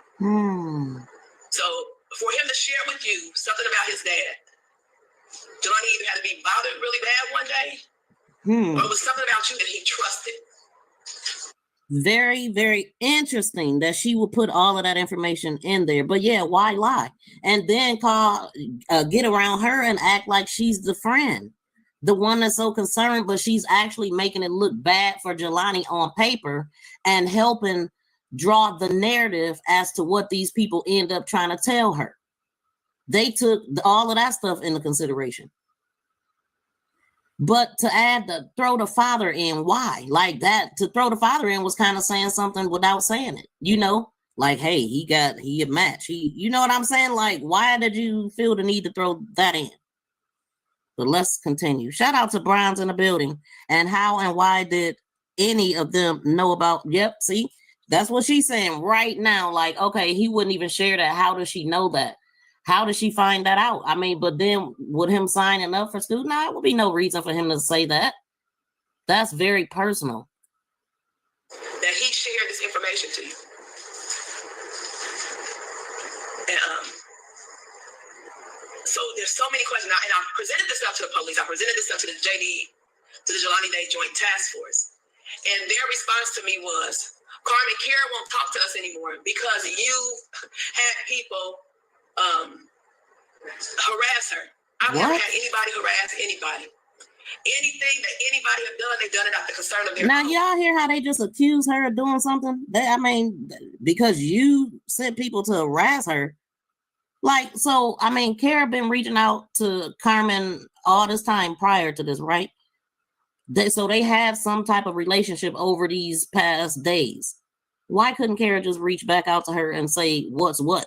Give the family what they wanted. Yeah, why do you know all of this? Why are you so concerned? Why did you? Well, she didn't even know the police report part. But come on, man. Like, ain't nobody supposed to question you, man? Why not? And everything is alleged, too. But she got a police report in her hand. I've never sent anybody to Kara Baser and told them to harass her at any point of time. Just your brother asking her. I don't wish to have her harassed. I wish to have her questioned. I wish to have her investigated. I wish to know the truth. That's what I wish to. Ronz, I just spoke to you in this video. Good morning, or grand rising, I should say. So Jelani's class that he missed on that Thursday was at 1 o'clock. 1 o'clock. According to this report that was submitted, they submitted this report at 1 o'clock. So he wasn't even given the chance to even be late to class. He wasn't given the chance not to even show up to class because it says on here that this report was submitted on August 25th at 1 p.m. What? Now that's different. So he was supposed to be there. She said August 25th at 1 p.m. They submitted this report. And he wasn't even, the class didn't start to 1 p.m. So they already knew that he was going to be late. So they already knew something was wrong with Jelani. So he had to do something with his TB test. So he went into class. He went into the school early, right? But his his meeting with Kara wasn't until 1 o'clock. But they was already alerted. Right at 1 is when they reported him at the same time that he was supposed to be there. How did they know he wasn't gonna show up?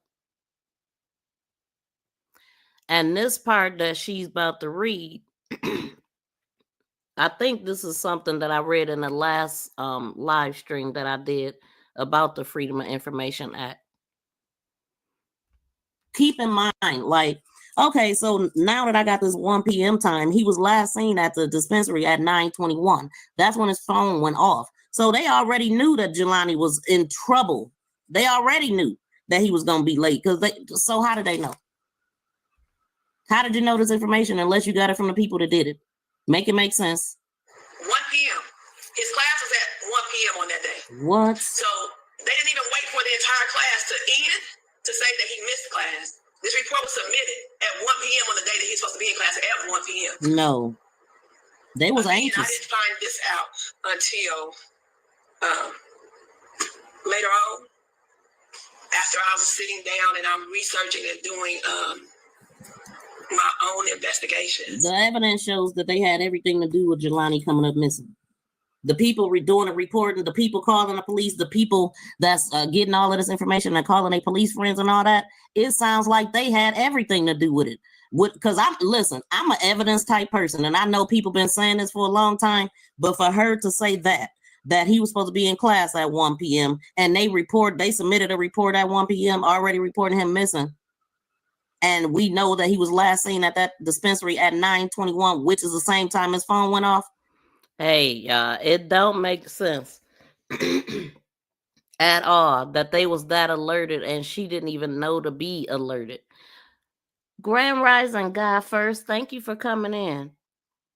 She didn't even know to be alerted, and the director was already calling everybody, pulling tapes, doing interviews, and all of this stuff. So this is just very interesting to go over because I wanted to refresh my brain, but I already spoke on a lot of the stuff just as I was reading. I was remembering stuff that she said, but I want y'all to get up to speed with it too, because I know, I got a lot of new people following, and hopefully everybody will pay attention to this case because Jelani still don't have justice. Man, what? Who else did it? Allegedly. And again, I'm not accusing her, so please. And I ain't either. Accusing her. But who else did But it? like I said, everybody's It's a question. suspect, and if things do not make sense, I'm questioning them. Period. We all are. Make it make sense, because it don't.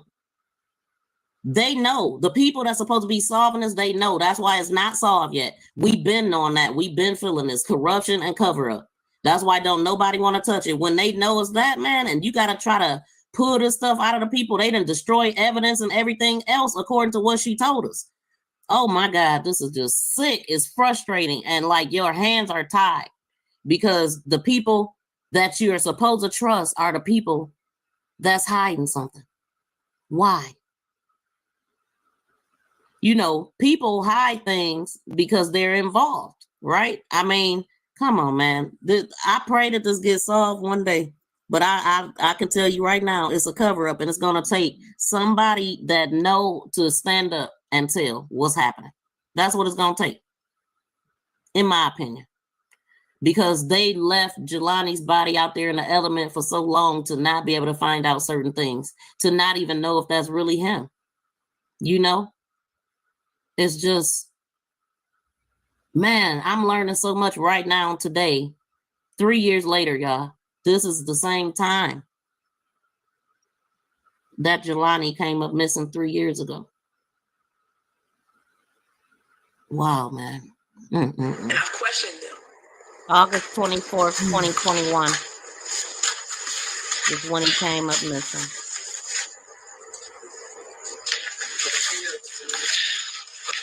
Yeah, they cannot, what did they say about his organs? Superstar Bella saying Jelani was a stem cell match and had good organs. He didn't know, too, that he should have kept that information to himself. Yep, man, because, his organs was gone. They didn't call him gone. They called him liquefied or some crap like that. Get out of here, man. A whole femur bone taken out of his leg. Jawbone missing or broken. A teeth missing. Like, we heard from the coroner. Now that I got a playlist with all kind of information.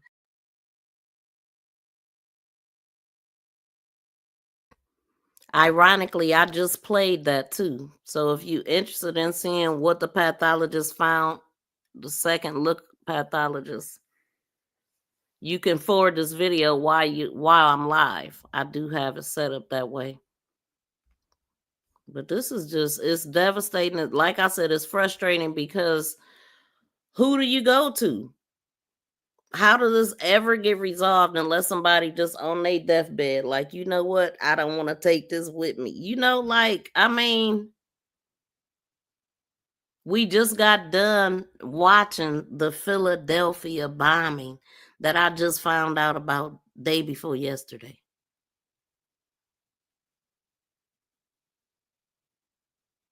In 1985, the police dropped a bomb on the Black community. And people always talk about Black Wall Street. A lot of people don't know about that. But some of the stuff that she's saying is new to my ears. Because this really, like, she's really getting out here just, I mean, it take a while, man. This woman been through so much.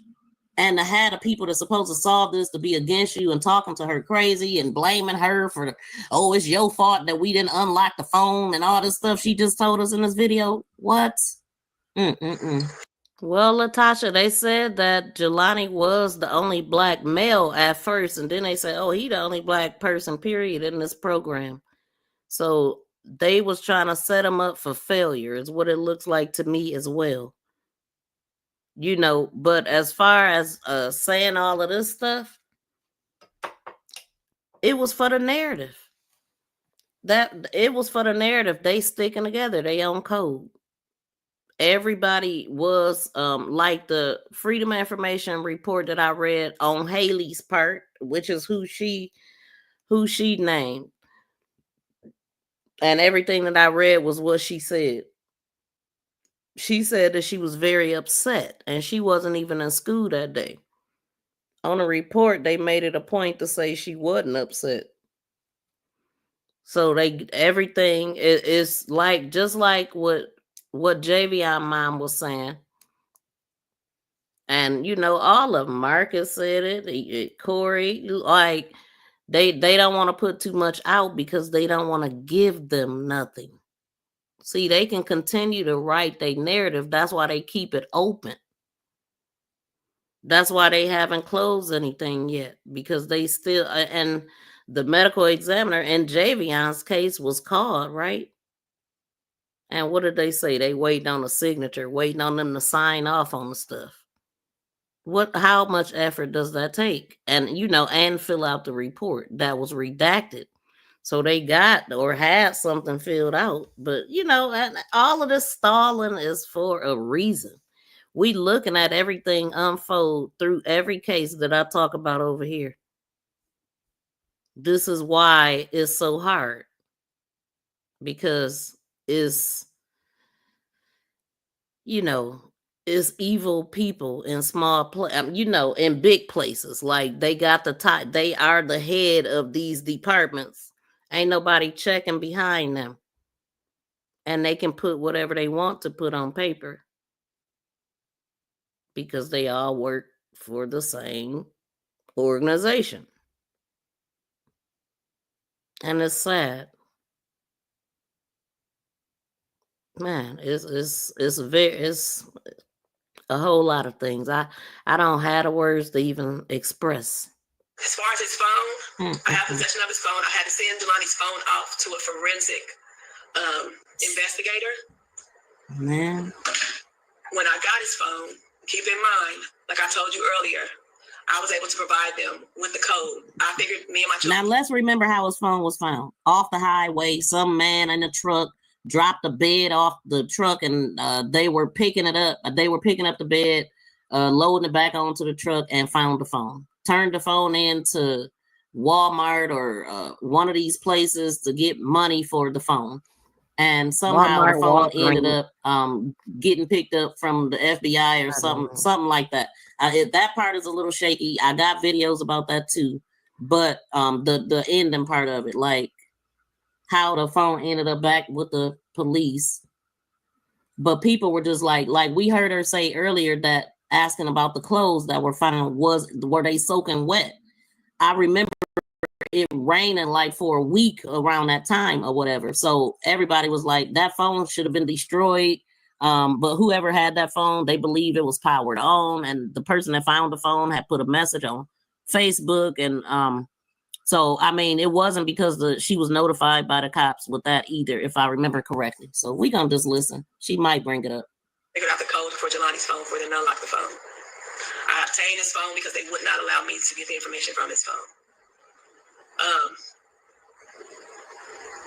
They told me, Carmen, you can find the same thing that we've done to get the information off his phone. That's crazy, man. Damn. I said, okay, I just have to do my job. Wow. So I had to send it off to a forensic investigator in California.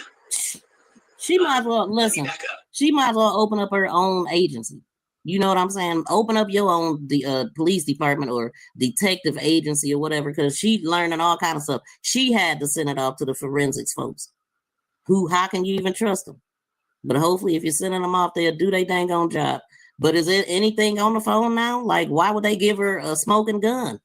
You know what I mean? Like, this is sick. When I got his phone, keep in mind, they told me they would have to repair the screen because they needed to unlock the phone. So to a normal person like you and I'm thinking that they actually did replace my son's screen and they put the code in and they were able to unlock the phone. When I sat there with the Bloomington Police Department, which would include Chief Jamal Symington, Tom McCluskey, and the assistant chief, which I can't recall his name right now. They bring me his phone. Jelani's phone is in the same condition, or even to me, Jelani's phone is, the screens on both sides are cracked. It's like the phone been ran over. So I look at Todd and I say to him, I thought you told me y'all repaired the screen. Wow. And this man said at my face and looked at me and said, Carmen, we repaired it enough to put the code on the phone. What? Like, I don't know if he thinks I'm an idiot. What? Or what, but that was his response to that. Then I asked him, how could you repair it enough to put the code in? Then he says, Carmen, I don't know. This is my first time seeing the phone. Huh? Then I said, well, Todd, you told me that you were the one that went to go get the phone. Lies. And then he told me I misunderstood him. Wow. And I promise you, I swear to God, I ain't misunderstood nobody. I've never misunderstood anything that nobody's told me concerning my son. See, now this is the part that I was talking about in my last video. That he turned around and told her he'd never seen the phone, but forgot what he told her before. Like, and this is kind of stuff I'm talking about. And then you got somebody else debunking it. That must work for them or be one of them. Like, that's the only explanation. Who does this to a grieving mother? But who are these people, man? How can they be that cold? Just listen at what she's saying.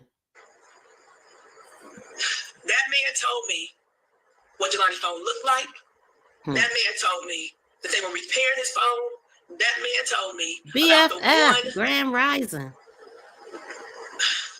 Terabyte of information that was downloaded from the phone that they would not allow me to see. Why not? So when I'm sitting there, he says, if you take the phone, see? They had to distinguish because they have an electronic copy of the phone. And if I took the physical copy of the phone, at first he made me think that would jeopardize the case. Ain't no damn case. But they contacted the state's attorney for Bloomington, who advised them that they have a digital copy of the phone so that I can take the physical phone and that I can do whatever I needed to do with the phone. And I said, well, can we plug the phone in? Todd did not want me to plug that phone in front of him. But that assistant chief that was sitting at that table, he insisted that Todd find a charger and plug the phone in. So when they plugged the phone in, they told me that the phone powered on. That's the report that I always got, that the phone powered on.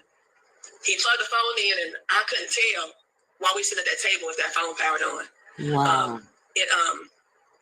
It vibrated, so that's when I assumed that it powered on, but I could not physically look at the phone and tell you that it was on.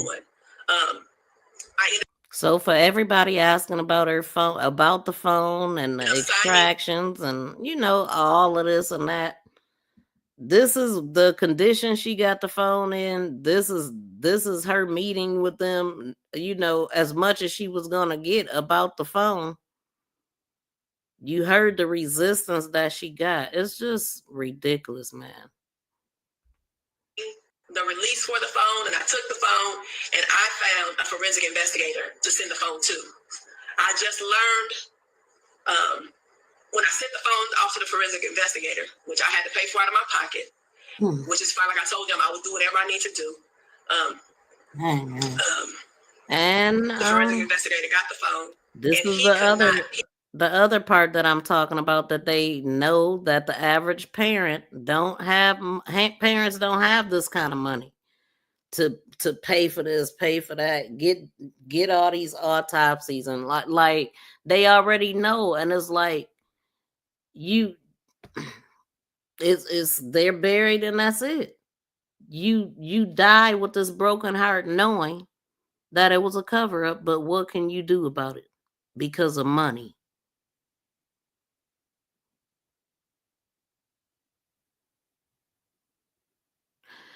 And I just thought about it. At what point do you like give up and get justice somehow and get a settlement? A lot of people seem to have a problem with the settlement part of it.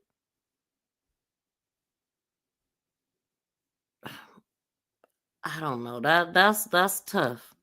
But I know for Carmen, like, she is not trying to get no settlement, and it's still fresh too. But some parents do go for the settlement kind of quick, and it seems that nobody goes down. But I know Breonna Taylor's mother got a settlement, and I mean, they still, I can't even speak on it. I don't know where they at because they keep going back and forth. It's just so much. It's so many, and it's just.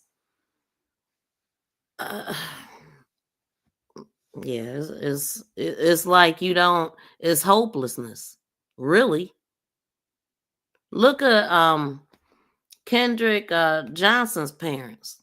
They've had him exhumed so many times. They've had him tested, and finding out what newspaper inside of him, and still nothing. Like, that's crazy.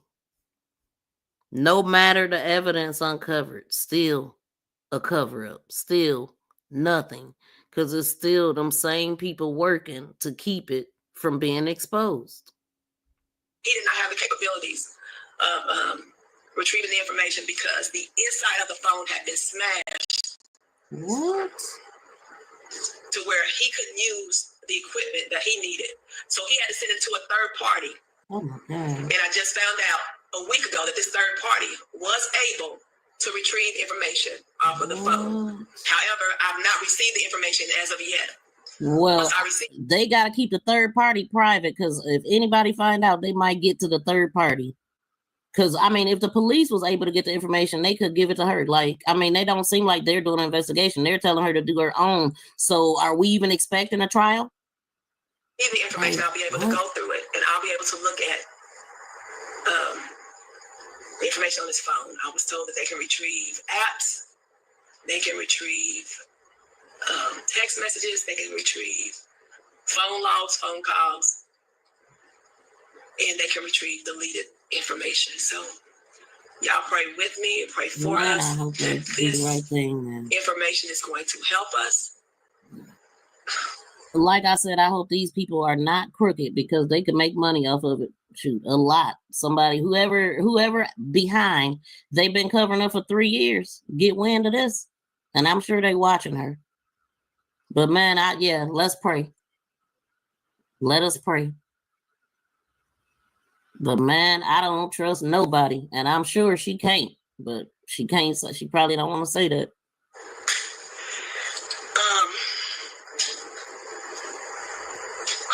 This is worrisome, man.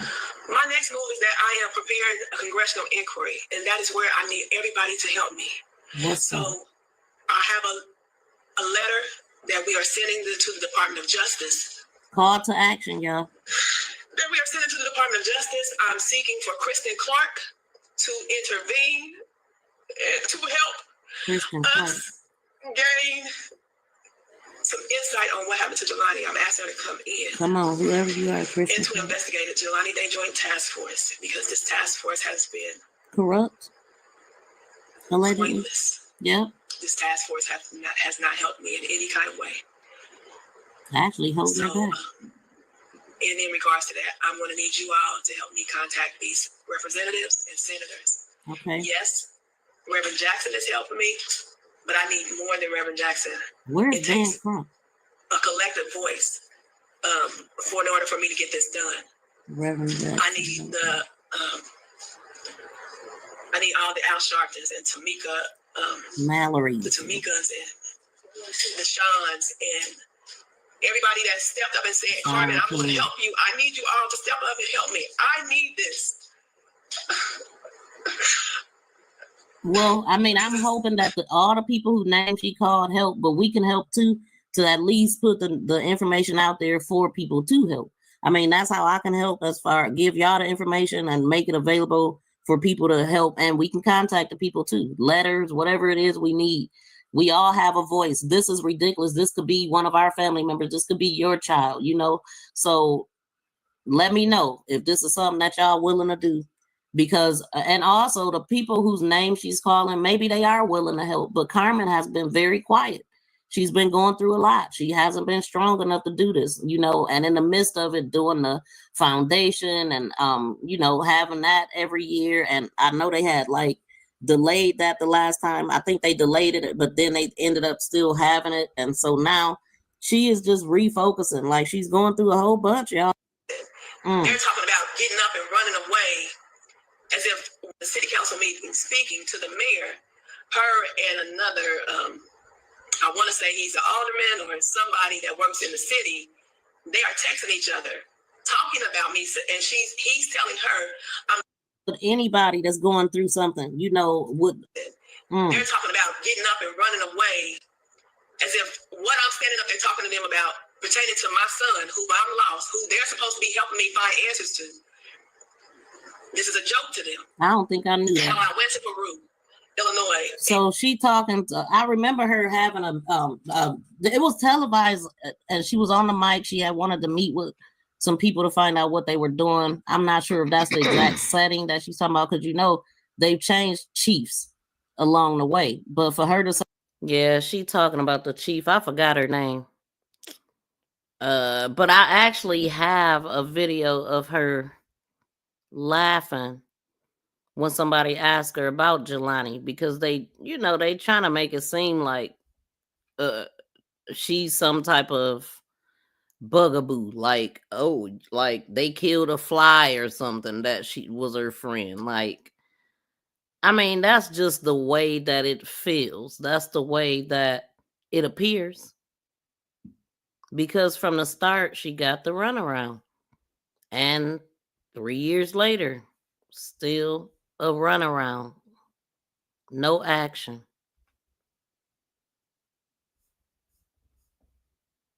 I'm lost, who they're supposed to be helping me find answers to. This is a joke to them. I don't think I knew that. I went to Peru, Illinois. So she talking to, I remember her having it was televised. Illinois. So she talking to, I remember her having I don't know if I knew that part. Piece of evidence that was in his car when it was pulled up out that hill. It was Look, his car was a vital piece of evidence, and so was his body. And when we listen at the coroner explain, the pathologist explained. No, we already listened to that. Nothing was bagged, nothing was numbered, nothing. But I was told that the only fingerprints they found in Jelani's car was his. Get out of here. And you wonder why. Wiped out. So, or not even taken. There's so many things that has happened. And so what I've tried to do, and if you have been following me and if you're following us, we're trying to go back to day one to educate everybody on what this struggle has been for me and my family, how we've not received the help or the assistance that is necessary to find out what has happened to Jelani.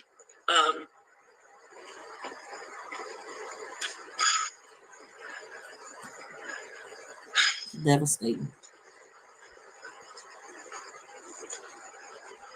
Like I said, it's like another distractor. BFF, like she said, people saying she lying. Why would she lie about these people she dealt with? Justice for Jelani Day. Yeah, she's only sharing her experience, and then just the words that she used. Well, let me make sure I'm saying this right. I don't want to misquote nobody. She always say stuff like that. So they really can't pin that on her. Now think about how easy it is to pin stuff on people that do have a record. Because that's why they said, Carmen, I couldn't find nothing on Gilani. What you looking for? instead of looking for him. Welcome in, Street. Yeah, why? What exactly are you looking for? Something to match their narrative.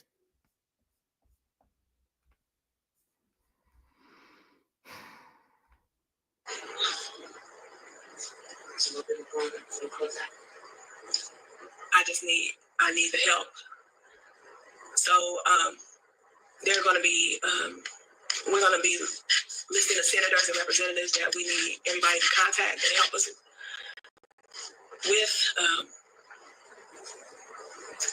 In the process of me doing this, you all know that I've also formed the Jelani Day Foundation, where I've tried to help other people. And for people that have reached out to me, that have needed my assistance, and I have not been able to be responsive, all I'm asking you to do is just give me some grace. Give the foundation some grace. Yes, I'm working on the foundation. Yes, I'm trying to build the foundation. But at the same time, I'm trying to work on what happened to Gilani. Mm-hmm. So we're trying to have fundraisers because it takes money for me to do all of these things. It takes money for me to get the private investigators. It takes money for me to do everything that is necessary. I know that they recently had a girl that won a scholarship to college. Like from what I remember is that they're sending people to college that has the same interest as Jelani, and they're able to win the scholarship, full ride. I'm gonna have to go onto the website and put out some, some definite information. But if we do still have the GoFundMe account. Okay. I know that I haven't been looking at these responses in here, but I have seen that my daughter and my people from my aunt and all of them have been answering questions from the foundation that have been trying to bring some clarity to some of your questions. The A&M students, yes, there's stuff that the A&M students can do. We're going to be, and that I'm speaking prematurely about some things. prematurely, 3 years. What can be premature? 3 years later, get out of here. It's been 3 years. Get the hell out of here. And it feels like yesterday to me. And I know maybe for you all that have been able to get up and go about your life and do everything else. Exactly. Don't even look at the I did comments. that too. Yeah. I had to make myself go back to work when I probably shouldn't have went back to work. Then I had to get to work and I had to deal with People are just trolling. the rudest and dumbest people that I work with. I have to go through struggles. I mean, life doesn't stop. Life keeps on lifing. Yeah. So I have to still do the things I have to do. People This insensitive. has been 3 years. 3 years, and I can tell you everything. That today was the last day 3 years ago that my son was seen alive. Tomorrow will be the day that I had to get the news that he was missing. See? And from there, I'm reliving all of this all the time. Yeah. Look at that, man. People insensitive. So I'm sorry, no, none of y'all understand. And I don't know the right way to do any of this. Don't I even don't look know at the comments. if even talking to you right now is the right thing to do, but this is what I felt was the right thing to do. Right. I haven't spoken publicly since on here on a live since it's been over a year. See, I told y'all she's been very quiet. Like you might see her doing an interview here or there or whatever, but I mean, like it's been a minute since she's done. I don't think she ever did this, like no, she hasn't. Just putting the information out here like this. The last time I remember is when she was very upset talking about that chief and how she felt disrespected by her and stuff. But nah, she ain't. She gotta do it, and she just gotta not look at the comments because people are ignorant and they gonna say whatever. That's why she gotta like write it down and just put out the facts and just don't worry about what people ask them. If they just shut up and listen or read or have a good day at work, because I'm sure you there by now. But yeah, people are just cold in the chat, like just talking about she's a little premature or whatever they said in the chat to kind of try to throw her off of what she's doing. That's why when you're on the flow, just don't even, or when you just trying to put out information, you can't look at the chat. It'll throw you off every time.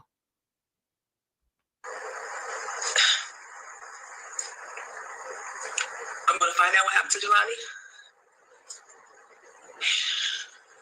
It's not gonna be when I'm dead and gone. It's going to be in my lifetime. I'm going to have peace at some point in my life because I have to know the whys, the who's, the what's, and the how of what happened to my son. Yep. So that is why I'm praying going that to continue prayer to for her. push. Man, this is painful. And if you can't join with me in seeking this congressional inquiry, if you can't join with me in getting this help from the Department of Justice, Congressional. if you can and you don't want to, and you're not standing in agreement with me, just pray for me. Yeah. Just pray for me. Pray that I do the right thing, that I'm in the right place at the right time, that I'm speaking to the right people, that God connects me to the right individuals that lead us to find the answers for Jelani. That's all she wants, and so she is not even the type of mother that they can even pin the angry black mother on, and she got a right to be angry too. But this is why I continue to talk about Jelani and continue to stay on top of it and help spread whatever we can, And I did go look around the time that I had posted that video, if she had posted the numbers and names and stuff that she wanted us to call and put it out there. She do still have a GoFundMe. And I know I don't have it in this. It might be in the description of this video. If not, check the playlist, because I used to put it in there in the beginning, but she does still have it open if anybody want to donate. And at some point, we're going to give a nice donation as soon as we get it together over here.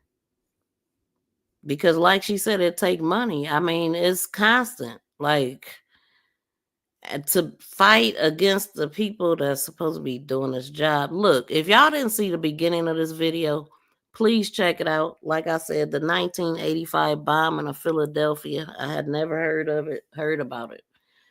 And you will be shocked if you haven't heard about it too. So that is what we fighting here. That's the problem. I mean, what they say before they drop the bomb, this is America. Yeah. That's what they said. That's what is reportedly that they said. So I guess that's what it is. This is America. But it don't stop us from seeking justice. Like, don't ever give up on your loved one. We still want to see. Lock his ass up. Lock his ass up. You're going to jail. You're going to jail. Lock his ass up. Lock his ass up. Yeah, because look what we talking about now. Malcolm X. Bones being found from 1985 at a museum from this bombing.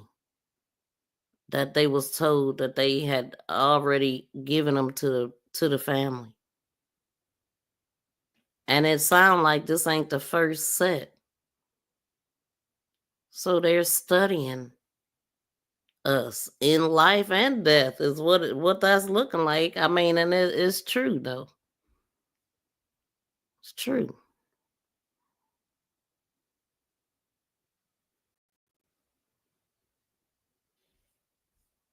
Exactly. I mean, a blind man can see. That's why when people be like race card, like what race card? This is real life. When you look like Jelani, no matter how great you are, they still want to put him in a box. Tell his family he did this to himself. Ignore everything they know about their loved one.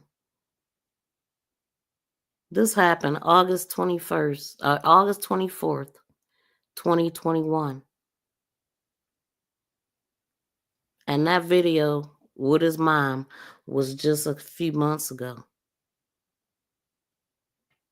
So, and also the pathologist is in this video too. You know, we've been live forever. 5 hours. Oh yeah, it's time to get out of here. I don't know, man. I might reset the live altogether. All I know is I'm about to go to sleep right now. And I was supposed to go live at 11 on my other channel. That is reset. And I reset the one for this afternoon. I do plan on doing that, but we about to lay it down. We've been up all night. Cause I was up for hours before I even came live. So, but thank y'all for hanging out. Thank you to the new subscribers and the new people that was in the chat. And thank y'all for supporting Jelani and this live stream. We gonna get up out of here, y'all. Y'all have a great rest of the day. Oh yeah, happy hump day. Peace and love, y'all. We out.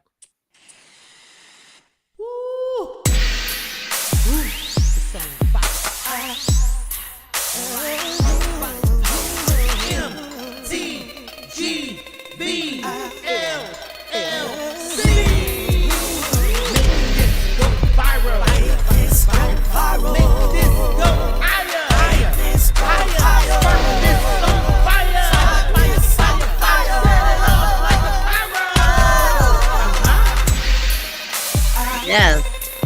Good day, BFF. Said good night. Good night and good morning.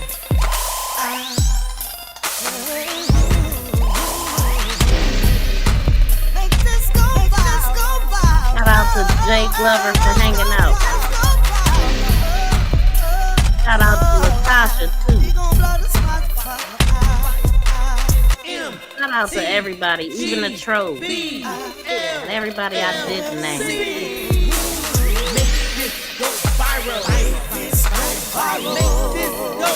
Shout out to my BFF and thank y'all for tuning in. Yeah.